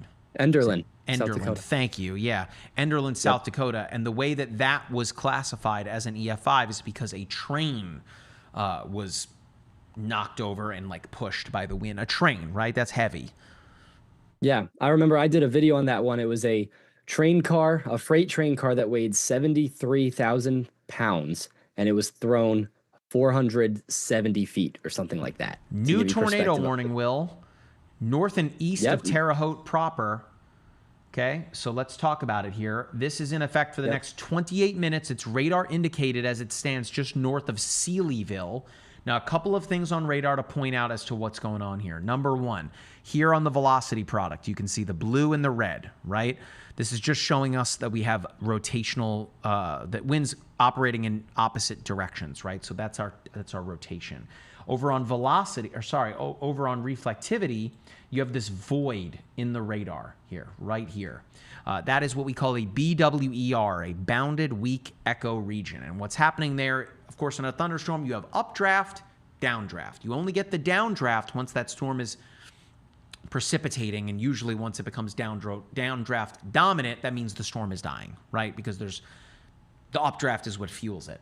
Anyway, what's happening here is you have your updraft that's so strong, right? And that kind of supports our environment that we're dealing with today, that the updraft is so strong that it is suspending the precipitation high up in the cloud and not allowing it to fall. Of course, the way that a radar beam works, it sends the beam out, it bounces off of the water vapor and water molecules that are in the atmosphere, and the signal comes back to the radar, hence the product, what's called reflectivity, right? But what happens here is that the precipitation is, again, suspended high up in the cloud to the point where it doesn't allow it to fall, right? So this would just show you a very strong updraft here in this storm. Now, again, radar indicated as it stands right now. If there's anything that I'm going to point out, another thing here, Will, we have this big gap in precipitation here from Rockville, southwest of Clifton. I suspect you're going to see this get filled in here momentarily, right? It's almost like this storm here is kind of reaching its hand out here and grabbing a hold of this one. I think you're just going to see this all fill in, and you're going to see this thing bowing out. That's what I think, right? We shall see. Yeah, I agree. Also worth noting, the system west of Terre Haute, closer to Marshall, Elbridge, that's no longer a PDS. It is now just radar indicated rotation. Yeah, and I think that all is now kind of falling into place where you're going to see, I don't want to say that that storm mode is going to go linear, but I think that what you're likely about to see here is kind of all of these gaps in the storm beginning to kind of fill in a little bit. Right. And at that point, I mean, again, even though things are tornado worn, you still can absolutely get some spin ups here. But at that point, you're talking about, not only these storms moving so fast, but the winds rushing out ahead of them. And then, of course, as they pass by, you can get some Mike, very, I got something very else strong for wind. you. Let's hit it, Will. Our old tornado up here in Wisconsin is now once again radar confirmed. This is again a damaging tornado up in Wisconsin near Evansville. This is south of Madison, associated with a line that is moving through. It is now a radar confirmed damaging tornado. Once again, this is the same. Man.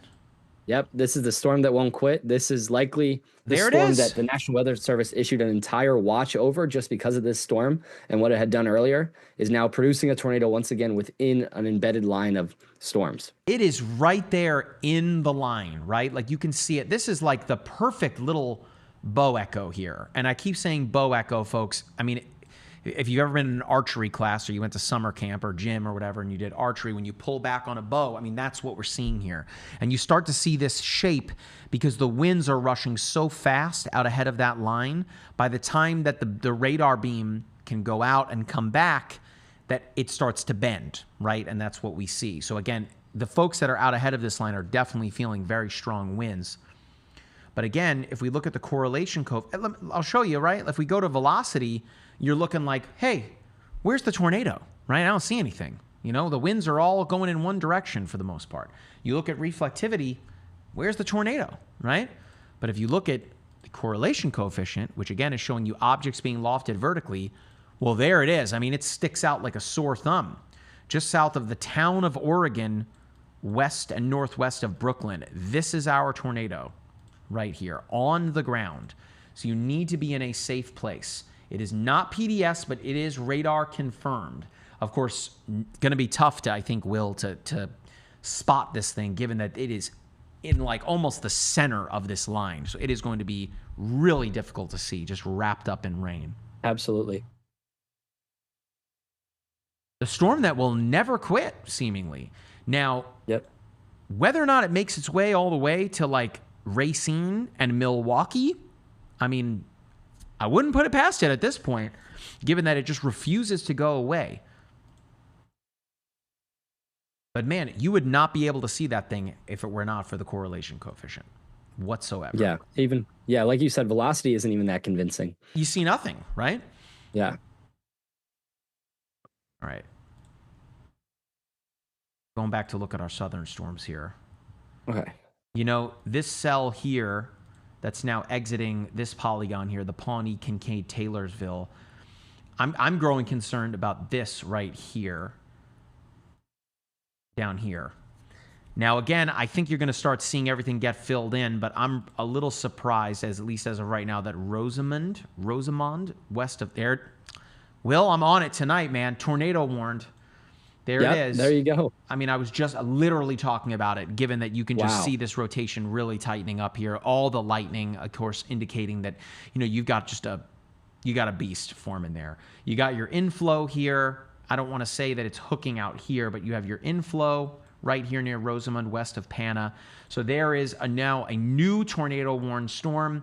Again, this is for parts of central Illinois for the next 37 minutes. Rosamond, Pana, and Tower Hill, you need to be in a safe place. It is just it is just radar indicated as it is right now. We're jumping east, looking at this tornado-warned storm. Let me switch over to a different radar. The one, Terre Haute, avoiding everything entirely right now. It's got that tornado-warned storm to its west and one to the east. Now, this one here, again, this is new, Will? For the next 21 minutes? Which one? Let's see. Brazzy, Carbon, Greencastle, Fillmore? Let's see. Brazzy.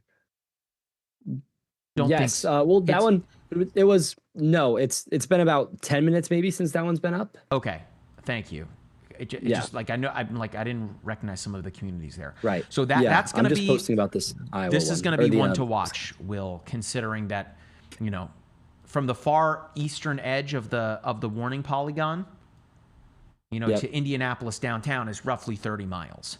Whether or not it is going to cover Indianapolis, we'll soon see. But that would absolutely be our most densely populated area under a warning today. So we will keep a close eye on things there. We've now got 1, 2, 3, 4 tornado warnings there, and then the one up in Wisconsin. We still have a tornado up there? Let's see. Yeah, weakening, but it's there. Yep. Just south of Oregon, northwest of Brooklyn. I mean, look at the radar scans there, Will. So like 8:11 so for me, Eastern, right? So this was 11 minutes ago. Mm-hmm. Right there. Sorry. Right there near Belleville. Yeah. And the next scan. It's been on the ground for a little bit. Right there. And then the next scan right here. So again, really rough math here. Or really rough. So that's roughly 6 miles-ish. 6 to 7 miles. Sorry, I'm a dad, Will. Sorry. I guess you couldn't see my hand motion there. Yep. So, yeah. Not like super long track, but definitely on the ground. Yeah, for sure. The most telling signatures today have been in Wisconsin and Iowa in our It's slight so risk. wild. This one's even closer to the marginal than the last one, in fact. Mm-hmm. Back to velocity here. I'm like debating. I'm trying to see which radar is giving me the best view at this. it seems like the Evansville, Indiana radar is really showing up on for the storm here for the Marshall and Elbridge. That's where the velocity signature is the most, I want to say, significant.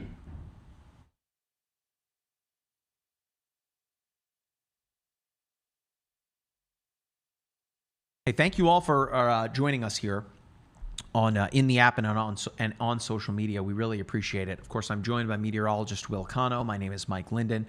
Of course, meteorologist Matthew Capucci is out in the field. He just posted a video here, Jack, if we can pull it up 5 minutes ago, of the hail near Arthur, Illinois. Let's play that video when we can, Jack. All that to say, thank you so much for joining us. Whether you're watching in the MyRadar app or on social media, we really, really appreciate it. I think there's almost 500 people here on TikTok. Thank you so much for taking the time to hang out with us tonight. We'd really appreciate it if you were to follow us here on this platform. Completely free to do so. That we always know whenever we drop a new video, or of course whenever we go live. Hey, and hey, if you're enjoying the coverage, tap on the screen. That's some of the best way to let us know that you're really enjoying things. I didn't even mention this. We're at 10,000 likes. Thank you so much. And again, for everyone that's been sending us all the little gifts on TikTok, we really, really appreciate it. Thank you for your patronage. Really, really appreciate it. And hey, share the live stream. That's a great way to get it out there. So Will, Jack, let me know when we're ready with that video. Do we need to download it? I mean, I can pull it up here on the web browser. Can you take sound? All right, let's do it. It is unmuted. Oh, gotcha. Okay, so stand by, folks. We'll pull this video up for you. And then Will, that storm near Marshall, tightening up. Yep. Still watching it, indeed. But as I mentioned, by the way, all those gaps really starting to get filled in. All right, so we're going to take this video that Capucci just posted from Arthur, Illinois.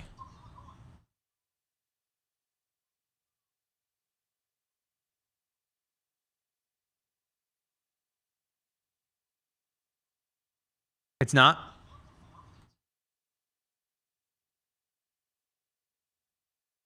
Okay, we'll pull it up here in a second.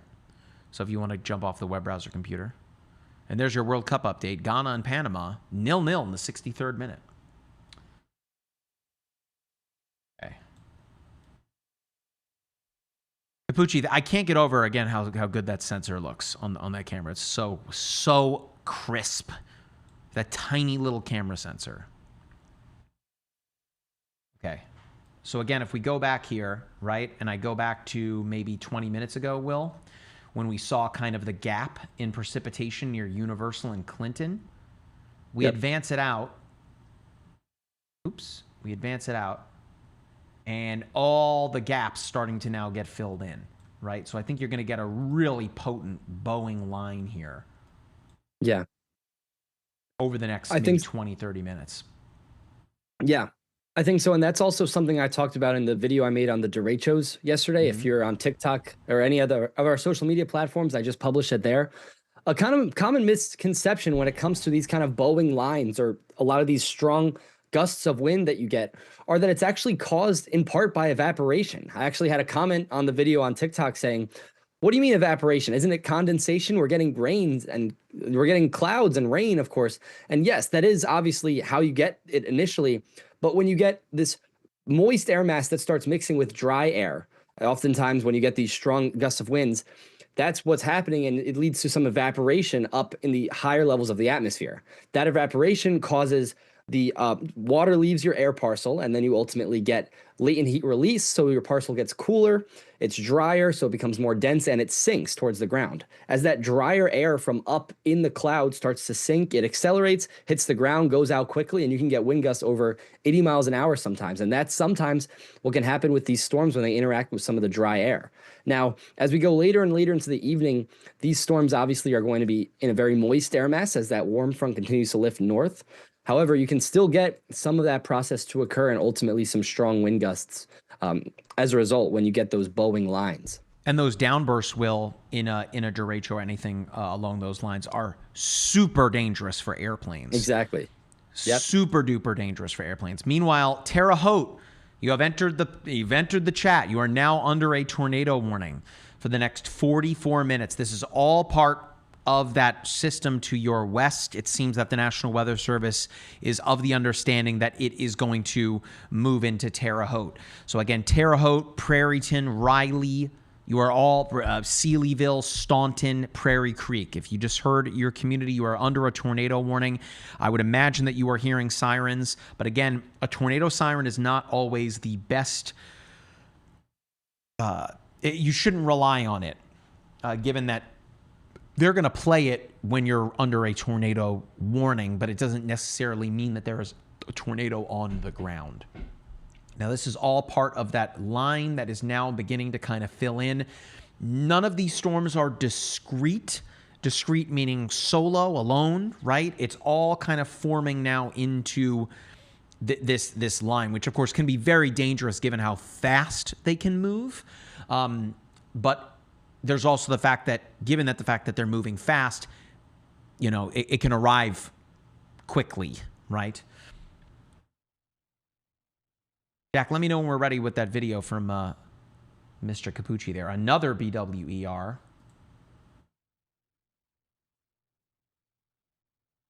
Okay, I was going to say I could rip it for you and get it.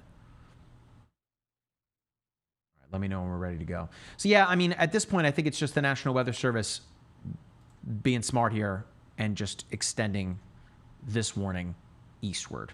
So we've got another 28 minutes to go on the tornado warning for Marshall, Elbridge, and then Terre Haute. That's for the next 43 minutes. So for the next hour, roughly, they are anticipating potential tornado conditions between these two polygons. Meanwhile, we've got this one here near southwest of Greencastle because of this rotation wrapped up in the rain. That is heading kind of parallel to Interstate 70 there. That's in effect for the next 12 minutes. Going to get real interesting, Will, if they decide to extend that, because at that point, we kind of begin to enter the Indianapolis metro. That's right. That'll be a real interesting time here in the evening. Right. Obviously, that's the most populated area in our moderate level 4 out of 5 risk today. And it's tricky because as we get later and later, we enter the nocturnal tornado threat, where we already had a strong low-level jet today, or the jet stream that exists in the lower levels of the atmosphere that kind of increases shear across the Great Plains and the Midwest. But especially as you get into the evening hours, a lot of studies have shown that low-level jet really amps up and can increase shear going into like the 9, 10, 11 p.m. local time. So as these storms do travel into the populated area of Indianapolis and the city proper, you could see an increased tornado risk, even if it's not as discrete as it once was. Okay, let's take Capucci's video. Gang, check out how weird and spiky the hail is right now in central Illinois. They're all like the diameter of baseballs. Wow, it's a Mickey Mouse one. It's like a collector's edition. So the hailstones are weirdly spiky. That's due to something called wet growth. Basically, hail can form in 2 different ways: dry growth or wet growth. Wet growth happens, oh no, there are stones on that side that I want, but there's a river in my way. And there's a horse and buggy. Okay, I'll make friends with the horse and buggy. Anyway, wet growth happens. My shoes are gonna be ruined. Hello, horse. Wet growth happens when you have temperatures near freezing as the hailstone forms. So it can kind of bump into other hailstones as they form, and you get, oh my goodness, a starburst pattern. And so you can get smaller hail embryos that kind of merge with that first hailstone, and they're almost glued together and they freeze in tandem. Look at that. Amazing spikes with this wet growth. I hope these can be 3D scanned. And we saw a horse. It's a great day. Wild. Yeah, that was that same storm that, of course, was part of a destructive thunderstorm when it produced the hail, as you just saw there. It then went on to produce a tornado that was eventually PDS warned, passing through Charleston, Illinois, right near Eastern Illinois University. Okay, so if you want to see that video again, by the way, head to our X account, that is MyRadar WX, and you will be able to see that there, unless he posted it to Facebook as well. Let me see. Don't believe so. Hey, Mike, something, Yep, it's on Facebook too. Something random just to talk about real quick. Obviously, the focus is the tornado warnings, but some recent news is that there was a pretty large warehouse fire that broke out in LA over the last couple of hours. And Okay. you're now starting to be able to see it on radar and echo tops. This is like in downtown LA. This was at near a cold storage facility, it sounds like. So I'm going to keep watching this on radar. You can also see it starting to come up on enhanced echo tops as the smoke plume grows higher. But something interesting. Can we see it on radar? Yeah, a little bit. I can pull it up. Take it, It's Jack. on my screen. Let's see it. Yeah, look so at that. right here, this is like pretty much downtown LA. You can see the reflectivity is starting to pop up, and it's only in the last few frames. Just about over the last few hours, you started to see these echo tops How about pop up. that? How tall is Yeah. that? It's, Grab the let's see. inspector tool. Yeah, let's see. Yep. Up to 6,000 feet. Okay. 9,000 in some places.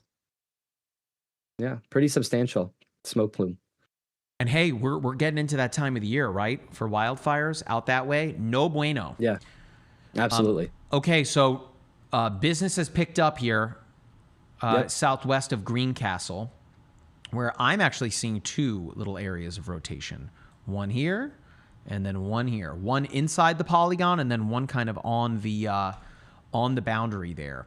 This is back in Illinois. Another 7 minutes to go on this. So again, I think they're going to have to make a decision here, Will, whether or not they're going to extend this, potentially to include Coatesville, Stylesville, and Amo. Yep, towards Clayton. Yeah. Okay, 22 minutes to go on this one near Pana and Shelbyville. I've got to switch to a different radar to get a better look at it.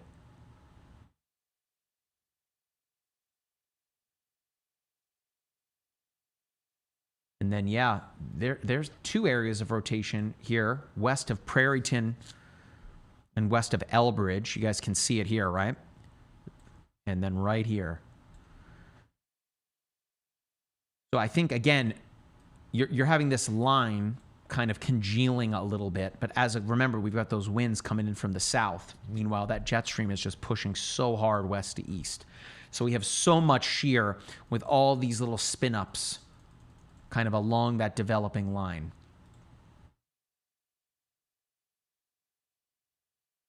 Switch back to another radar here. And I'm so curious to see what's going to happen here with this storm near Greencastle. I'm also wouldn't be surprised to start to see all this beginning to fill in too, over Carbon, east of Rosedale. I mean, look at that big gap over the Clinton area. That's now begun to fill in. Shame we don't have any cameras in there either. Got this one up in here, Lafayette. Unclear what direction the camera is facing. Yeah.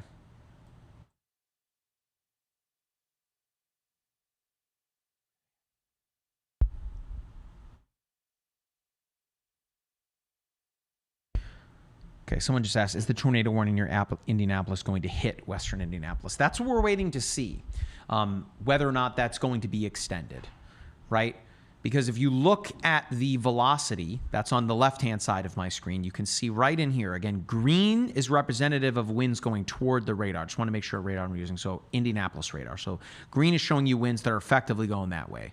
Red are showing you the winds going away from it.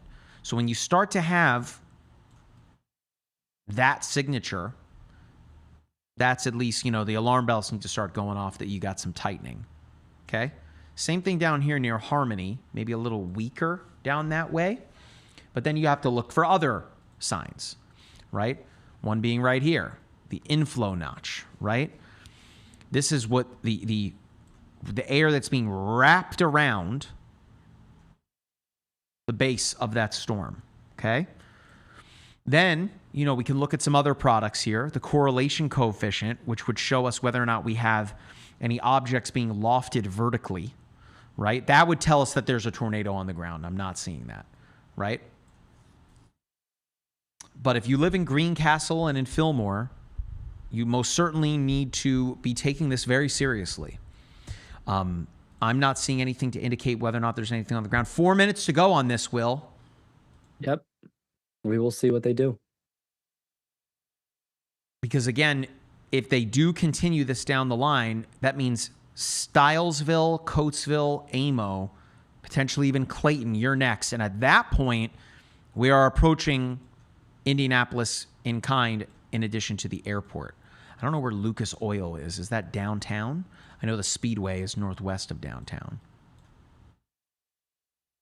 Lucas Oil you can see from I-70. I know that. So I think it's southern Indy.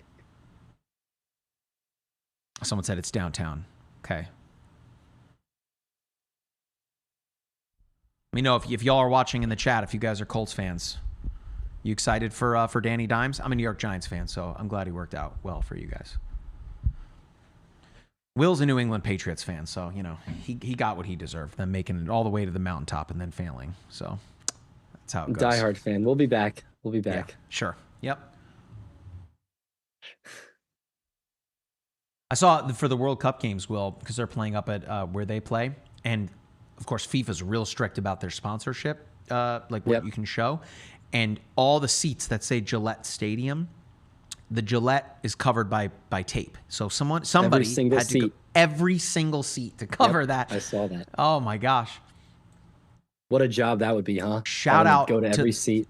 Dude, shout out to the Scottish people that are there. Yeah. They are taking over Massachusetts. This is like my favorite video on social media. I saw a report saying that that they bars are running out of beer up there, saying it's worse than anything they've ever experienced. So shout out to the Scots that are here, beating them at their own game, having a good time. I think it's great for sure. All right, how much? 2 minutes to go. What are we gonna do here? May not be extended. It still doesn't look all that impressive. I mean, there's certainly a bit of a signature, but I wouldn't be surprised if they let it go and then they could always pull Jump back on it again. Something substantial changes. Yeah. One thing here. Let's do this while we're waiting. I'm gonna go to weather loops and I'm gonna pick radar forecast.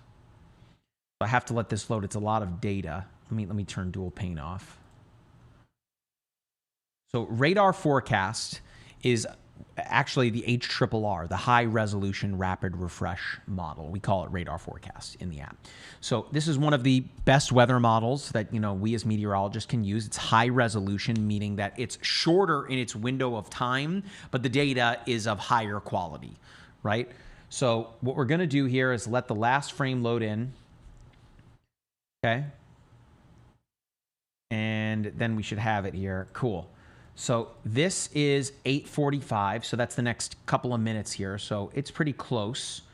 If we advance things out, you can see that even as we get closer to midnight tonight, there's still that line of storms that's out west that's coming to town, right? Diving in overnight, an additional round for Indianapolis, and then things still don't quiet down until 3 o'clock in the morning. Well, they just extended it. Wow, a buzzer beater, huh?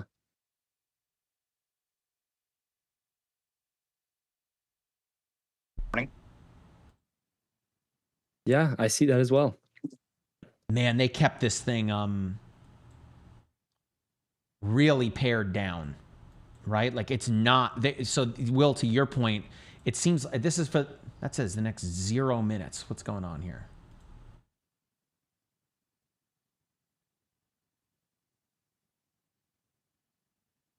I'm not getting velocity either. Strange. That product's showing up. Interestingly, the only storm that really... Go ahead, Kuji, you're good. Unless we lost him. Oh, I didn't know if I could hear it. No, the only storm that really interests me right now is actually the westernmost one near Carlinville in Illinois. It's just kind of on its own, just kind of doing its thing. It's south of Springfield. And I'm wondering if it's far enough from the pack that it won't be as easily, high precipitationified. I don't know why. I'm intrigued by that one. It has cool vibes. Pucci, someone Yeah, it does. reposted your video on X and said, "You can tell this guy genuinely loves his work." That really, I do. I'll send you the knows I link. love my job. I'll send you the link on X so you can see it. I just sent it to you in Slack so you can respond to it. Oh, thanks. Yeah. And send him your videos of all your hailstones around your apartment and like your weather blankets and whatnot. It's like a weatherman's evil lair. Oh my God. Cameron Nixon got a hell of a photo of that storm cell as it went over Charleston, Illinois. Can you take the web browser computer for a second, Jack? Shout out to Cameron Nixon. I met him for the first time at the Storm Chaser Summit. I know Capucci is a huge fan of his. He's a smart dude. Look at this photo. I don't want to cut his profile off so we can give him credit. Cameron J. Nixon on X. What a shot there. All right. Jack, let's go back to the radar. Will, they dropped the tornado warning. There you go. Okay. They just have the severe thunderstorm now. Yeah. Which makes, I would imagine they have at the bottom they say remain alert for a possible tornado, of course, which is somewhat standard. Yeah. They definitely just want to keep watching this, but don't want to alarm a populated area too much. Yeah. I mean, especially when you consider the fact that, you know, there is a little something in there southeast of Greencastle, southwest of Stylesville. So again, you are under a severe thunderstorm warning, so do not let your guard down. But needless to say, to Will's point, it's approaching the most populated area that we've talked about tonight, that being Indianapolis. We'll see whether or not that does, you know, take things to the next level. Right.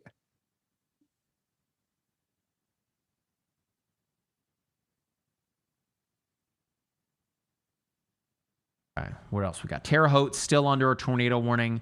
You know, it looks like there's a little bit of rotation west of Prairieton. And this weird little lobe here. Ooh, rotation is quickly reorganized with the formerly tornado warning cell near Cowden or Coden. Real quick, before we do that, Will, another tornado warning on this line. I'm going to keep calling it your tornado up in Wisconsin. Yep, I see. It is the line that literally will not stop producing. So 42 minutes to go on this one here. This is for south central Wisconsin in Rock County for the next 42 minutes. It's just radar indicated as it is right now. And then we also have this warning that continues for the next 11 minutes. Again, you look at it on reflectivity, nothing to see. On velocity, there's not much to see. But, like, what are they seeing here on the correlation coefficient? Because we saw it earlier. Still nothing, it looks like, at least. You do still... I'm sure they... Maybe using some sort of other radar, they could see a little kink that caused them to issue a tornado warning. But like you said, I'm not seeing much here. Certainly not like the last one where you could see the debris ball.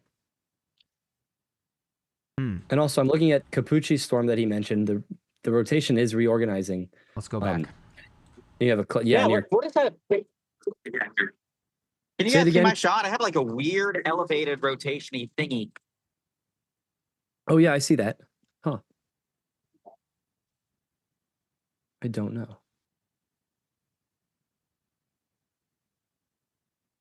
Interesting. Yeah, I'm watching this one. It does seem to be having some better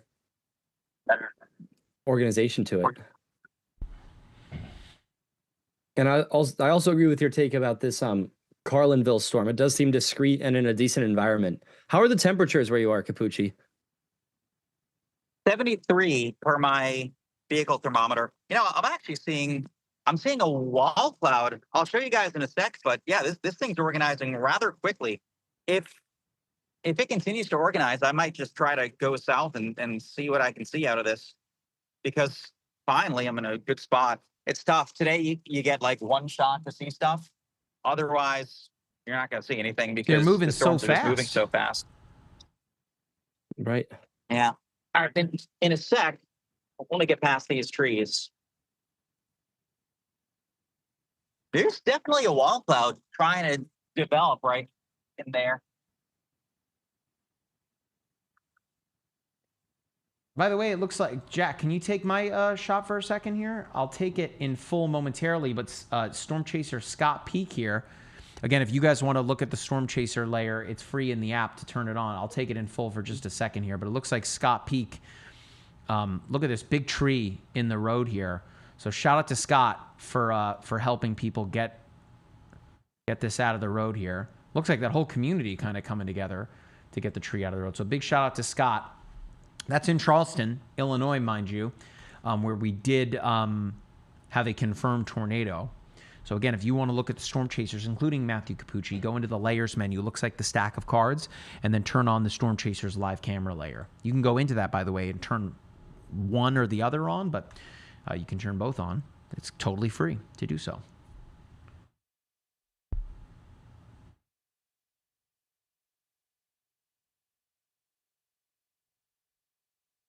Possibly. I can't believe that tornado warning up in Wisconsin. Okay, so we only have the one tornado warning now for Terre Haute and Prairieton. In fact, the rotation is right there near Prairieton. Yep. Right here, west of Riley. South of Terre Haute proper, west of Riley.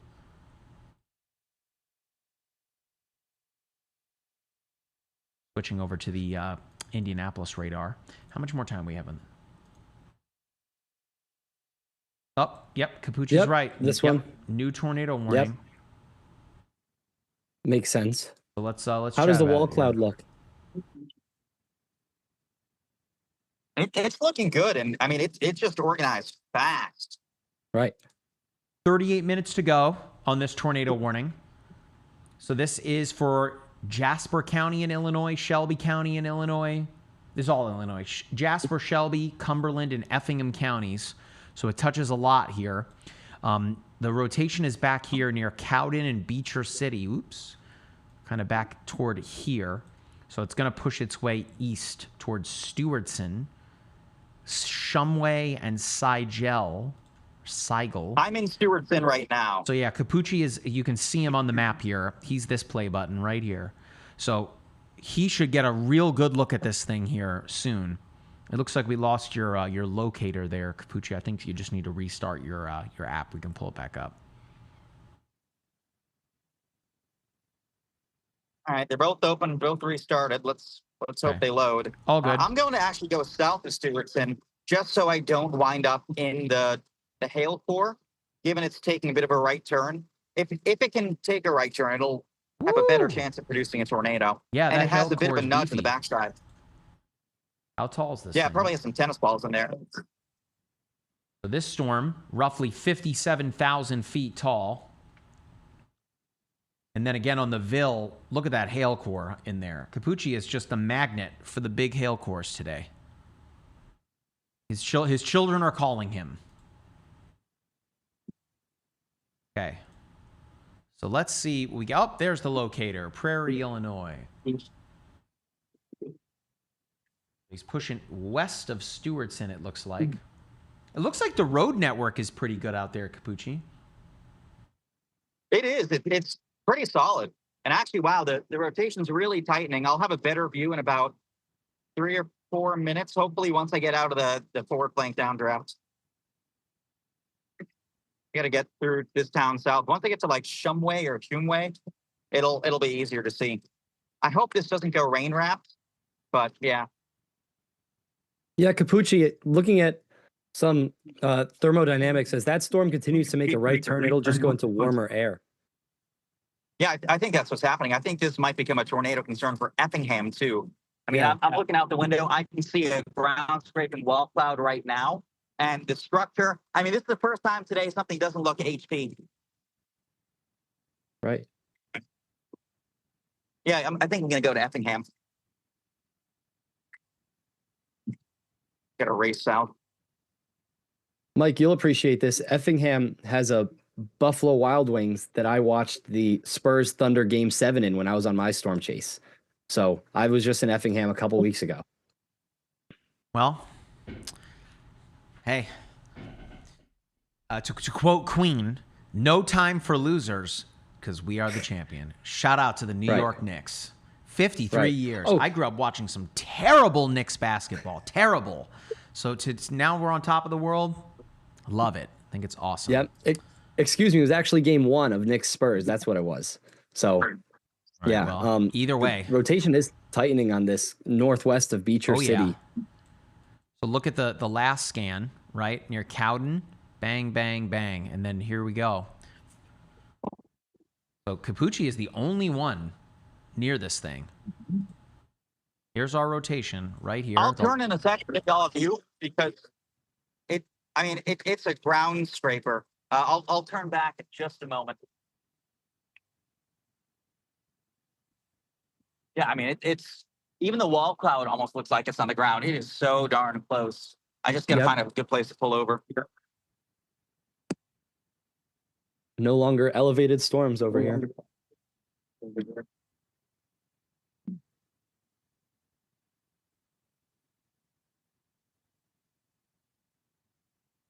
Thank you all for joining us this evening. We really appreciate it wherever you are watching it from, whether it is on social media or in the MyRadar app. You're watching on TikTok. Hey, we really appreciate it. Thank you so much for spending your time with us this evening. My name is Mike Linden, meteorologist with MyRadar. I'm joined by meteorologist Will Cano, and then meteorologist and storm chaser Matthew Capucci is out in the field. TikTok, I can't show you the storm chasing footage because for whatever reason we keep getting warnings from TikTok. It thinks we're driving when we are not. You can see me seated here in the studio. Will's seated as well. We are not driving, and Capucci is driving, but his camera is safely mounted. That being said, hey, we'd really appreciate it if you guys could help us get to 130,000 followers. We really, really would appreciate it. 12,000 likes so far. Hey, thank you so much. We are tracking this storm here in Illinois, just west of Stewardson. The rotation really tightening up. Yeah, guys, take my shot. That is the wall cloud. And it may have something trying to get going under its left side. Oh, that is low. Really low. Yeah, it's a ground scrape. So a wall cloud, again, that is the cloud that comes out from under the base of the cloud deck. And it's that sudden lowering. They happen rather quickly, and it's in that lowering where we can see a funnel and thus a tornado. And they keep referring to it as a ground scraper because it looks like it's on the ground from here, right? Woo, big lightning strike. I know we're delayed. I know Capucci's shot is delayed. Yeah, it still looks a little outward dominant to me, but I mean, that thing is spinning something crazy. Someone in here, thunder and rain here in Dayton, Ohio. Yeah, I mean, you guys are out ahead of the advancing line.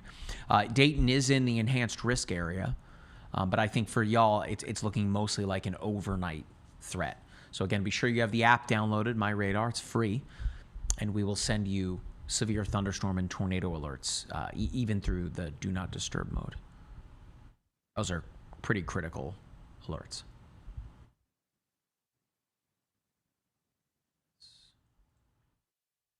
All right, so Jack, I think we can take Capucci's shot on TikTok, given that he's not driving. I'm about to move. Okay, disregard. Disregard.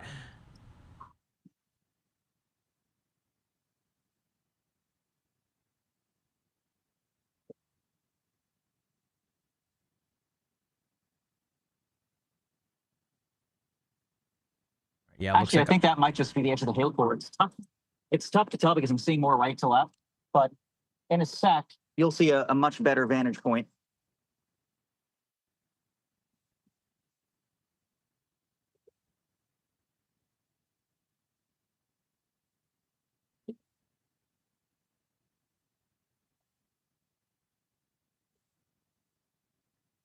All right.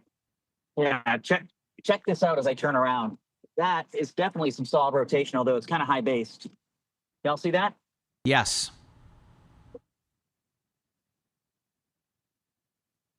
Man, that is a big storm.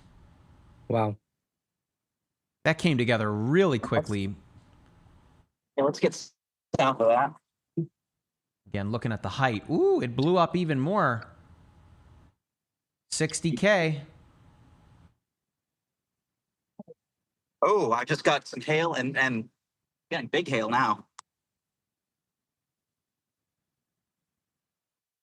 This thing's tight. The rain shows, it looks impressive. Yeah, the latest velocity scan looks really impressive over Beecher City.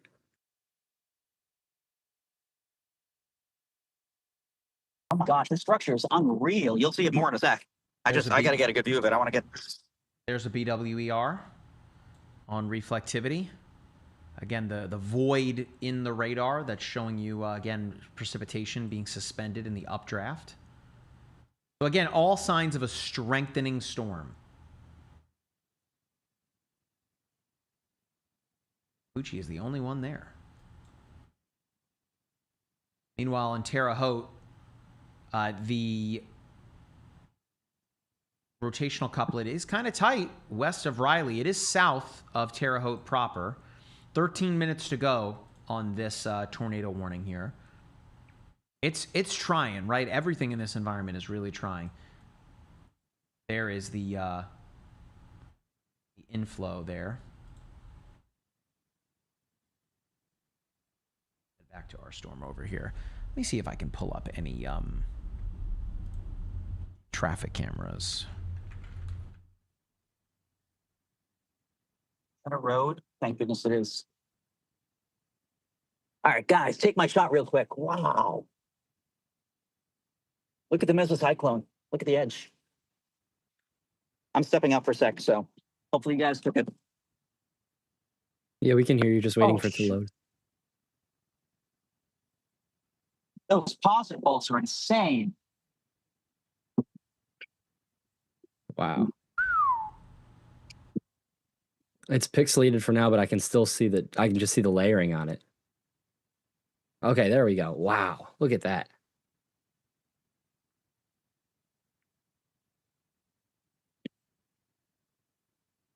Wow, you can actually see it moving in too in real time.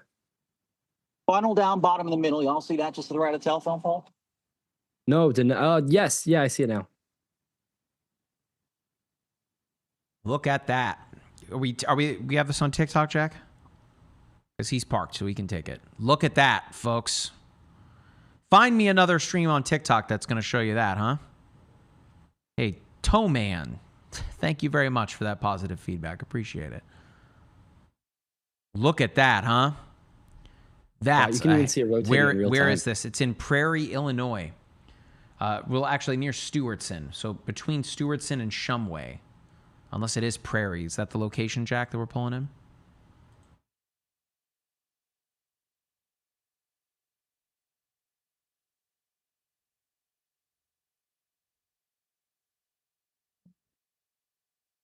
Okay. Both my MyRadar versions are open, so. Wow, the striations are unreal. Wow. And there's Look that at that. bowl lowering in the middle, getting lower and lower and lower. Yep, I can see that as well. Wow, you can see it, just the meso rotating in real time. That's unbelievable. Yeah, look at the lowering. Right near the Yeah, that's RFD the there. correct spot. Wow. I want to step out and get a picture, but I don't want to get struck. Don't strike me, don't.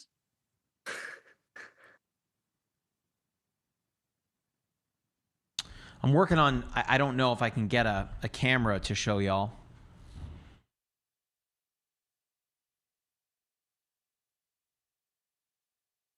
Charleston. Get my bearings. Southwest. Yeah, look at that. Mike, do you see that lowering there to the left of the telephone pole near the RFD? Yes. That's incredible. So what you have here is all that rain back there. You can see the kind of the rain shaft. That's your rear flank downdraft, or that's all the rain and cool air coming behind it. And right in front of it, you see that lowering. That's your wall cloud, and ultimately where a tornado could form right in front of that RFD in that hook. That's the hook that you see on radar, and it is certainly lowering. It's trying. Lowering is getting lower. We're gonna get a tornado soon. Wow, look at that. This This view looks like the supercells behind me that I have as my backdrop. Okay. I mean, so we're kind of seeing it here in real time, folks. It's right there in the center of your screen. I was going to say, that if RFD Capucci, kept you coming could in too. zoom That in. RFD, that's nice. I already did. Mike, if you can switch on radar to the Springfield radar, it looks like a tight couplet now, just east of Shumway. Just westbound, I'd be excuse very me. surprised if it's not on the ground. Wow. So again, to Capucci's point, it's very possible that it could be on the ground. It just may not be condensed, right? But we're looking at it happening in real time.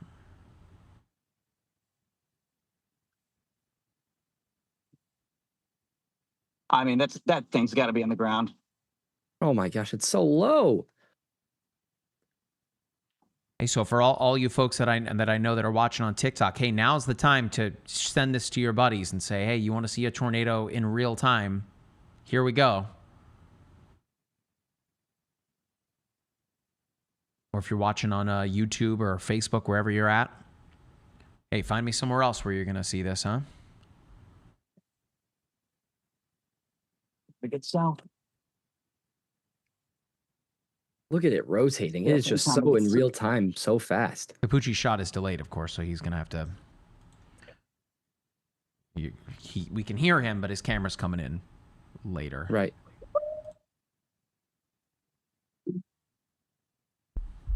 Let's see. I'm looking for any sort of, ground motion that might be suggesting it is on the ground, because that's... Oh, it's... Hey, shout out to Escaping Yeti. Shared the live with more than 5 friends. Shout out. Gotta find something new to say. Oh no, we went pixely. No. He's right. I was gonna say he's right underneath that thing. We just lost his shot. Oh no. All right, hopefully we get it back shortly.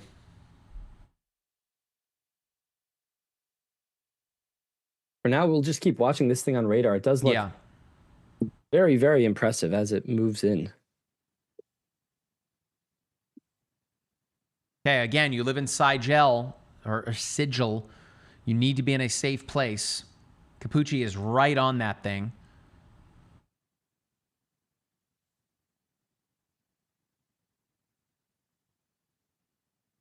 How is Terre Haute? The worst of it is exiting south and east of Terre Haute downtown. Right? So, like, the cause for concern is right here near Riley, just to the southwest of Center Point.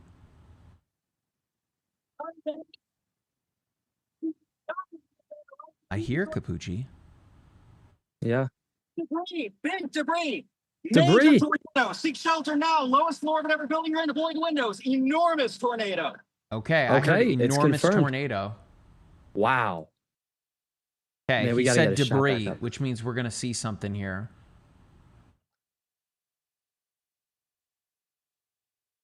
We have a confirmed, based on our spotter, a confirmed tornado just east of Shumway. Well, we'll have that video here then momentarily on to be able to show. Wow.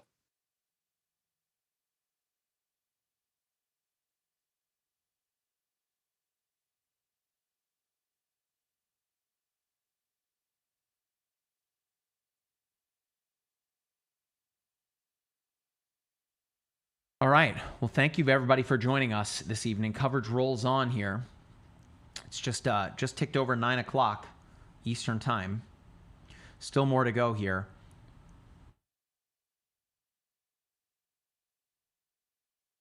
We have another discrete storm, by the way, Will, developing behind that. Yeah, near Litchfield. I'm seeing that's the one that the Carlinville one. It does look, it's trying as well. It sure is trying. Oh, major damage. Big damage.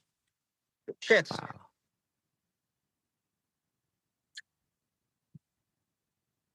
I heard Capucci. In other news, they did extend the Terre Haute tornado.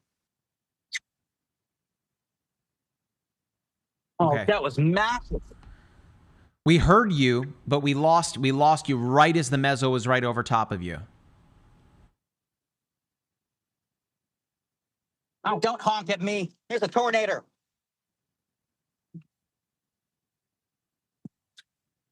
You recorded video of it, Capucci? Oh yeah, I'm about to post it. I'm trying to get. Okay, no, to you do your thing. Yeah. Wow, look at the damage. This was probably the biggest intercept I've ever had. Really? Wow. Yeah, you're gonna see it again in a sec. I gotta get east. It's becoming rain wrapped.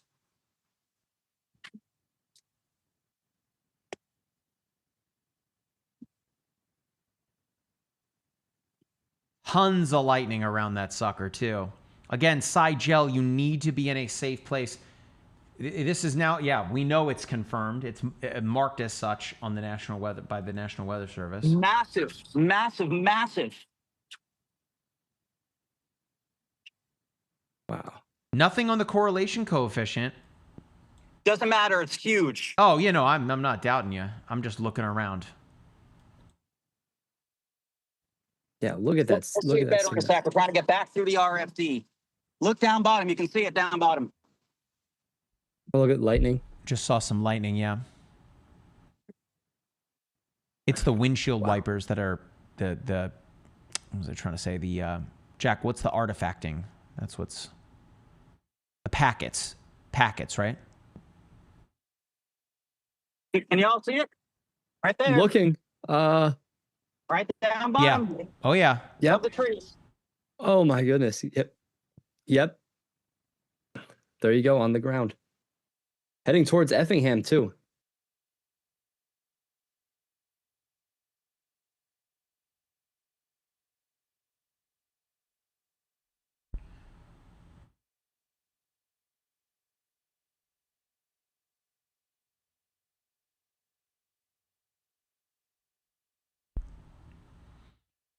You still see the cone? Yes. Yep, I can see it. Look at that. Wow. Yeah, we'll stay here.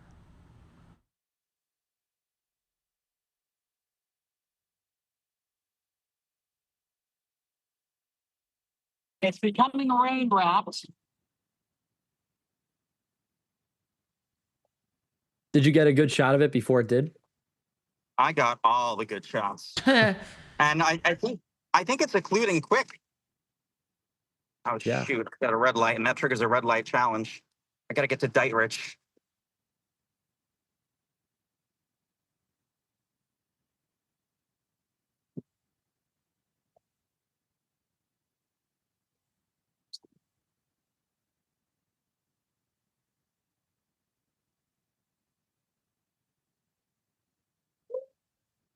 Yeah, it was confirmed by spotters over Shumway near Effingham. 50 miles per hour moving. I mean, Capucci confirmed it.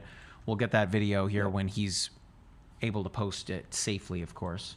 It's approaching Scott Peak as well. I know that he was in the Charleston area. You know, I'm gonna take y'all off, take my shot real quick. I'm at the red light, so shoot. Hang on. This is why I need a. Okay, so y'all see it? It's Your loading. It's your loading. shot is frozen. Shouldn't be. There it is.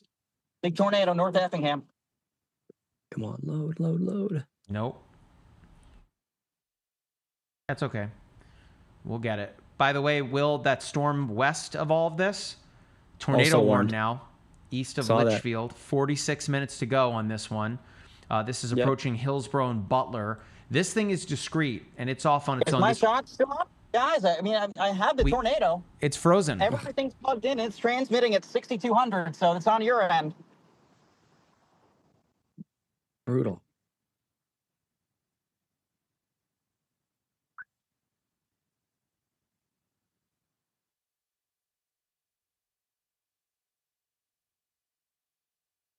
Figures. Great timing. Yeah, video error. What is going on there? The other chasers experience the same thing? Yeah. Okay, hang on. Will, if you want to take over for a second, I'll message some folks here. Yeah, for sure. So for all of you joining right now, my name's Will Cano. I'm joined by Mike Linden and Matthew Capucci, who's out in the field storm chasing a confirmed tornado just north of Effingham, Illinois. I was just in Effingham a couple weeks ago, and this is a place that is pretty densely populated, at least for this area. And Matthew Capucci, in the last 10 minutes, we saw a wall cloud move in. We saw a lowering right behind the RFD. Yes, if you can go look at his Twitter as well. Mike, if you're able to pull up his Twitter, or Jack, I can try to find it as well. Yeah. We have a confirmed tornado that was just spotted by Matthew Capucci to the northwest of Effingham, moving into the uptown region now of Effingham. And this is now a PDS tornado. This is now a wow. Oh, look at that shot, Capucci. Oh my goodness. That's insane. Look at that. Just moments ago, this is now, just to the northeast of Effingham. You're seeing it right here. Jack, are they seeing this on TikTok as well? Capucci's Twitter? Yep. So on all platforms, if you're joining us now, this was moments ago, just to the northwest of Effingham, between Effingham and Shumway, Illinois. Our storm chaser and meteorologist, Matthew Capucci, got a confirmed tornado with significant debris, a large tornado. It formed very quickly. In the last 20 minutes, we were following this storm, but we've been following it all day, and it wasn't able to produce a tornado warning until now. Once it did, it very quickly produced a tornado, and this is now a particularly dangerous situation here in Effingham. Sigel, Woodbury, Jewett, Toledo, Illinois, and getting close towards the Indiana border. Not quite there yet, but this is a confirmed tornado. You're seeing Matthew Capucci's feed right now to the northwest of Effingham. And is my radar also up by chance, Jack, or not right now? Okay. Yeah, so. Okay. Well, how is that looking? Okay, take my phone. We're going to point east towards the tornado if it's still there.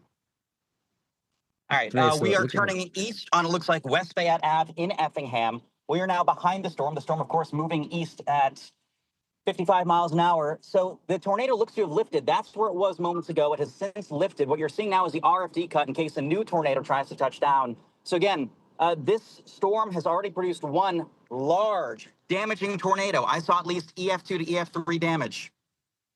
Wow. EF2 to EF3 damage. And again, this thing formed very quickly. And today, one of the main threats we have is that these could be long track tornadoes. So even if this thing is lifted right now, it could very well go back down to the ground and stay there for a while. So this is, if you're anywhere near Wheeler, Hidalgo, Greenup, Toledo, even these farther places to the east of Effingham, this was once a confirmed tornado, and it is still a particularly dangerous situation that could develop further and travel eastward. You know, I think at this point, since I've intercepted, I think I got to go to the next one near Vandalia. Yeah, I know that's the one you mentioned like half an hour ago, and that one does look like it has some rotation as well to it. Yeah. So we're going to get off the Effingham cell. Do you be right here? Don't tell anyone. Okay. When you're a star, they let you do it. I'm kidding. Secret's safe with us. Oh my God. Oh my God. Oh my God. I'm going to have to run for just a sec, but I'll be on in about 3 minutes. Oh gosh. Sounds good. Okay. Thank you, Matthew. I love you all. Goodbye. All right. Likewise. So the storms, good news for Indianapolis proper. There is a severe thunderstorm warning, but it looks to be going south of downtown Indianapolis. So that is good to see, at least as it is right now. But boy, we've got some big, strong storms popping up here. That PDS tornado warning storm that Capucci's on is in effect for the next 10 minutes. We'll see if they extend that to include Woodbury. But now we look at the storm behind that for 40 minutes. That one is really starting to look rather potent here. That's just west of Irving. You can see the rotational couplet here, right here. Sorry, Will, just posting to the socials here. Capucci's shot. You're good, as am I. Just make sure not to double post there. Yeah. I'm just putting Capucci's post on the Instagram story. Perfect. Thank you. You're welcome. Heck of a shot there.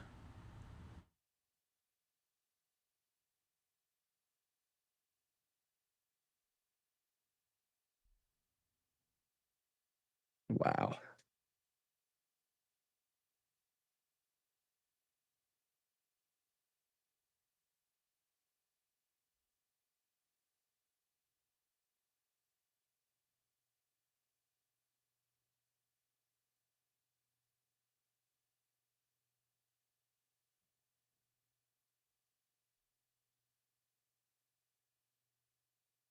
All right, a lot of folks. What's the app? MyRadar. That is the app.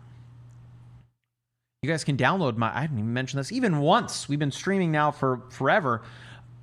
Thank you, Jack. It's up on the screen. You can click it right or scan it right there to download the app for free. Of course, or you can just search MyRadar on all major mobile platforms. It's one word, MyRadar, R-A-D-A-R, all one word. And you can download the app for free. If you are digging the storm tracking features that you're seeing here in the app, if you go into the settings menu of the app, it looks like the little gear on the toolbar there under premium subscription, you can unlock a free 3-day trial to give these features for a whirl. That includes the per station radar, in addition to all of our radar mosaics, the hurricane tracker, historical radar. We have turn-by-turn direction in Apple CarPlay, Google built-in, and Android Auto. There's so much cool stuff in the premium feature offerings. Road weather, I should mention as well. Again, free trial to unlock that. All right. We're tracking the 3 cells. Now, are they going to extend this here? We have 8 minutes to go on this PDS tornado warned storm that Capucci was on. You guys saw that not too long ago. Mike, I'm going to step out real quick. I'll be right back. You're good to go. Right.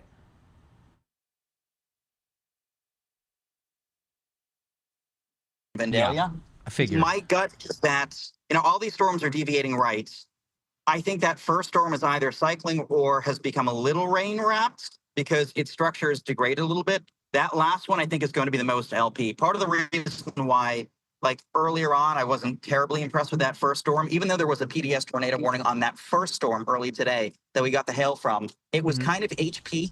The farther west you go, some of the moisture has been a little bit depleted, leading to a more low precipitation storm mode. So I think I'm going to go one to the west. Now, they have expanded the PDS tornado warning. It now includes northeastern Jasper County.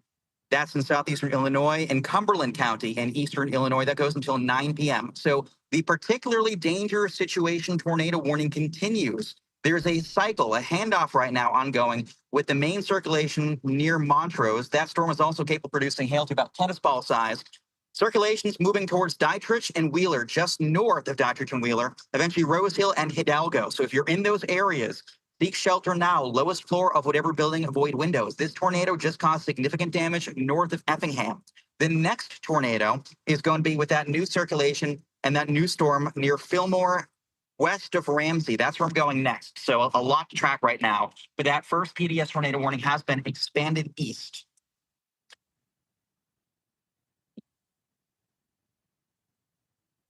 Again, for the folks in Terre Haute, tornado warnings are to your south. We have a tornado warning that is east of Terre Haute for the next 36 minutes as well until 10 o'clock Eastern time. We can see the rotation within it right here, just to the southwest of Cloverdale. Heard something. But to Capucci's point, these two right here, you saw the tornado. We showed it to you not long ago. Jack, if we actually want to take that again, take the web browser computer. I want folks to see this again. This is the tornado. This is the PDS tornado warned storm right there. Look at that sucker.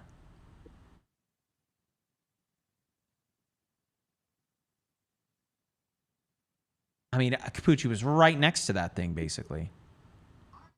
Show it one more time. I mean, we all watched it from the time it was nothing to an LP supercell. We watched the RFD cut come in. We watched the cone. We parked just north of the mezzo, and then we came back down and hook sliced it. And thankfully, you remember that thicket of trees? Things were getting sketchy right when we emerged. We finally had good visibility. So it was a challenging maneuver, so to speak. But I'm glad that it panned out.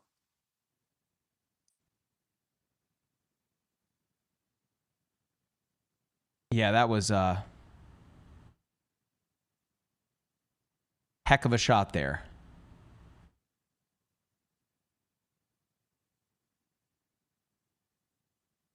It's looks like, let me see. Oh, we definitely have a debris signature now. There we go, east of Tupulus, southwest of Woodbury, easier to say. Here it is, right here. I mean, Capucci is right now. Is that Capucci? No, that's Scott Peak. He's right near. Oh, he's got it on his shot. I'll show it for a moment. I don't want to show it for too long. There it is. From Scott Peak. Again, if you want to watch the Storm Chaser feed, head to the app. He is right on that sucker. It is still on the ground. Again, the debris signature is still prevalent.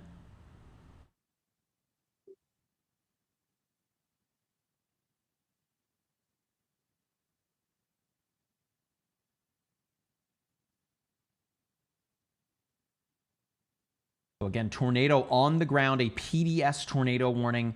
The handoff is happening right now where it's going from. It's a little tough to see, but this is the initial tornado warning. It's being handed off to this one that extends out to include Hunt City and Willow Hill. So again, we have a debris signature right in here. about 25 minutes. Go ahead. In about 25 minutes, we'll also be in position for the. I was just going to say we'll be in position for the next tornadic storm to the west. Just because storm motions are so fast, you only get one chance really today. So we'll be in position for the one to the west too.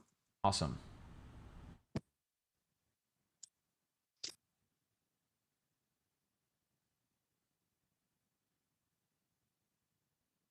I'm back, by the way, Mike. What's up, Will? Yeah, so this thing is on the ground. We have the correlation coefficient, the debris signature. Again, you saw Capucci's video was kicking up debris, but it very likely picked up more near, name is tough, Teutopolis. Folks are saying sirens going off in Terre Haute. Terre Haute is not under a tornado warning, but at least the south side of the city kind of is. These communities here, right? The good news is that, excuse me, these are all radar indicated rotation. If we don't have anything down on the ground. But Capucci, this is him right here. He is racing west of Effingham right now. So he's going south toward this next. Yeah. And I think that one, especially given it's isolated, it's near sunset, and it's the westernmost, I think this one's going to produce as well. It's unfortunate that storm motions aren't a little bit slower because y'all know, I mean, ordinarily, I would have just stayed with that first cell. I mean, produce an incredible tornado. But once you fall behind by more than about a half mile, even a mile, on a day like today when things are moving 60 miles an hour, unless it's paralleling a road, you're going to spend the whole time trying to catch back up. So that's why I was so glad that things touched down right before they got the road past the road. Not that I was wishing harm on anyone, but in terms of our vantage point, we were able to see it just because. I mean, had we been even a mile to the west, we wouldn't have been able to see it. And the structure, start to finish. I mean, talk about the RFD cut. Talk about goodness gracious. Yeah, that was incredible to see. It was like, especially real time as we watched the wall cloud moving and then the lowering. I mean, we saw that from birth. Oh, Scott Peak is I wish you'd chasing been this here thing, for and the it. power line is Next time. collapsing. Yeah, the other thing too, when it goes through a major metro or an urban area, you Oh got to my worry God, about the power line just fell on the road. power He is lines, getting the heck stuff out of coming there. down. Oh my gosh, it almost fell on him. This is crazy. Again, Scott, he's a storm chaser with Severe Studios. Shout out to Scott. If you want to see that, go into the app and you can see it. Wild stuff. Hopefully he's okay. He's playing it really, really close. Oh, geez. Now I have it playing here. What does the tornado physically look like right now? Is it still on the ground? No, it looks like it's lifting a little bit. Yeah, I mean, one thing I've noticed with these is there have been rather quick cycles. I was surprised that, like, I mean, think about ours. Ours went down and it just planted Started fast. ripping, yeah. And this next one, I really think by the time we get there, it'll be tornadoing. Okay, so the first tornado warning, the one that Capucci first got, has now expired. So we have 29 minutes to go. Again, still a PDS. Again, if you live in Hidalgo, you need to be in your safe place. This is passing south of Interstate 70. Hidalgo is right now in the path of this. Hidalgo, oops. Jack, I'm going to switch away from mine for a moment here. Thank you.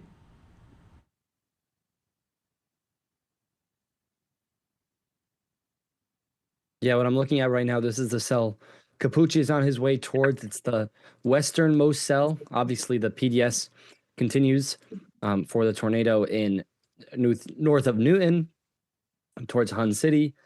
Hidalgo, as Mike said, we still do have a tornado warning south of Terre Haute, so towards Center Point, Clay City.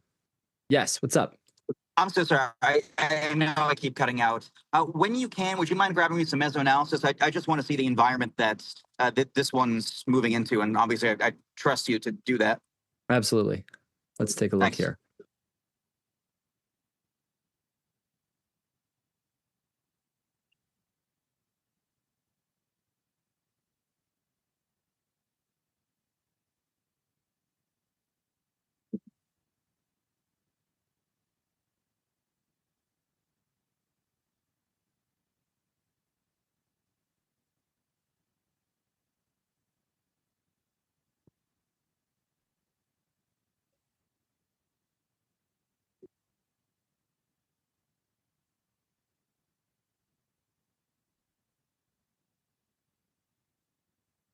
Capucci, what's the temperature you're reading? I got 81. Yep. Okay, makes sense. You're right. Crossing the 80 isotherm.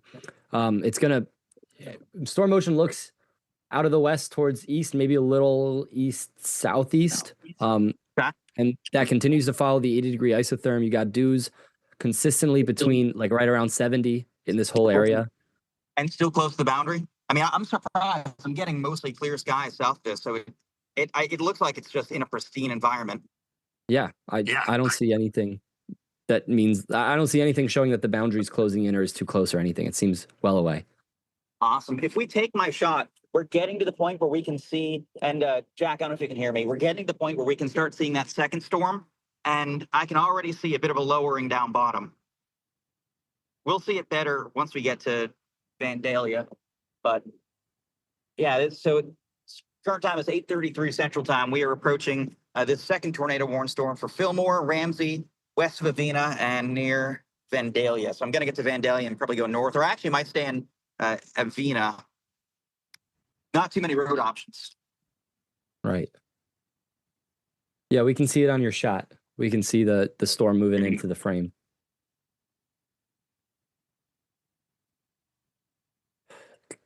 Matthew, what do you find to be the best way to identify a surface boundary on mesoanalysis apart from just dew point and temperature?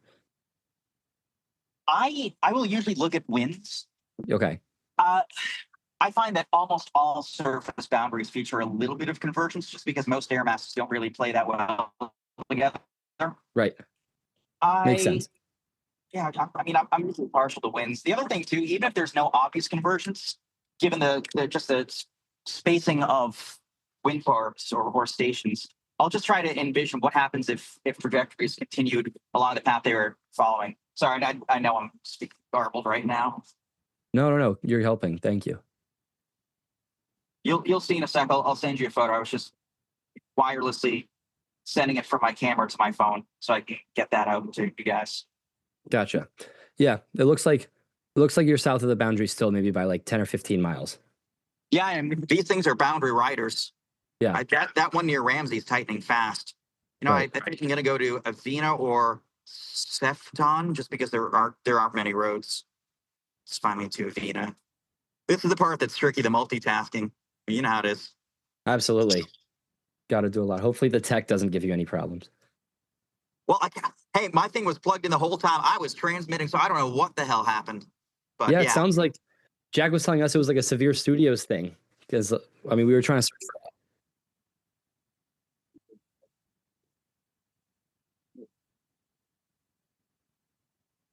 do you have me now? Okay, do me a favor. Take mine because in about 10 seconds we'll have a clearing. Okay. Gosh, I wish the trees would thin out a little bit here because I can see a wall cloud and I can see, I mean, it's a ground scraper near Ramsey. right. Yeah, we're going to go there and we'll take a time lapse and we'll do what we did last time. Right. Right. Yeah. So again, for those of you just joining, my name's Will Cano. I'm a meteorologist for MyRadar, joined by Mike Linden and Matthew Capucci, two other meteorologists. We got Jack in the background, make sure all of our tech is going well. And Matthew Capucci, our storm chaser, is on his way down towards this supercell located over Ramsey, Bingham, that is tornado warned and is likely producing a wall cloud, which is the step before a tornado forms, which we're going to get a view of it pretty quickly here. For those of you who are watching not on TikTok, if you are watching on TikTok, you can always hop over to one of our other platforms or check that out temporarily to see Matthew's stream of his storm chase as he nears this next cell. So the SPC, as you can see, recalibrated where we have an enhanced versus a moderate risk. Oh, there's a wall cloud. Let's see. Right down bottom. Yep, I'm still far out, but yeah, it's right down bottom there. Yep, I see that as well. You can see if from afar a wall cloud associated with this Ramsey storm. Rotation exists over Bingham to the southwest of Ramsey and east of Fillmore.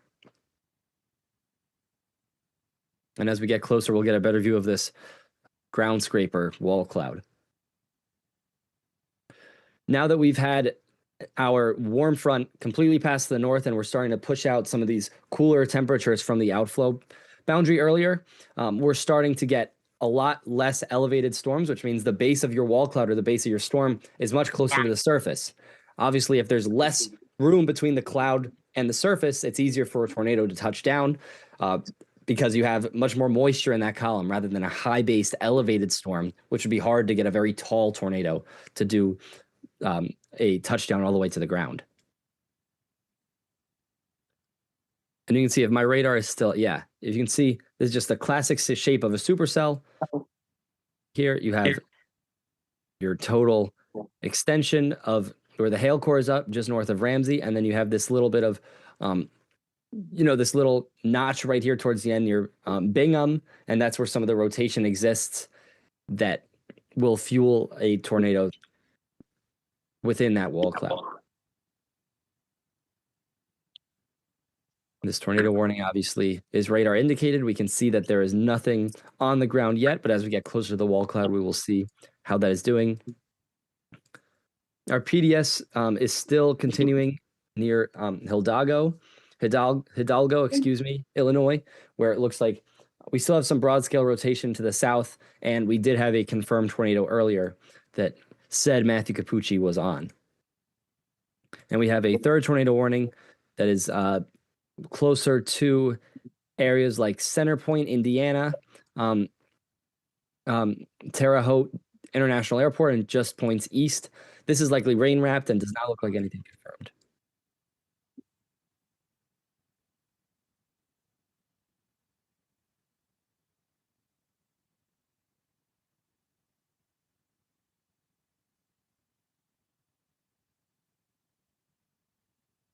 Okay.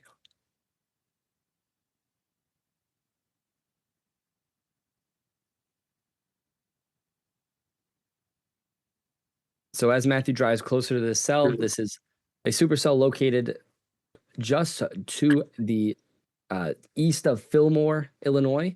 And as I was mentioning earlier, we've kind of reset, the SPC has reset where the different outlooks are for today, obviously, as we're reaching not quite the tail end of this event, but towards the end. And they also extended this tornado warning, and looks like we have a new tornado warning just south of Indianapolis, which I will get to in a moment. But now we have a more confined, enhanced, and moderate risk zone extending from points northeast of St. Louis is where that enhanced risk starts. It becomes moderate just east of Vandalia, which is where our storm is firing right now that we have visual of. The moderate extends all the way to the immediate south of Indianapolis, but the enhanced extends all the way into Dayton for overnight hours and a nocturnal tornado risk. So real quick, let's take a look at this tornado warning just south of Indianapolis. You can see we have some curvature on this squall line that's moving through, or maybe not quite a squall line, but a cell that is starting to get this little bow shape out towards in front of it. You can see I'll draw it right here, associated with some higher wind gusts, and not just that, but some shifting winds in the cell that is making a tornado possible. That's why the National Weather Service said, hey, might as well put a warning on this. And we can confirm that it's just radar indicated. There is nothing for sure on the ground, but it does deserve watching because this is a populated area. The National Weather Service doesn't take it lightly to issue a tornado warning over a populated area like this. They only do it when they see something that could legitimately produce a tornado over the next few minutes. And then as we go west here, we saw an extension of the tornado warning that was a PDS near Hidalgo. This is no longer a PDS. It is just radar indicated rotation. As Matthew and others were pointing out earlier, it does look like it did lift after a brief but very intense moment, and now continues to move to the east as a radar indicated rotation. And then finally, I'm going to come over here to another new tornado warning, which is an extension of the one we currently have that Matthew is on. It is the Ramsey supercell, and this continues to produce a supercell-like structure. Let's switch to the nearest radar here, up in Springfield. And you can see Matthew's shot very quickly got very dark. You have a true hook echo here. This is what you look for in a textbook when it comes to a supercell capable of producing a tornado. You have your notch here. This is where your tornado, your rotation might occur, and the rear flank downdraft specifically may be occurring. And then you extends all the way around. You get this hail core in here with these reds and pinks. And then up here is your inflow notch, where moist, warm air is feeding the storm. It is rotating vertically like a barber pole, and it interacts with that rear flank downdraft to have that helicity right at the surface and ultimate rotation. Right in here is where you would expect a wall cloud to form, and then ultimately your tornado.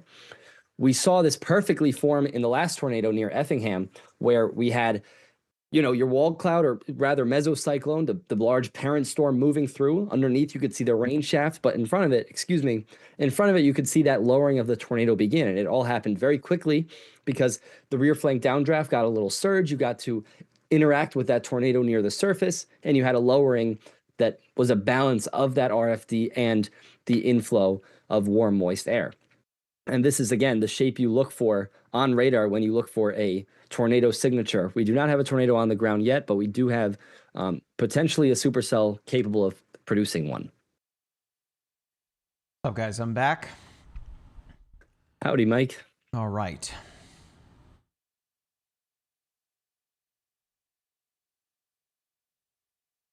It seems like everything in our in the moderate risk area is going up right now. Yeah, it does look like it. And I was just saying they did kind of shrink this. Yeah. By which a makes lot. sense as we near. Yes. Makes sense. I mean, it's 9:42 Eastern time, right? So like you're another, Right. You know, we're kind of approaching the end of at least that tornado watch that was issued earlier for Illinois up until 10 o'clock local time. So we are Right. definitely, I don't want to say nearing the end, right? But we're in the back nine, at least, compared to the front. Meanwhile, Will, up in Wisconsin, that tornado it's still tornado warned up there. It sure is. It sure is crossing into the Illinois border. So crazy. Traveled all the way. Yeah, wow, look at it. It actually, the source is still weather spotters reported a funnel cloud. I'm amazed that the people can see it, actually. I thought it was going to be completely rain wrapped. That's how it was last time it was confirmed. But somebody is able to see a funnel cloud with this thing, it looks like, about across into the Illinois border from Wisconsin. Where's Capucci? Which storm is he on? This one right here. He's on the he's the right on it. westernmost. Yeah. And Mike, you should check the Slack. That's the view that Capucci will likely have soon. It looks like Ryan Skoll was on it just he a was couple right minutes about ago. it being LP. LP meaning low precipitation, right? High precipitation, it's those storms, you know, wrapped up in the rain. Whereas low precipitation, that's where you get the prettier kind of shot, right?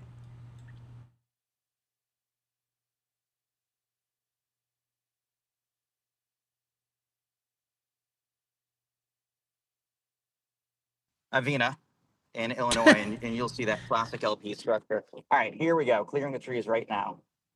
Oh, that is some wild structure. Yeah, I'm excited to see this. Dark. Wow, look at that thing. Yeah, let's see if there's a better view to the horizon, just because GPS says there's something a little north. I think this thing's going to go full LP and maybe produce a more tornado than the first one. Oh, Jack, I thought it was a lightning strike like crazy. No, good job. Thank you. Producer Jack, he's killing it. Director Jack and producer Jack. I can see some very suspect lowerings. This might be the best we can get. Oh yeah, this is fine. This clears the trees, but yeah, I mean look at this structure, guys. We'll zoom out for you. See that? Wow. Let's pull forward here. Stosh. I'm gonna set a time lapse going too. Is that the red sunset underneath it too? A little bit? Woo, look at that wall cloud right there. Yep. Wow. And this thing's Talk about a cranking. wall cloud. Let me get a time lapse going because everyone loves time lapses. Are you parking? Probably. Okay, Jack, put it on TikTok so we can see it.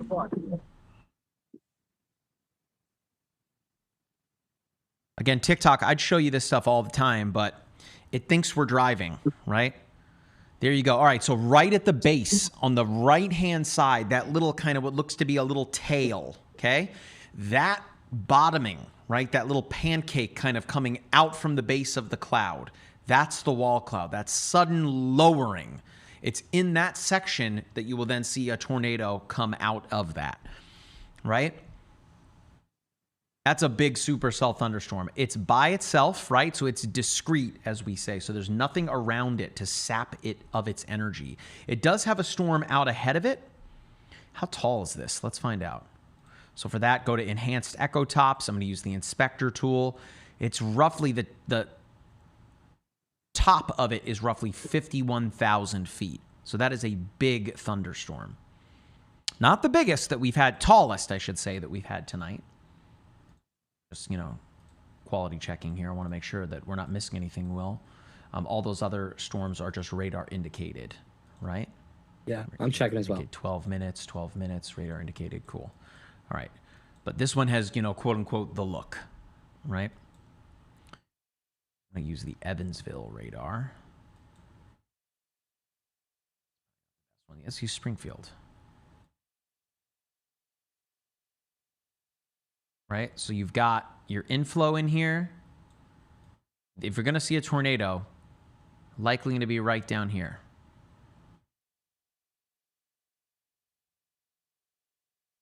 Oh, new tornado warning south of Indianapolis. Yeah, I talked about that one briefly. Okay. All right. Just want to make sure. Well, that's an embedded one for sure. Yeah. Wow, look at that wall cloud. Embedded rotation, I should say. Yes. Yeah, so you can still see the wall cloud at the bottom of the screen, folks. Which means that a tornado could come down at any minute. Tornado imminent. Hey, shout out to you on Twitch. Dead Weather, great name. Love these streams. I learned so much on how to utilize the per station radar features on the app. Thank you. Hey, I'm going to grab a screen capture of that. So, hang on one sec.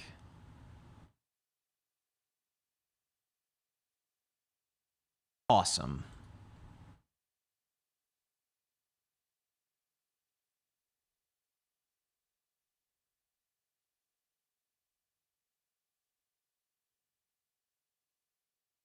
Well, we're glad to show you how to. I don't see anything under there. Yeah. I mean, it's if there's going to be a storm right now in the United States that's going to put something down, it seems like it would be that one.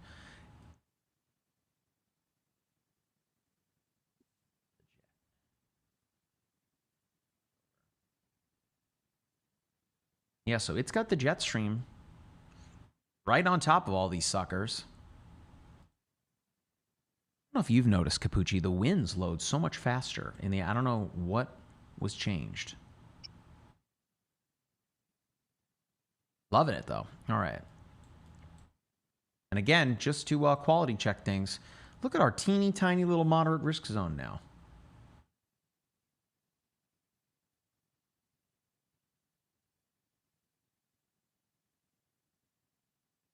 I see a funnel on the left. I'm gonna go north in a sec and see what it's doing. Yeah, crank that contrast up, Jack. Because it's so dark. Oh, that's too much.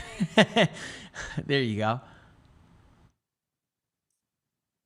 So on the right where you can see the lightning, like that's the edge of the wall cloud, and it extends kind of just to the left of the middle of the screen.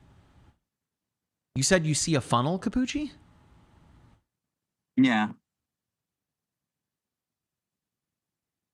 Let's get a little farther north and see what's in there. Oh, I gotta take off the camera from my roof. It's expensive. Come on, camera. Maybe it doesn't want to.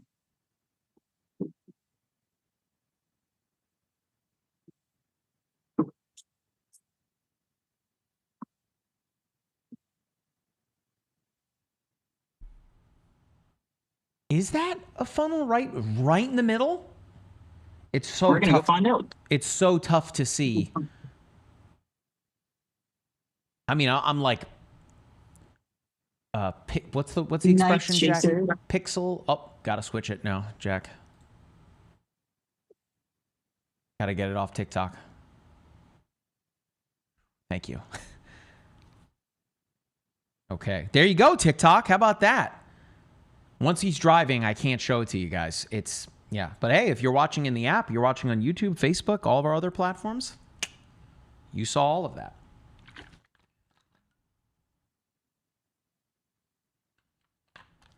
Hey, Will, thank you for being here this evening. Of course. Yeah, thank you for having me. This has been a wild ride. I was going to say, normally when you've participated in some live streams, it hasn't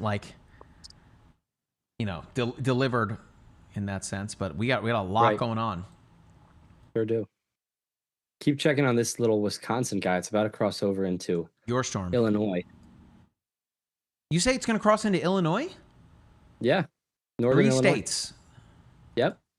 Back from when it was in Iowa. And when it was in Iowa, it was not far at all from Minnesota, actually. Hey, rotation picking up pretty considerably on the cell over Gosport and Paragon. I'm using the KIND radar from Indianapolis. Okay. Look at that, huh?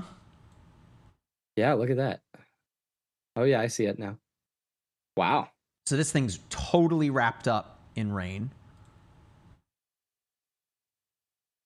And we have a debris signature. This is a tornado on the ground.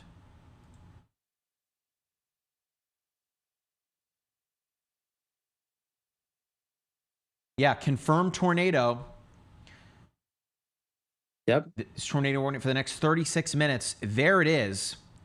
Again, on the right-hand side, your velocity, I mean, you can definitely see it. And then it's right here near Gosport and Steinsville. There's Paragon. And here is Highway 69. It is just to the left of it. Again, correlation coefficient product is showing us objects that are being lofted vertically into the atmosphere. It's hard for Will, it's impossible for Will and I to say what exactly that is, what debris is being lofted vertically, but that's it. Let's go back in time and see where it began. Mike, you can actually see the debris ball on reflectivity, showing you that it is a substantial debris ball. Okay, so I went back 9 minutes, and you can see just a blip of it, right? So just advancing. There it is. That was 5 minutes ago. Boom. Yep. Oh my gosh. Yeah, look, you can see it on reflectivity. Holy cow, look at that. Wild. Okay. Let's see. Roughly, approximately, what are we looking at here? About a mile in its width-ish. By the way, if you're using, if you're on iOS or Android and you're wondering, like, how do I get to the tools where I can draw and I can click the ruler, on the right-hand side, you should see a little, like, caret pointing up. Click that, and in there you'll see the map tools and the share feature. It's all in there now. Is this thing PDS warned or what? What are we doing here? It will be momentarily, I have no doubt. Oops. Just north of Bloomington, home of the world champion Indiana Hoosiers. Shout out Fernando Mendoza. And Coach Signetti. Got to give him some credit. All right, so this is just south of Paragon. The good news is here, Will, is I believe that it is, I got some in my eye, that this is definitely, hang on one second, a question here from TikTok. How does the radar pick up the debris ball? Great question. So again, we're talking from the correlation coefficient product on the left-hand side. So again, what this product is looking at, effectively, it's always scanning the sky and the atmosphere, right? And it knows generally in the red, it generally knows what rain looks like. You know, rain doesn't change its shape, right? It's water, right? But when there's objects that don't match what that rain droplet looks like, that is when it shows up here on the correlation coefficient product. So it's impossible for me to tell you what that is, but we know that roughly, let's get the time here. So right there, 10 minutes ago, something here southwest of Gosport caused it. It's a PDS now. Yeah, something caused it to show up on radar. Could be houses, it could be corn, it could be people. I don't know, right? But what we do know is that over the past 10 minutes, it grew substantially, right? So this tells us that it is a strong enough tornado for it to show. This is in Illinois, folks. Wait, sorry. Is it Indiana? This is in Indiana. Sorry about that. This is in Indiana, southwest of Martinsville, south of Paragon, east of Gosport. Sorry about that. So let's get... Realized my labels are fading away. Let me change that.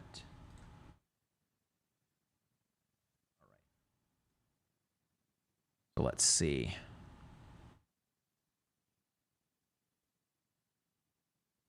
All right. So right there along 69. Yeah, this is in a the Muscat. Okay, I'm gonna try my best here, folks. Muscatatic National Wildlife Refuge. So like this thing is kind of in Nowheresville right now. Now, if it jumps Interstate or Highway 69, as it seems like it certainly may, there are some smaller communities. Hindustan, yeah, Indiana. This is a teeny little community just east of Highway 69. That debris signature is becoming large at this point. It's horrifying. Yeah, they have just extended the PDS to now include Monroe, Morgan, Brown, Johnson, and Bartholomew counties. I mean, and that is a substantial polygon that they have issued here. Yeah, it's big. Okay. Where's...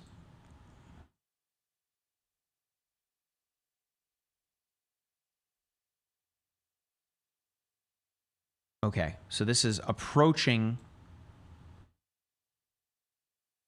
Morgantown there. So here's Morgantown, right up here. It's not showing up on our map, but right here is Painted Hills. And then right here, kind of in the path of it, generally, is Mahalasville.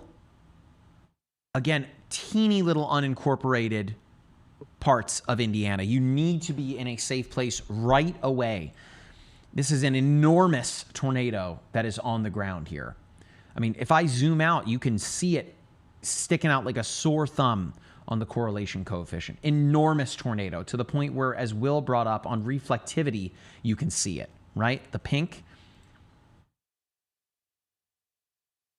Is it heading east? Yes, it is heading east. So we'll get another radar scan here momentarily, but you can see that just over the past 15 minutes, it hit something right there southwest of Ghostport. That's where we first starting to see it. And then boom, boom, boom, boom, boom. Holy cow, look at the size of that debris ball. It's crossing over Interstate 69 right now. Can I get this thing on a tower camera?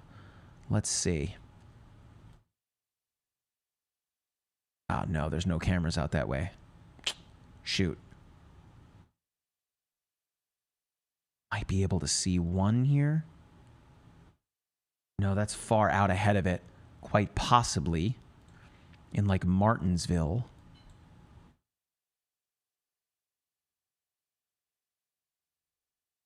Oh, looking the wrong way. All right, I'll keep an eye on it, see if we can get that one. But holy cow, humongous tornado. Yeah, I just looked at some of the cameras there, ma'am. Didn't see one. There's cameras up here near Martinsville, but not much that's going to show us much looking this direction. You're just going to see a lot of bouncing in the breeze there. Jack, I mean, take it. Just why not?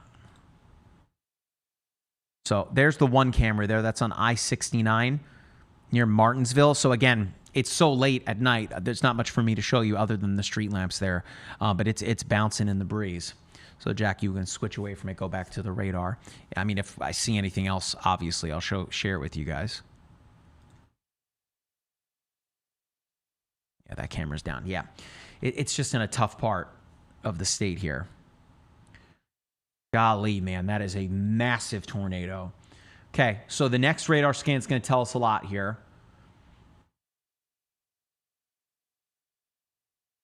And then again, Mahalasville is in the path of this.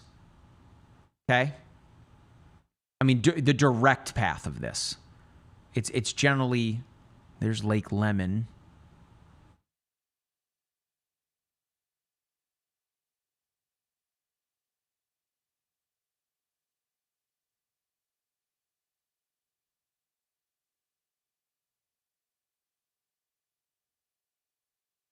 Bloomington, yes, it's passing north. It's not going to impact Bloomington.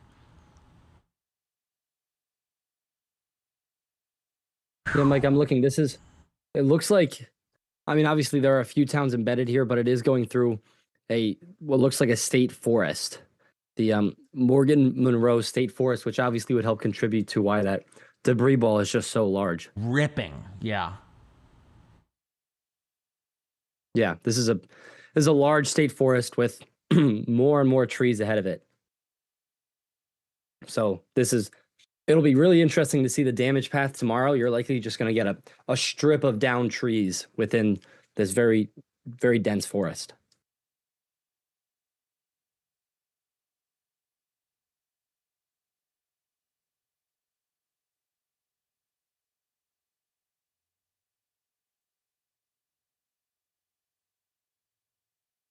Just grabbing a picture of it.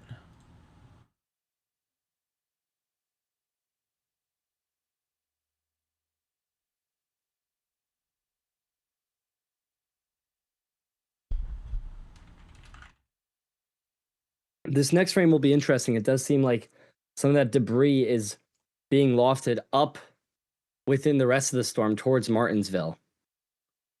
You can actually, like, typically I would say, oh, maybe that's hail or something, but no, I don't think this is much of a hailer. You can see the debris actually being lofted up towards Martinsville. So it seems.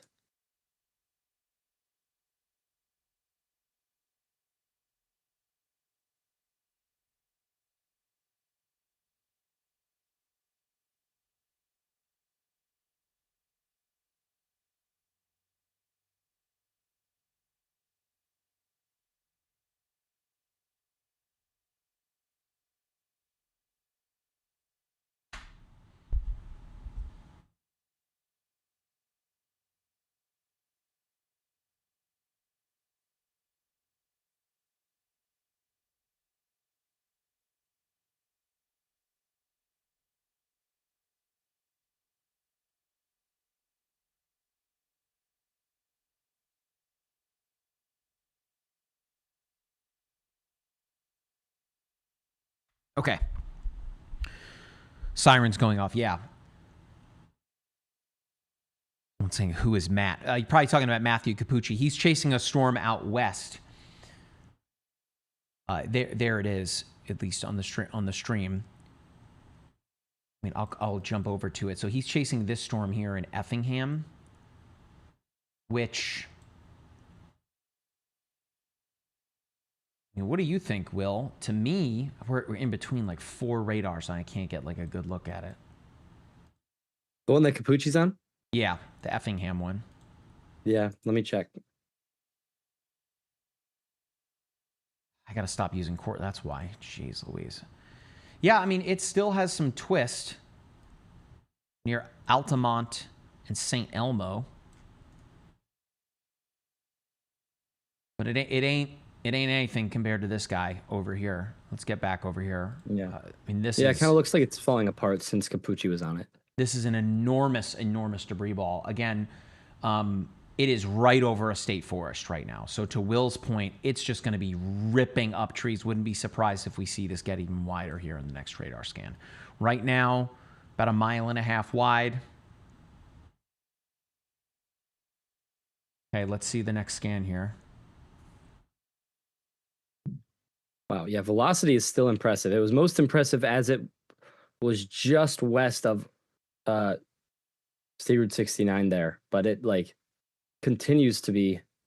Will, something else worth pointing out too, look up ahead of it, right? The blue splotches, right? Due to storm motion and the shape, right? That's likely trees and leaves just being ejected here south of Martinsville. Yeah, that's what I was mentioning earlier. Typically I would see that and think, oh, maybe that's the hail core, but no, I do think associated with kind of the rotation within this storm, that is the same debris that is being seen. Yeah, just in this next frame continues. I'm sure you just saw that too. Mm-hmm.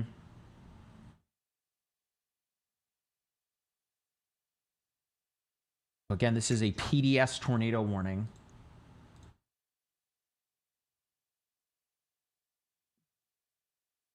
The next 37 minutes. Jack, did we do that second push?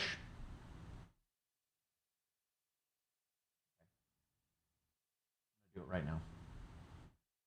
Will, if you can drive for just a second, I'm going to do another app push here. Sure can.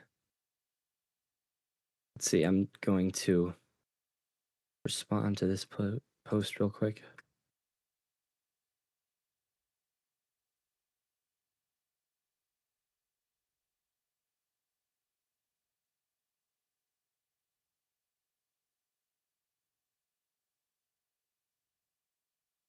Okay, for those of you just joining now, actually, we have a question, it looks like, on YouTube. Velocity over Franklin, Indiana. Let's see. Here, let's see, where's Franklin, Indiana?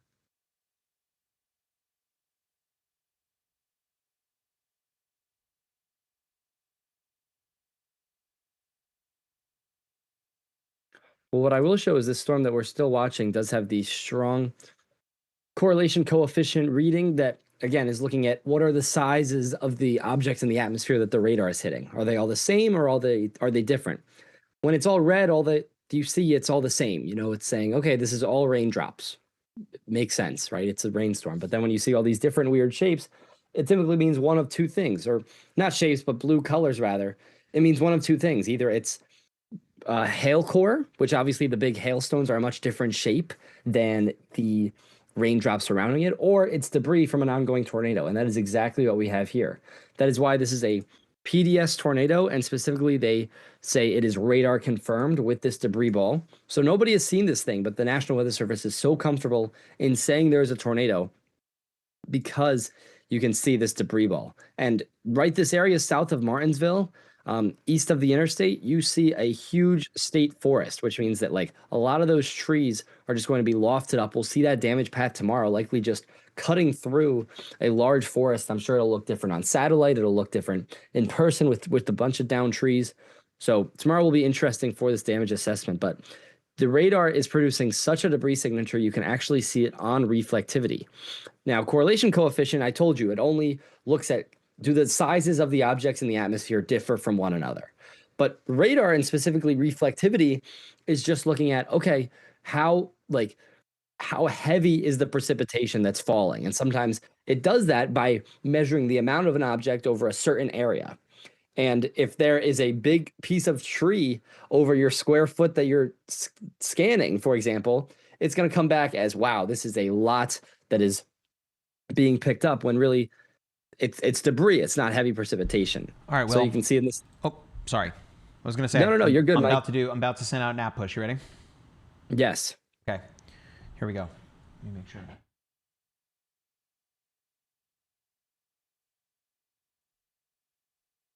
Okay. All right. So that push went out. Just give it a moment.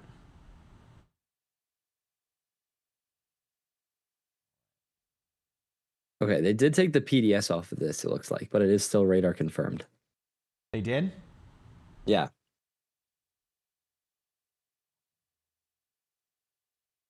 Maybe because it's just going into that forest area, which is obviously good news.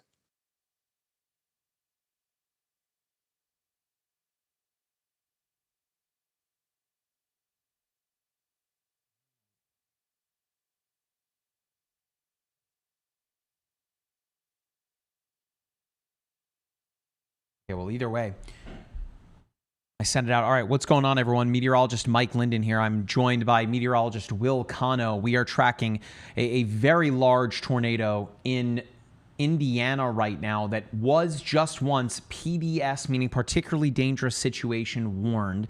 It is now no longer, but you can see on the correlation coefficient product, which is on the left-hand side of your screen here, that product is showing you objects that are being lofted vertically into the atmosphere. And right here, this big blue splotch, that is a large tornado that is on the ground in Indiana. Okay, and we know that this blue splotch is debris because, as Will just explained, the correlation coefficient product is used to looking at objects that are raindrops, right? So it has the same color in this instance as red. But this blue is standing out because these are foreign objects, right? And if I go back a couple of frames, you can see how that is a huge, really tight debris ball here. This is in the state forest. What was the name of it, Will? The Morgan? Yeah, something with another M. Morgan something. Morgan Monroe State Forest. That's it. Thank you. And it's tracking this way, and obviously it's kicking up what is very likely a ton of trees. It jumps Highway 69 there. And interestingly enough, if you look on the CC, out ahead of this that's showing up here, up through Martinsville and up toward Bargersville, is very likely leaves and everything being ejected north and eastward because of that tornado that's on the ground. Perhaps even over here too, out ahead of it, right? Especially when you look on the right-hand side, the reflectivity, it's this bowing kind of shape here. So the good news is that that is no longer PDS warned. So that is great, meaning particularly dangerous situation. Very, very good there. Now, Bloomington, Indiana, home of the University of Indiana, is under a severe thunderstorm warning now for the next 16 minutes. So we shall see whether or not, whether this produces anything. Might even be able to get a live camera there. Let me take a look, Will, if you want to drive here for a second. For sure. And looking at other tornado warnings, we still have this extended one near Sullivan. I believe that's Indiana. So yes, just over the state line, it looks like. Hey, we do have a camera. Yeah? Yeah. Let's take it. I don't have a, Jack, if you want to take it here. I might have to leave it wider because we don't have it. Oh yeah, I want to credit it. Campus weather cam. This is Indiana University. That's the football stadium. No, wow, look at that lightning bolt. You see that? Wow.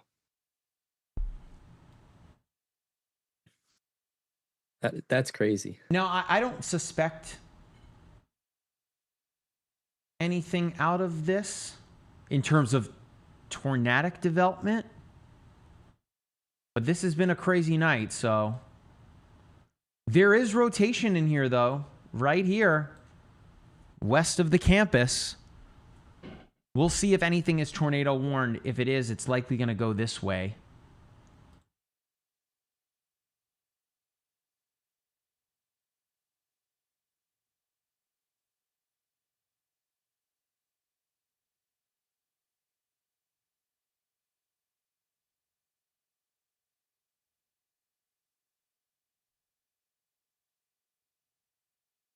Okay, so you're looking now at a live camera over Indiana University in Bloomington.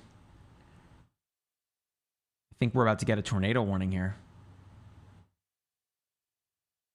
You think so with the Bloomington yeah. cell? Yep, we just got it. Speak of the devil.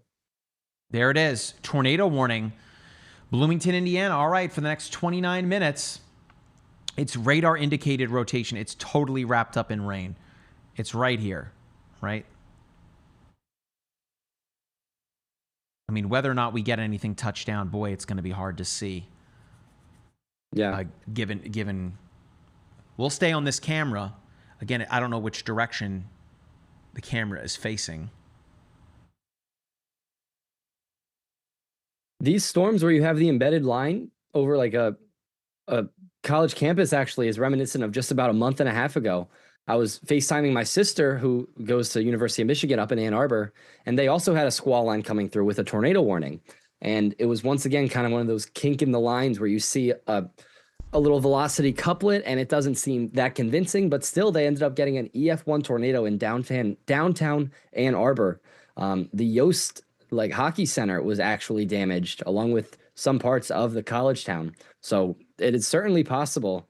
Tornadoes do not care whether they're hitting a forest or a college campus. They can always drop, and it's important to stay vigilant and take shelter with a tornado warning.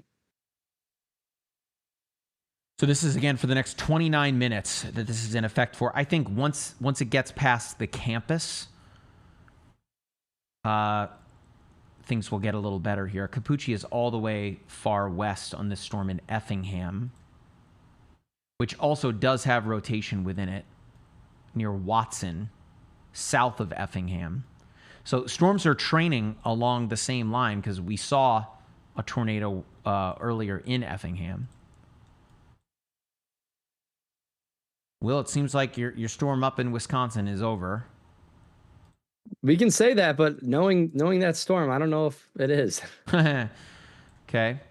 We have this tornado warned cell west of Palestine and over Robinson, the next 12 minutes to go. This one 27 minutes out ahead of it. Let's keep an eye on Bloomington here. Again, that's the home of Indiana University.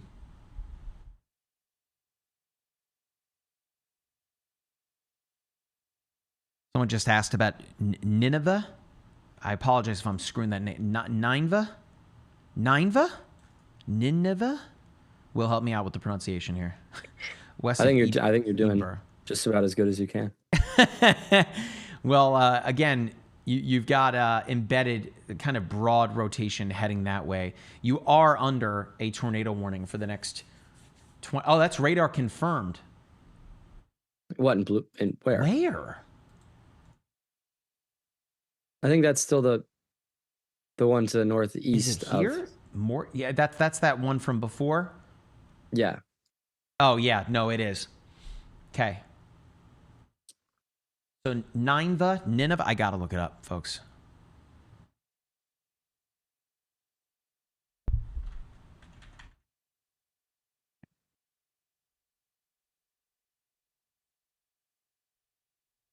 I'm gonna get a pronunciation on that.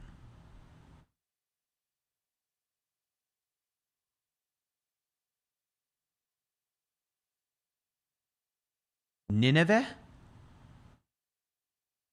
No. Nineveh. I was right. Nineveh. Well done. Okay. Nineveh. Yes. You are under a tornado warning. Someone says not 9. I just looked it up. I believe you. Is it Nin or 9? Not 9. Now you're wrong. Okay. So Nineveh, I was right. I should have went with my gut. All right. Cool. Listen, I worked in Kentucky where you got some funky town names there too. Okay, and I guess I live in Florida where you have a lot of Native American names that are difficult. Okay, so that tornado warning, 24 minutes to go. The one in Bloomington is 24 minutes as well. I'm looking at the camera. Let me switch over to velocity. All right, so if we're going to get anything over the University of Indiana, it's going to be now. The rotation is very broad, right? Nothing is tight.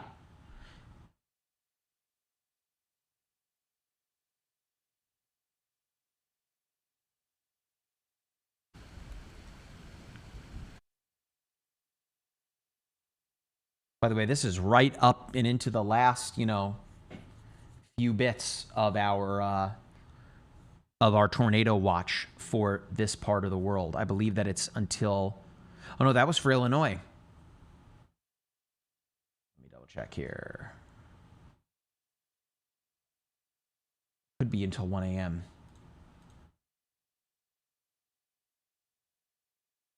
It is until 1 a.m. Apologies. Okay.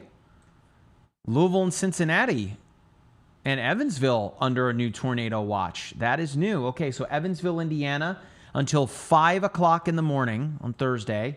Louisville until 5 o'clock in the morning. Cincinnati, Dayton, Chillicothe, Portsmouth, Maysville. You are under a tornado watch until 5 o'clock in the morning as well. And then is this Northern Kentucky? It is until 5 o'clock in the morning. You need to have ways to receive alerts, okay? Make sure you've got MyRadar downloaded.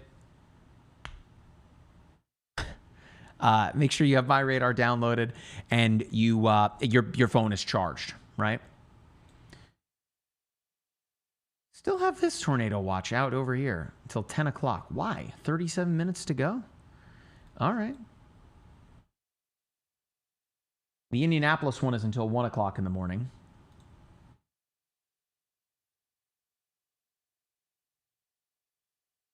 Mike, I'm going to go grab some water. I'll be right back. No, you're good.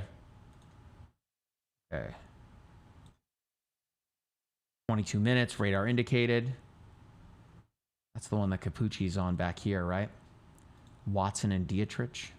Yeah, Capucci's on that one. Well, it looks like Jack, we lost his shot, right?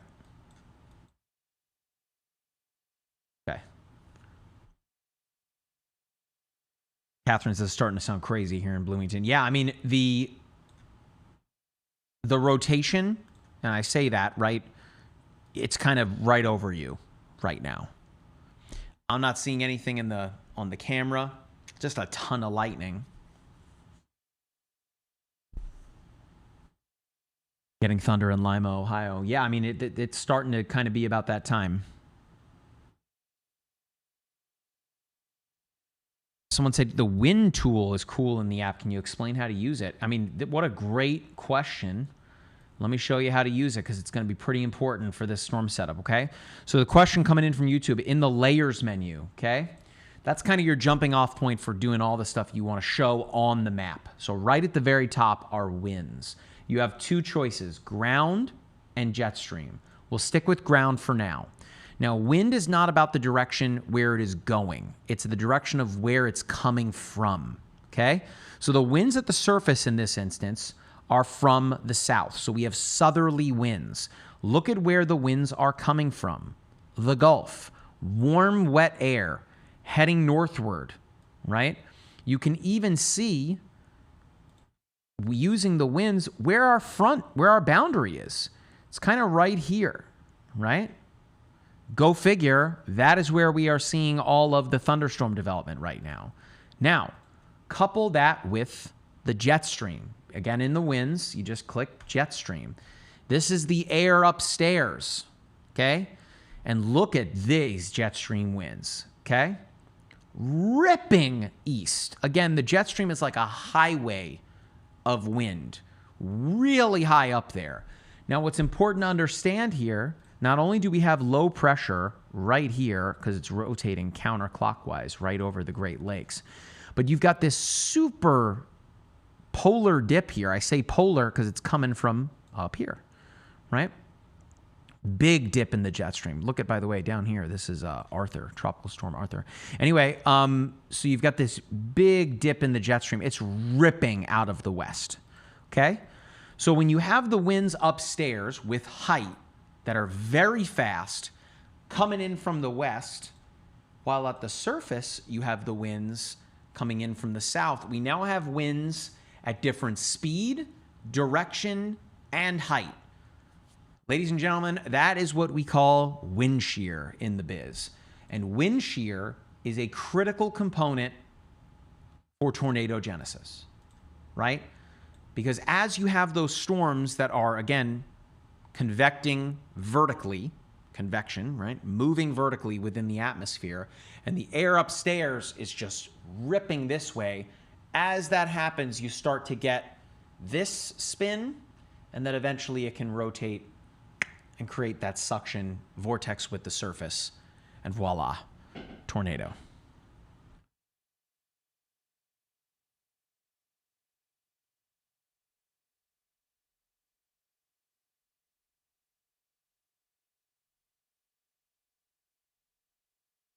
All right. Sorry, I was just messaging Matthew Capucci. All right. Hope that explains a little. Hope that explained how to use the winds. Gavin says, I use radar alerts on my phone, never fails me, and thank you guys for the good work. Hey, appreciate it very much. Thank you. Glad to help.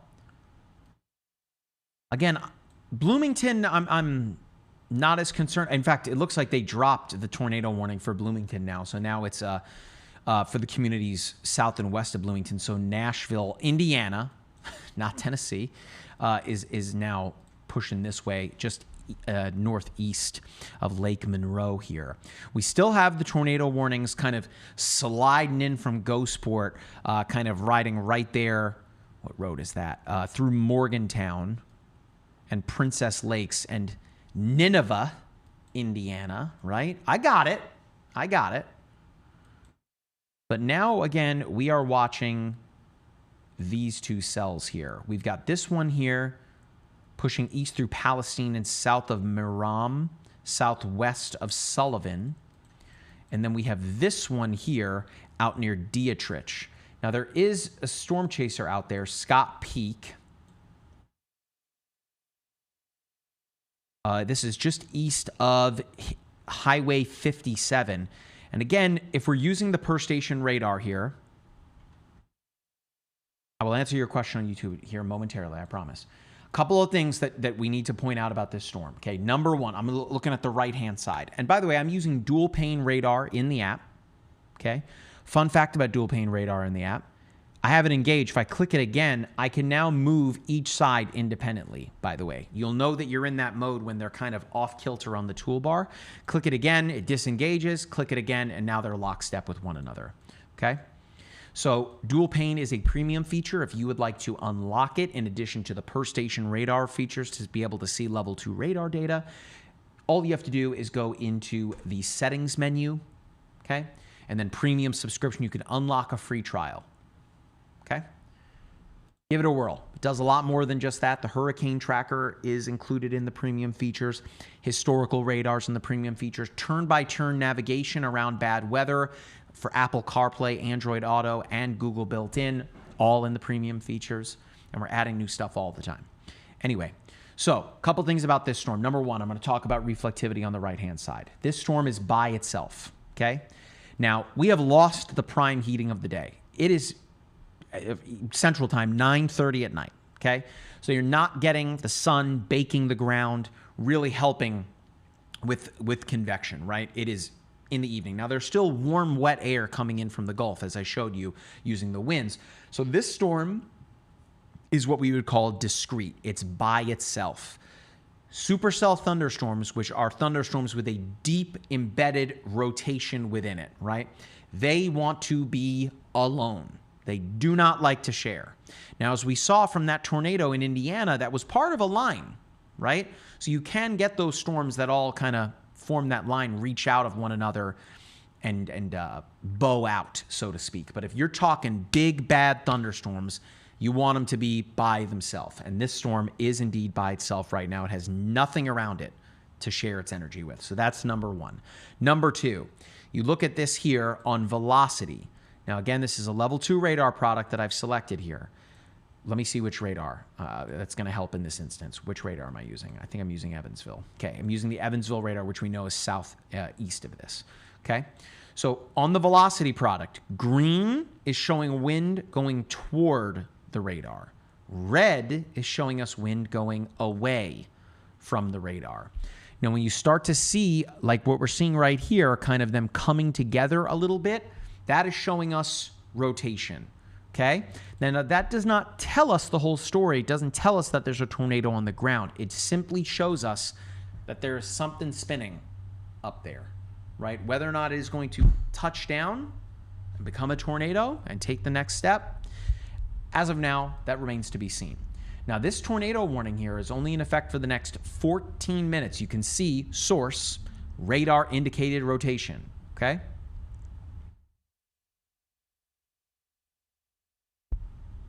So, we shall see in the handoff here, because out ahead of it for the next 58 minutes is a severe thunderstorm warning.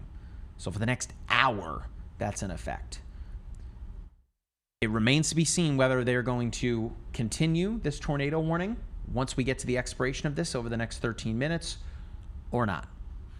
Okay, I had a question on YouTube. Let me answer it.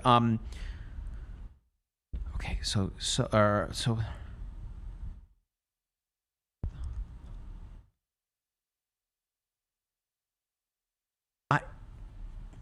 I'm not understanding your question, 7676728.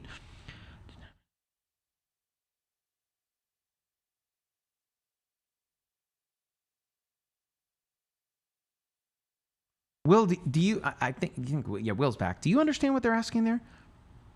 Thank you for explaining the wind tool. I'm thinking.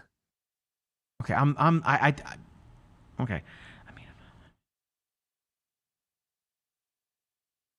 No, the only thing I can think of, if they're referring to like trying to create a pressure differential in their home. That's what I was thinking.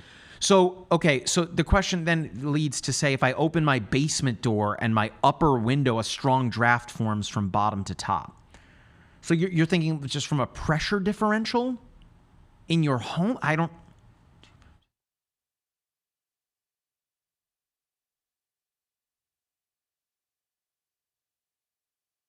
I don't understand what you're asking. I'm so sorry. Someone asked a really silly question right now.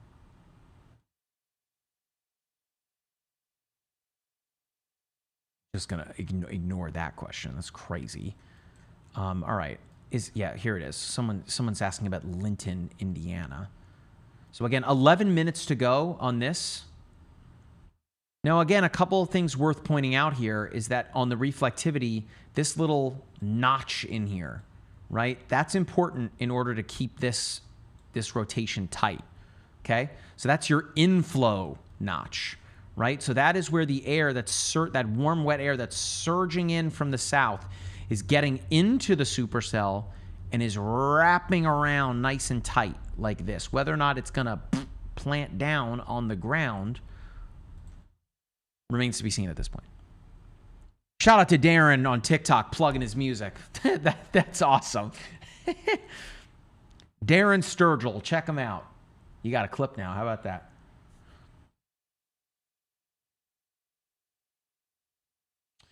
Pluto says, do you think it will fade when hitting Kentucky? When you say it, what do you mean? You mean our storms at large or one individually? You can provide me with a little extra context there. That would be helpful.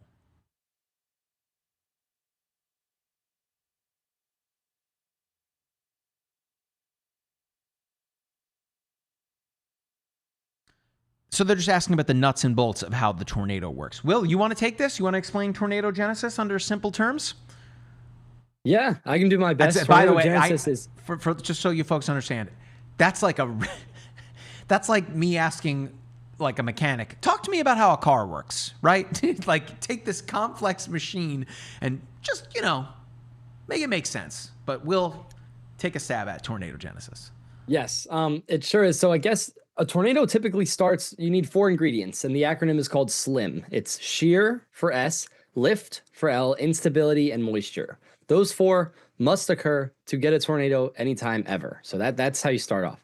When you get those things, now we're talking. Now you have an environment that is primed to create supercells that could eventually lead to a mesocyclone. That's the large embedded rotation Mike was talking about within the storm. And ultimately, that mesocyclone can lead to a wall cloud and a tornado. It's like a tier system. It eventually will lead to a tornado. It takes a lot of steps to get there. Believe it or not, there's actually still some dispute about the exact kinematics involved with a tornado being formed. The general idea is that wind shear obviously is the change of direction or the change of wind speed and direction with height. So as you get that, obviously, whether it's different wind speeds or different wind directions, you start to have rotation in the atmosphere, but it's in a horizontal plane. So let's say I have winds going 70 knots up like 2,000 feet and then only 40 knots at 1,000 feet. The top layer is spinning faster, so it eventually will descend quicker than the lower layer. You start to get that rotation, and then you ultimately can get a horizontal spin. But we still have one problem. That's horizontally, how in the world does it become vertical and come down to the atmosphere? Well, ultimately, as that process continues to reinforce itself, it can grow in width and ultimately kind of split. When you get that split to occur, things get interesting. There is one that typically always dies off. And that one that dies off, if you can picture the split occurring with both poles here, the one that almost always dies off is the clockwise rotation, which makes sense because almost 99.99% of tornadoes we see rotate in a counterclockwise fashion. Now, I know I'm going on a tangent here, but you get this split to occur. One of them is counterclockwise rotation. The atmosphere favors that more. So now you have a vertical rotation that occurs that is going counterclockwise, and that can eventually make its way down to the surface. So that's the long, convoluted answer to your question, but there are still some questions that remain, exactly like how does that horizontal split occur? I mean, typically it's from an updraft, but how strong does the updraft have to be? What kind of storm can do that? Because obviously you can get tornadoes in a supercell or in a QLCS or a derecho or a squall line. Lots of different modes for tornadoes to form. You can also get land spouts or even dust devils that are caused more by pressure differences or, you know, these eddies that are not attached to a supercell, but just a regular cloud. So a lot of questions still surround exactly how a tornado starts. But the general idea is that you have those 4 ingredients, you get a horizontal rotation that splits, one takes over, and you get a vertical rotation that leads to your tornado. Told y'all that it's a bit of a complicated answer there, but I think Will did a great job. Hopefully that answers your question. Least. Thank you. Yes. Great job, Will. Thank you. Someone asked, do you think it's going to hit Cincinnati? Listen, I mean, will it hit Cincinnati? And we say it, I mean all this rain? Yes, absolutely, right? You're under a tornado warning until, or sorry, golly, you're under a tornado watch till 5 o'clock in the morning. So it's going to be a long night. You need to have a means of getting alerts. The MyRadar app will do that for you. Again, make sure you have it downloaded. It is free to download. You can also search MyRadar, all one word, on the App Store, Google Play, Windows. Hey, if you're on TikTok, go to our profile. There's like a little down arrow there. Click that. It will take you right to whatever store to download the app. It's totally free. Make sure you have your alerts turned on. Now, I believe that we'll still send you severe thunderstorm and tornado warnings, but there's tons of other watches and warnings. Literally anything to be alerted for. You want to be alerted to ash fall? We can alert you to that. Best part about the app is that it's fully customizable. It's exactly what you want it to be. Of course, our rain notifications, which are proprietary to us, at least the science around how the notifications are derived. But we'll let you know when it's going to rain, for how long, and at what intensity. And it even works for me here in Florida, where it can rain like in a split second, seemingly. I have been caught many times where, again, I'm a meteorologist and I'm out walking my dogs or I'm out running being like, I'll be all right. Nope. Nope. I end up getting rained on. And you better believe that now whenever I go out to take my dogs or go for a walk or a run or whatever, I am looking at the radar ahead of that just to avoid getting completely I hate getting like Will, I'm sure you the same feeling, you up in the snow when you're like your socks get wet. Ugh, I hate that. Yep. Especially when you're out on a run, I'm like, I'm in it now, you know? It sucks. Committed. All right. Yes, you're fully committed. All right. Oh, someone said the rain warning is spot on too every time. Thanks, Katie. Yeah, absolutely. So they expanded. So change of thought here. The tornado warning has now been extended. I figured it would be for 49 minutes here. This is in Indiana. Okay. So for the folks that are in Linden, Lyons, Switz City, and Newberry, you are under a tornado warning for the next 49 minutes. Now, this was that storm that we talked about when we spoke to the discrete thunderstorm mode as opposed to a little more linear mode. If I bring it back, I just got to jog it back a little bit. If I jog it back here, you could just watch the reflectivity. You can see that storm is kind of by itself. Holy crap, Will, I think your tornado is back in Wisconsin. And anyway, as I push it out, My goodness. you can see that it's still kind of discrete. Oh, that tornado warning is back east of Bloomington, and now it is really wrapping up here. Hang on. South of Indianapolis, east of Lake Monroe. This is, oh, that's for the next 3 minutes. I got. It adjusted. Sorry. They peeled the portion of it back. Apologies. 3 minutes ago. We'll see if that gets extended. Meanwhile, Will, the tornado that began in Iowa, tornado warning, I should say, that began in Iowa, is it going to become a waterspout, Will? Is the real question. A tornado that began over northeastern Iowa, is it going to go over Lake Michigan and form a waterspout? This is crazy. Yeah. Well, this has been quite the story from today. That's how our stream kind of started earlier, Mike. We were just looking at tornado warnings across the Midwest, and they were firing, but there was anything really significant that had occurred yet. And then all of a sudden, we have a confirmed tornado with a large debris ball signature in northeast Iowa, very close to the Mississippi River, crossing into Wisconsin and getting pretty close to Minnesota too. Now, that was part of the level 2 out of 5 slight risk, way far from our main focus today with the moderate risk, but it was near that surface and upper level low, which were stacked, meaning there was a lot more helicity or spin in that area just naturally. So you were able to get that storm to kind of feed off of that rotation. This tornado stayed on the ground, or at least the storm that produced the tornado was almost producing a tornado for 15 to 20 miles as it crossed the state border into Wisconsin. And after that point, it continued to stay warned. It continued to produce another tornado later on in southeast Wisconsin. And then just about 20 minutes ago, me and Mike had a conversation where we said, this is probably it for this storm. But of course not, because this is clearly still capable of producing a tornado. It is now newly tornado warned here just off the southwest coast of Lake Michigan, north of Chicago. And to get to your original question, could this become a waterspout? It absolutely could. So when you talk waterspouts, there are two separate types. There is one that's related to heat and pressure gradients that's not tornadic. And then there is a tornadic component of waterspouts. Those are two separate types. And obviously, this one would be related to a tornado parent thunderstorm that is being caused. And anytime you get a supercell or even a tornado warned storm that's embedded in a line to pass over a large body of water, it could very well become a waterspout. In fact, when it crossed over the Mississippi River earlier between Iowa and Wisconsin, it was likely a waterspout for about 30 to 40 seconds as it made that transition. All right, so we'll keep an eye on that, because I mean I gotta see it, Will, if we see it out on Lake Michigan. But meanwhile, I'm going back to our storm here in Indiana, because it continues to look a bit more menacing on radar. Right? So there is again a line of storms right here, but this thing is behind kind of the main line. You have your inflow right here. The rotation is broad, so that is good in the sense where it's not necessarily all tightened up. We'll see what happens here. This is for the next 30 minutes. Again, Jonesville, Seymour, you need to be in a safe place. This is along Highway 65, or at least approaching from the west. Hey, Mike, we got some cool YouTube comments I just wanted to bring up real quick.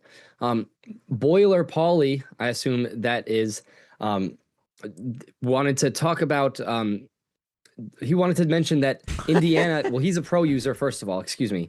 And then he wanted to say that we have any questions about pronunciation of Indiana names, we can always ask him. I assume the boiler is a Purdue reference, so thank you for the Indiana tip. And Use then also, the laziest pronunciation you can muster. exactly. That's so funny. I appreciate that, boiler That's funny. Polly. Yes, and then also someone was asking a theoretical question: if you live in a 15-story building in downtown, they say Cincinnati, but any city, could that survive a real hit from a tornado? And it all depends how direct of a hit it is. If you think about a tornado, it really is a small column of air comparatively. Yeah. It's over a large city. It's only a small width, so it really does depend. But most buildings could survive maybe like an EF1 tornado or so, but once you start getting with higher wind speeds over 150 miles an hour or so to like EF3 strength, it's hard for tall buildings to survive very well. Yeah, it's a loaded question. I mean, that's a loaded question. I mean, if you remember, what was it? Oh, golly, what was the hurricane that hit Lake Charles? Oh man, was it Laura? Ida? Or Laura, yeah. It was Laura, right? Because I remember we were working with the storm chaser at the time, and he was in downtown Lake Charles, and there was that big building. It was a bank building. Oh my gosh, my brain is just cottage cheese right now. Either way, all the windows got blown out of this building. They had to demolish the building. Can't even remember, but like again, a hurricane is an enormous storm by comparison to a tornado, and of course that just blew out all the windows. Right, the building was still standing, but they couldn't have people in there safely. Yep. For sure. He's absolutely right. I'm here too. That's the complete truth. I worked in Kentucky for a couple of years back when I was working in TV, and somebody had told me when I first came to the market, it's like, how do I pronounce, like some of these town names, right? Because just so y'all know, it's not Louisville, Louisville. It's definitely not Louisville. It's Louisville, right? And someone told me that the way to pronounce the Kentucky names would be like if I smacked you on the head with something, go ahead and try to pronounce it now. That was a good way, like Laurel County instead of Laurel County. Little things. Oh, new tornado warning, Will, just to the northeast of our pre-existing one for the next 42 minutes until 11:30 Eastern time. This one is for Clifford, Hope, and Hartsville. It looks like again. My app's got maybe like a 10-second lag to yours. I see it now. Okay.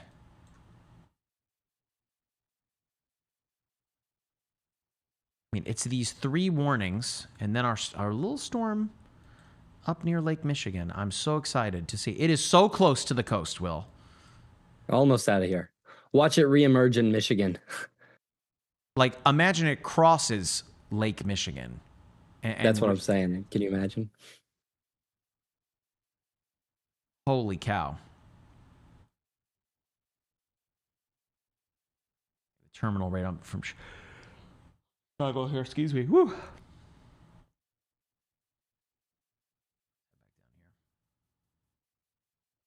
Let's go back to this one. No, we can probably use the Louisville radar. Okay. Who issued that? Is it Indianapolis? It was the National Weather Service office in Indianapolis. Let's use their radar. Okay.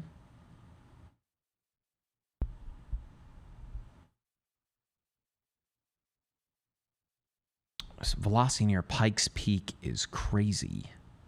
Near Pikes Peak. Like Colorado? Indiana. Yeah, I know that's Pikes Peak, Colorado is just what comes to mind. They're talking about right here. Yeah, I mean it's got this little bulge here, right? It's strange because the storm mode, this thing is trying to be like discrete on its own, but it's also kind of rushing to kind of fill in these gaps here on the reflectivity. Like I wouldn't be surprised if this all gets filled in here and then we start to lose a little bit of that rotational oomph.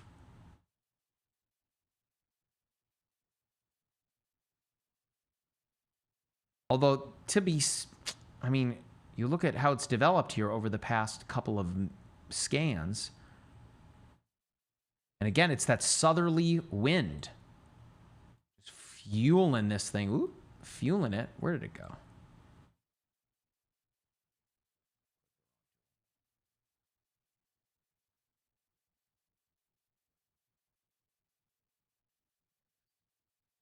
Southerly wind, that inflow, just whoop, fueling it. It's trying to tighten up now, Will. Yeah. We officially now it got has rid of the- our.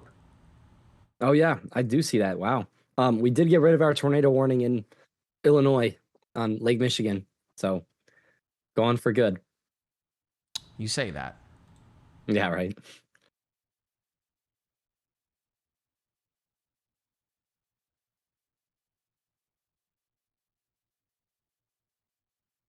Storm that began in Iowa. Crazy. Yeah. Here.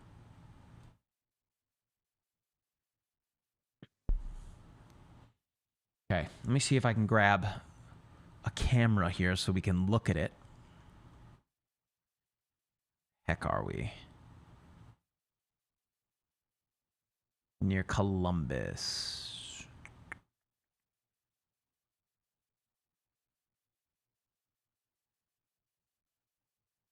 A lot of lightning.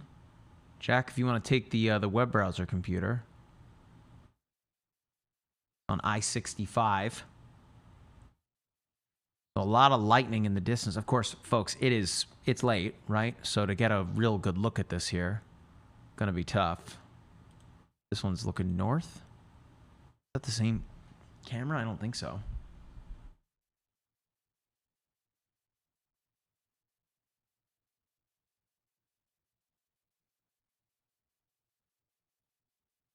Here, can we see anything? There's a lot of rain. Okay. All right, we'll keep watching it. It's right here. Like, so this, is this camera facing south? Yeah, that camera's facing south. So the tornado warning storm is again south of here, or at least where that rotation is. Switch back to the one looking north. So it's kind of in the distance back here. Tons of lightning embedded within this.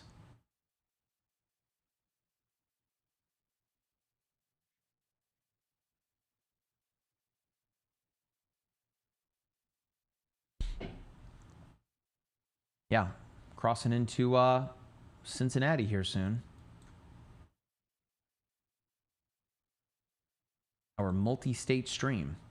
21 minutes to go on this tornado warned storm. Thank you very much for joining us, by the way. Jack, you can ditch the web browser computer. It's cool. Thank you very much again for joining us. We got 500 people in here on TikTok, and we really, really appreciate you guys joining us. If you'd be so kind, hey, to follow us on this platform. It's completely free to do so. That way you always know whenever we drop a new TikTok, whenever we go live. We are almost at 130,000 followers. It would be awesome, again, for you to follow us. People have been sending us like gifts and stuff tonight. You most certainly don't have to do that. Shout out to Rhonda, Miss Kimmy, Smashly. Thank you so much. You're too kind. And again, if you'd follow us, awesome. If you don't want to, it is what it is. Hey, tap on the screen too. Let us know that you are supporting us that way. And hey, share the live stream. Get it out there. Whatever platform that you're watching us on. If you're on YouTube, hey, smash that like button and click subscribe if you haven't already. Turn those notifications on that we know whenever we drop a new video, or of course, whenever we go live. But the best thing of all that you can do is to download the MyRadar app. I got it right here on my shirt. I think Will's wearing the same shirt as me. Right here. Yep. Matching today. Will's got he's got a sick Carhartt branded MyRadar hoodie. Oh, there's the QR code up on screen over there. Scan that. You can download the app for free. But yeah, that'd be the best thing that you could do. Really, really appreciate it. Mike, these storms, it's worth noting, are exiting the moderate risk region. So it looks like the moderate risk. I mean, obviously, there's still some stuff firing up in the back, but it is. Our two current tornado warnings are exiting the moderate risk region for the day.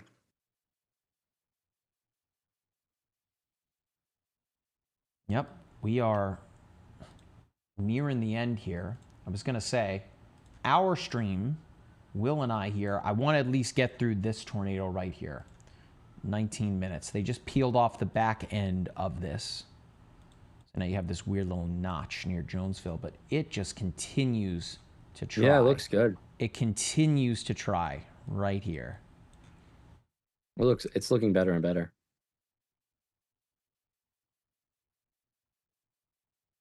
And again, it's because of all the junk down here to the south isn't really doing much to kind of fill in here. Because if we filled in here, then you get that rotation just gets flattened out.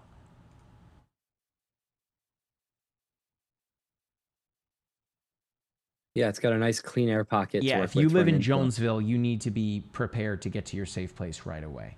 This is radar indicated as it stands right now, but it just continues to look more and more potent with each passing velocity scan. Let me take it back in time, right? Like it was very broad, and just watch the way it tightens up. Just south of Nashville, it's now east of Nashville, southwest of Columbus, and then right here, its latest scan. It's got that look, right? So we'll stay here.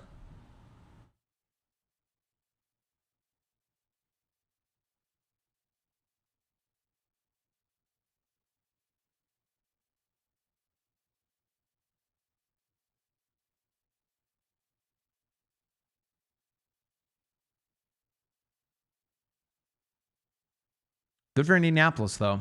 Avoiding all this entirely. Yeah, right.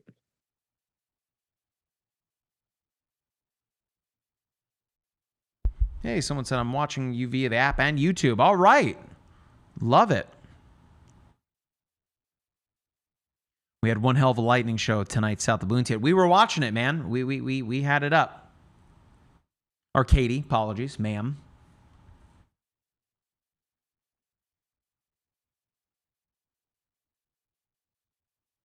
Oh, this is a good question from YouTube. Jamie Campbell said, do dips and peaks of ground elevation affect the potential for a tornado? That's a great question. So obviously there's a reason that most tornadoes occur over the flatlands of the plains in the Midwest, right? It's very easy for a connection between the clouds and the ground to occur when it's a flat plain on either side. However, by no means does that mean it's not possible when it's hilly or sometimes even mountainous, dare I say, terrain. You've had some tornadoes out in the Rockies that can actually like touch down on some of the peaks before. So it certainly does not limit that possibility. And in fact, you can get a lot of tornadoes associated with Dixie Alley, which obviously has a lot more hilly terrain, even in the Ozarks or in the hill country in like southwest Nebraska. All these places have hills that still do very commonly see tornadoes. So while it may not maximize the benefits for, you know, the kinematics of the tornado itself and the vortices it's trying to form, it does not mean that it can't happen. Yeah, this thing continues to tighten up for us, Will. Yeah, sure does. I'm not as concerned about the storm here up north, this tornado warning for the next 31 minutes. Of course, they might even cancel it. It's a tornado warning. You should absolutely take it seriously. But it's this one here east of west of Jonesville, apologies. 16 minutes to go here. Is that pretty much it? Yeah, that's pretty much it.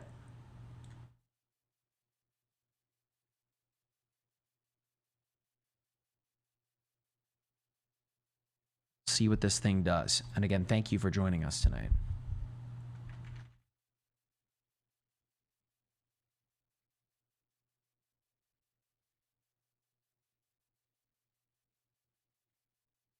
Tyler on YouTube asked if this storm will form a hook before it tries to produce.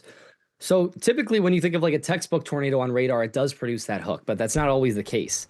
It's most common with a discrete supercell, for one. But also for two, you need a really solid inflow and a really solid RFD or rear flank downdraft to get that classic hook that you're describing. And in this case, it's a little messy. We got a lot of rain going on here. It's not discrete, it's not alone, but even so, you can still see this little hook trying to form just with this clean pocket of air that serves as your inflow, and then the rain cooling behind it, that's your rear flank downdraft. So in this case, I wouldn't be surprised if, let's say, a tornado does touch down, the radar looks a little better and we do get a bit of a hook. But at the same time, it's by no means necessary to see a tornado and not have a hook at all. Want to remind y'all, you're looking at the yellow boxes here. These are tornado watches. So we have this one for St. Louis. That's in effect for literally the next 2 minutes.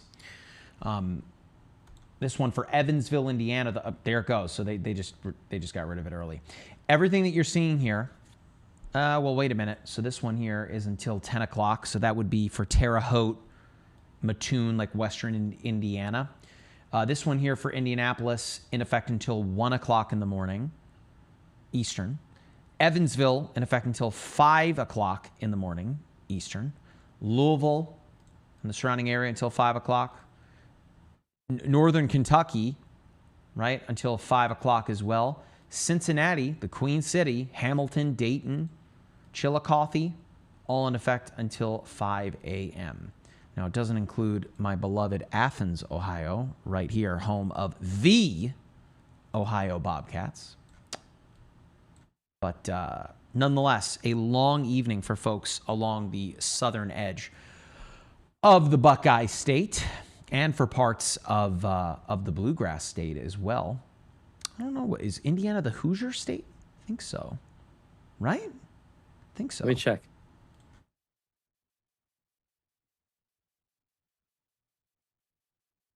We're going to see what happens here. Boiler Polly says, yes, it's the Hoosier State, right? Thought so. Mm-hmm. The latest scan of this reflectivity, at least velocity next to Jonesville, does not look quite as impressive as it did the last few. So a step in the positive direction there. Yeah, to Will's point, right? So this is 10 minutes ago, this scan here, right? If I jog it back and forth, right, you can see how it looks like it's getting nice and mean, right? A lot of lightning in it, which would indicate that it's a strengthening storm, right? This is kind of over the past like 15 or so minutes. But then we get to here, right? You're losing some of those brighter returns, right? So there's still some rotation, but you even will, to your point, we start to lose that inflow notch right here, which again is what is feeding and really tightening that spin. It's like if you're wrapping, you know, something around your finger, right? With the more wrapping you're doing, the tighter it's getting. Okay? But look here. There goes that inflow notch. It's still there-ish, right? But you really have lost it a little bit. You know what, Mike?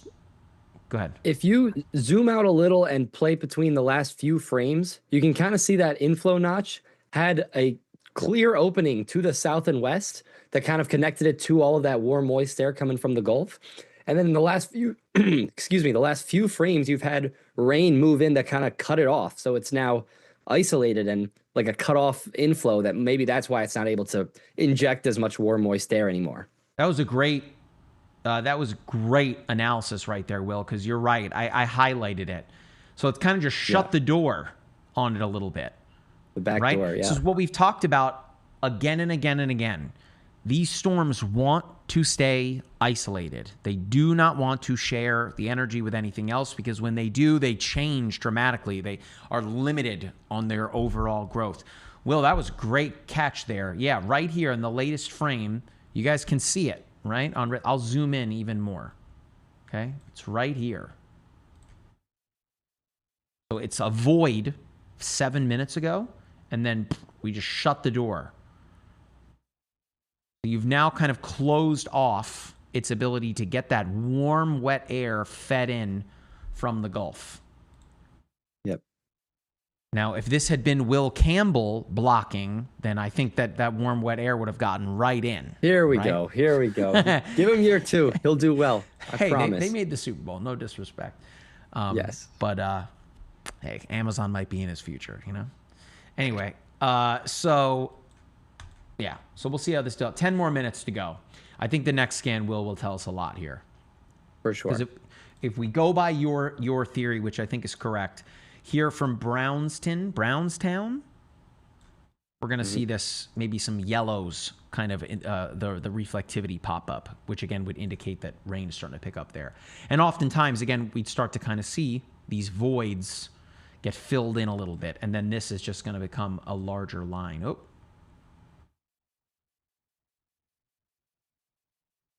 Will, it's trying so hard. It's trying so hard. How much more on this? 9 minutes to go. That still does not look. That is our sole tornado warning. Wow.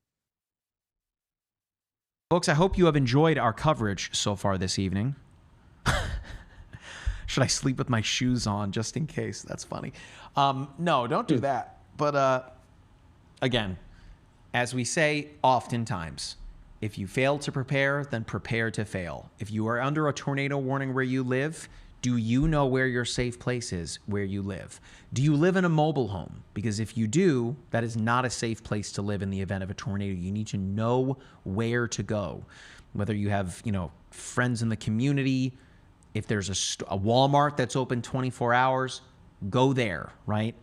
That has a permanent foundation in the ground, okay? But you need to know where the safe place is in your home. Will, where's the safe place where you live? I have a basement, and the basement, my yard is kind of lopsided on a hill, so half of the basement does have like a high window, but then the other half is fully underground. So I would go to that fully underground. That's where the bathroom is, part of the basement. There you go.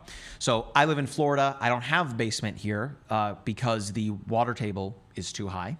So, of course, I wouldn't just hang out in my living room. Humongous windows, right? Humongous. They're windows, right?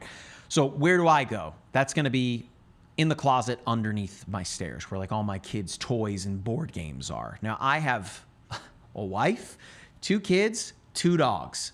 It's going to be crowded in there, but we would rather protect our lives than to take the risk of going anywhere else. Now, if you don't have a second floor to your home, it's going to be that interior room in your house. So Alaska on Twitch, where's the safe place in your home? Because that's where you should go in the event of a tornado. I also would not suggest you get out and try to outrun a tornado. Mother Nature usually wins for almost every situation. Don't try to test Mother Nature. We are but a speck of a speck of a speck on a rock hurtling through the universe. Do not try to test Mother Nature. It always wins. Will, I think we are losing the rotation here, which is great. 7 minutes to go on this. It's really Mike, broadening obviously out. It's going to continue to be a hazardous night for everybody in the Ohio area and everyone in the tornado watch. But at this point, where you see the final storms, the final warned storms at least exiting the moderate risk region, it becomes a question on the next day of how did this forecast verify for the Storm Prediction Center? Those are the people who put out this moderate level 4 out of 5 risk. They drew up the SIG 2 15% tornado risk, which is pretty high. And it becomes a question the next day of, did this verify as a forecast for being that intense? And that's a really complicated question that we've seen time and time again is hard to answer. Let's say you get one really intense long track tornado in the moderate risk, but that's it. Or let's say you get, like you have a tornado outbreak of 20 really weak tornadoes in the moderate risk area. Which one of those is a better verification? Are either of them a verification? So it's a complicated question. So what the National Weather Service is going to do over the next few days is they're going to survey all of the different tornado damage. As you alluded to earlier, tornado damage is how you get a rating of how strong a tornado's wind speeds were. That's how the enhanced Fujita scale works. It's based after the fact on damage. So over the next few days, all damage will be evaluated to confirm A, okay, this is tornado damage, B, what kind of winds must have caused this tornado damage, and C, we can now tally up the tornadoes, see where they were, how well it was forecasted by the SPC, and that's how you truly reach verification of was this a well-forecasted event or not. Another question, are they going to get stronger? I assume you're talking about the storms now. Long answer is likely not, right? In the sense where you don't have the sun. We don't have the prime heating of the day. Now, remember, out in Ohio, out into Cincinnati, that tornado watch is in effect until 5 o'clock in the morning. Now, of course, the sun comes up early, but at that point, the storms will kind of be really losing their oomph. But again, one thing I haven't even showed once in the app today, using the temperatures, we still have very warm air coming in from the Gulf. Again, I'm down here in Orlando, right? It's 82 degrees outside. It's 11 o'clock at night. I mean, it is warm here. And that goes for a lot of the southeastern United States. Here in Arkansas, 82, 79 and 80 in southern Mississippi. So it's the summer, right? Not officially yet, but meteorologically speaking, days. it's the summer, right? So this warm, wet air, this part of the southern United States is just cooking right now. And is, again, sending all that warm, wet air northward. Jack, it looks like we lost one of the cameras there. Haven't seen that pop up. Mike, it looks like they added a severe thunderstorm warning beyond the cell that we were looking at in Jonesville, which is indicative that they probably will not extend the tornado warning. Right. All right. Well, we'll stick it out here for the next couple minutes. Hey, by the way, shout out to everyone watching on Twitch. We follow us here on Twitch. That way, whenever the next time we go live, we're trying to grow the platform there.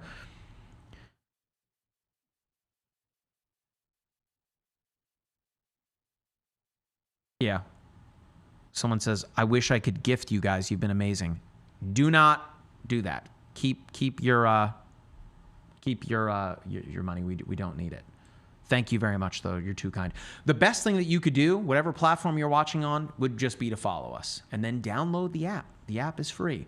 Will and I are here on the meteorology team. Matthew Capucci, storm chaser Jordan Hall, who was chasing Arthur down in Texas. Of course, meteorologist Jennifer Watson joins us as well.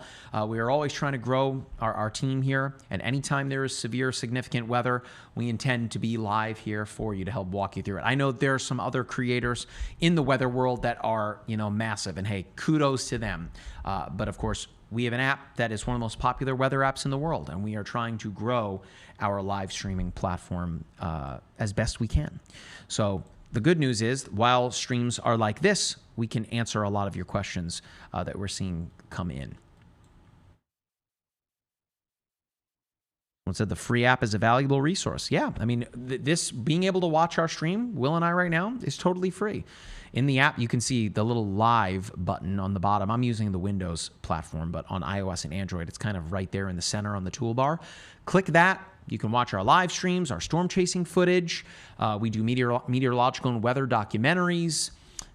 Will, I gotta post your derecho vertical. I keep forgetting to do that. I gotta take the verticals that we make and I can post it into the app. I just gotta put wings on it. I'll do that tomorrow. Please remind me if I forget. I'll upload that tomorrow. So you'll see Will's stuff in there. There's app tutorials in the video portal. All of that is free. All of that is free to watch.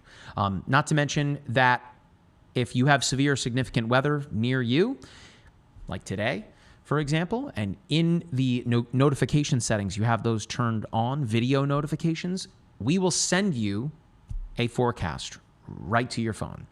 I used to work in TV. Will is a little young. I don't know how much local news Will watches, but I used to work in TV. I know Capucci used to work in television as well. No disrespect to my folks working in local news. I love it, but we're not going to make you wait until 5 or 6 o'clock to kind of tell you what's going to go down, right? We'll send it straight to you as soon as we put it together. So all that can be found in the video portal in here, right? These are all forecast videos and latest updates that we've produced. Right, here's Will's on the Florida heat. And then we have all, in MyRadar Media, we've got all these awesome documentaries that we've done. Great stuff. Storm chasing footage from Jordan and Capucci.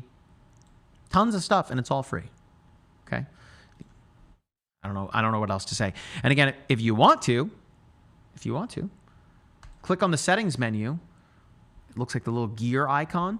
And under premium subscription, you can unlock a free trial to take all of the premium features for a spin.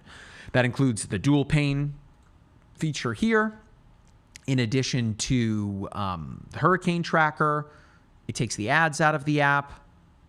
So much good stuff in there. Well, not even once today did I show folks that in dual pane, the cool thing about it is it doesn't have to be, you know, 2 radar products. I could pull up the satellite here on one side if I want, right? It doesn't have to be satellite. I could pull up one of these radar mosaics down here if I want to, like Echo Tops. Right. I enjoy how they typically are, but they don't have to be synced. You can look at one zoomed in on a hook echo, and then you can also zoom out on the other and look at satellite. Yeah. So what Will's referring to, so when dual pane's engaged with purple there, you know, they're lockstep. But if you click it one more time, it's subtle, but you see that they're off kilter. I can actually go over here and I can adjust this entire side if I want to. And notice that side, this side stayed super zoomed in. So dual pane is totally for you. Let us know. Do you guys want quad pane in the app? Let me know. And hey, there goes our tornado warning. There she goes. There it goes. All right. So let's wrap this up real quick, and then we will say goodnight to everybody. It's still going to be a long night for the folks in the Midwest, okay? There is a tornado watch in effect. The yellow box there, you can see. Okay. This is a tornado watch right in here. So just to recap, over here on the western side, this is going to expire. Should have already expired. I don't know why it's still there. Either way, Evansville, Indiana, until 5 o'clock in the morning.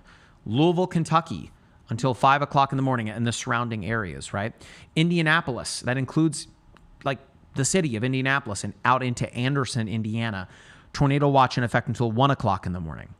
And then for Cincinnati, Chillicothe, Dayton, and even into Cynthiana, this is Frankfort, the capital of Kentucky. Y'all are under a tornado watch until 5 o'clock in the morning. So you've got another 6 hours to go, okay? Download the MyRadar app.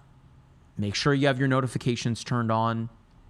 Even if you have your phone in sleep mode, we will still be able to send you alerts, okay? You most certainly want to be woken up if you are under a tornado warning. These storms are still tracking eastward. They've got a lot of juice to go. You saw, Will and I showed you that warm, wet air coming in from the Gulf. There's still a lot of energy to grab out there, but the upper bound limits of this event have dropped, you know. Anywho, that is all for there.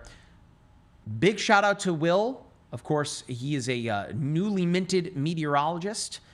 Going for his master's at Cornell University. He's very, very sharp. So we love having Will on the team, him breaking things down. We definitely put him on the spot today, and I think he passed with flying colors. Big shout out to Jack as well behind this wall that I am pointing out. You guys can't see it. I don't know if Jack has his camera turned. There he is. We've never seen Jack's face on the stream. Maybe one of these days. But there's mysterious Jack running the live stream. Jack, can they hear you when you're talking? No. Okay. So we can hear Jack, but you guys can't hear him. So there's Jack. Big shout out to Jack for driving the live stream as well. Of course, Capucci out in the field for putting in the work. A crazy video that he posted to social media of that tornado. We're definitely going to have to get that onto the other platforms here as well.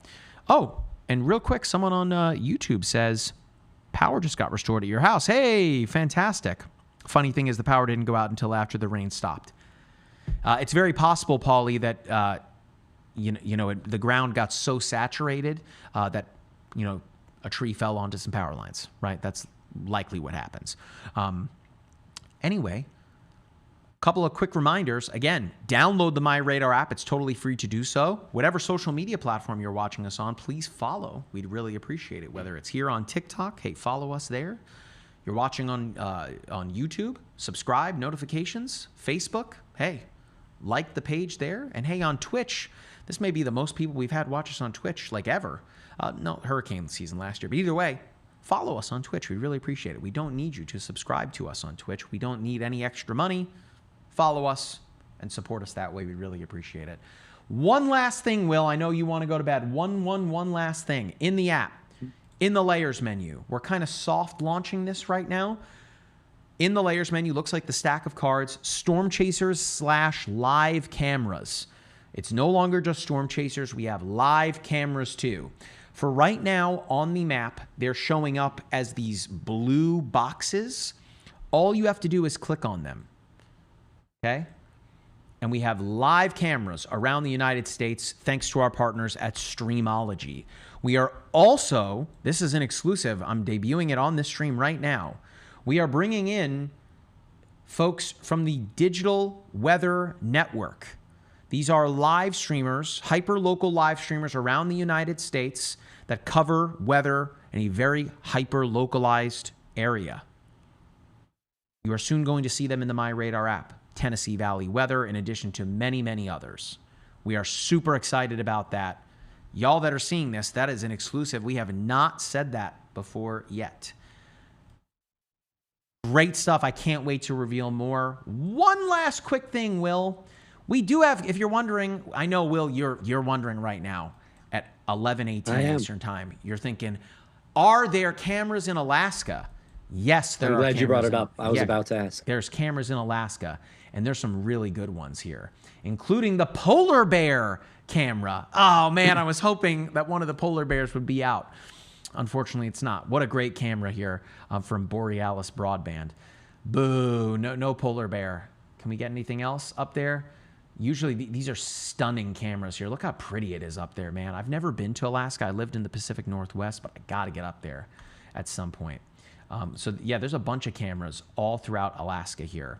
So we're working on adding cameras into the camera network. There's Whittier Harbor, fantastic cameras. The question I pose to you, Will, out there is, do you want to add your camera to the MyRadar camera network? Because all you have to do is click on the camera and see this button, join the MyRadar camera network. Fill that form out, and you can get your camera into the app. Yes. Now there There will be a bit of a vetting process. We obviously want the camera to look really good. But yeah, more to come in that regard, because not only will you get your camera into the app, but hey, if you're looking to even monetize your camera, this is your path to do so. Very cool. Yes. All right. Good to know. Will, thank you very much for your work this evening. Capucci, thank you, Mike. Wherever you are, thank you. Jack, thank you. And again, of course, thank you to our hardworking developers that make MyRadar possible, getting the cameras into the app, the Digital Weather Network folks into the app. We have our Hail Nowcasting product, another exclusive for you, that's coming to the app. There is a release going out. It might even be getting rolled out right now, Will, with live activity updates for iOS and Android, I believe, but definitely iOS, and our Hail Nowcasting product. That is something that we developed in partnership with the United States military. So that is a really, really cool feature that you will only see in MyRadar. It's going to be in the layers menu. You'll see Hail, turn that sucker on. All right. That's it for us this evening. Jack, we made it. All right, folks, thank you so much for joining us. We really, really appreciate it. And of course, big shout out to Andy, our founder and CEO. Without him, none of this would be possible. Have a fantastic evening. Stay safe. But Will, anything you want to mention before we wrap this up? No, that's about it. Stay safe. And thank you for joining us. Stay safe, stay dry, everybody. We'll see you back here in the next one. See ya.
Making landfall right now as a Category 3 storm, high intensity Cat 3.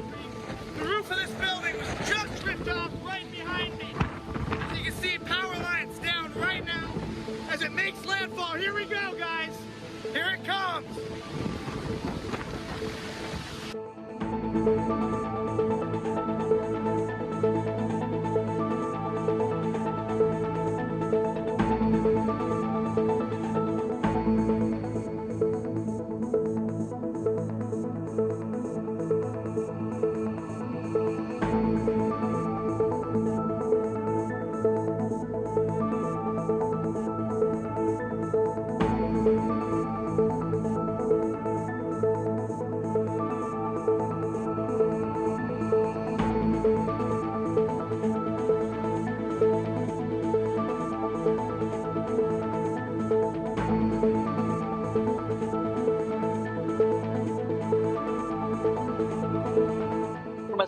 scientific standpoint, from a communication standpoint, this is a master class in meteorology.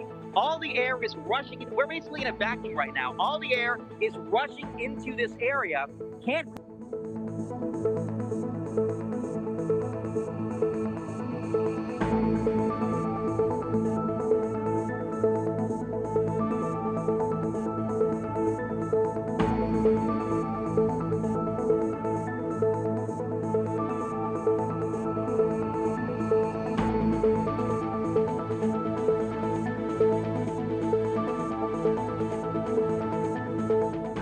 General disclaimer, obviously I'm very excited from a scientific standpoint, but I do, and we all are very well aware of the human impact of this. So even though it looks cool online, it looks cool to, oh, there's a bird.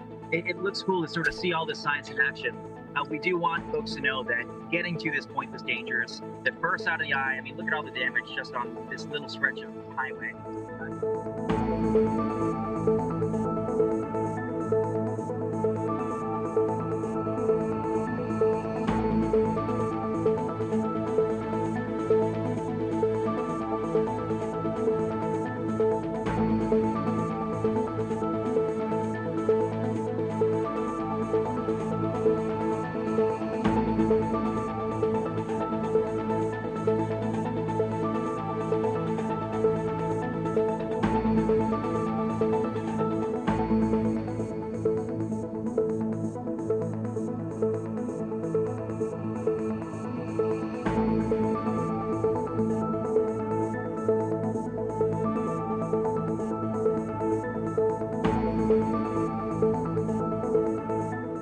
Flooding farther to my south, but when you have that and an acute tornado risk in one of the biggest, most densely populated areas of the country at night, not a great recipe for travel. The good news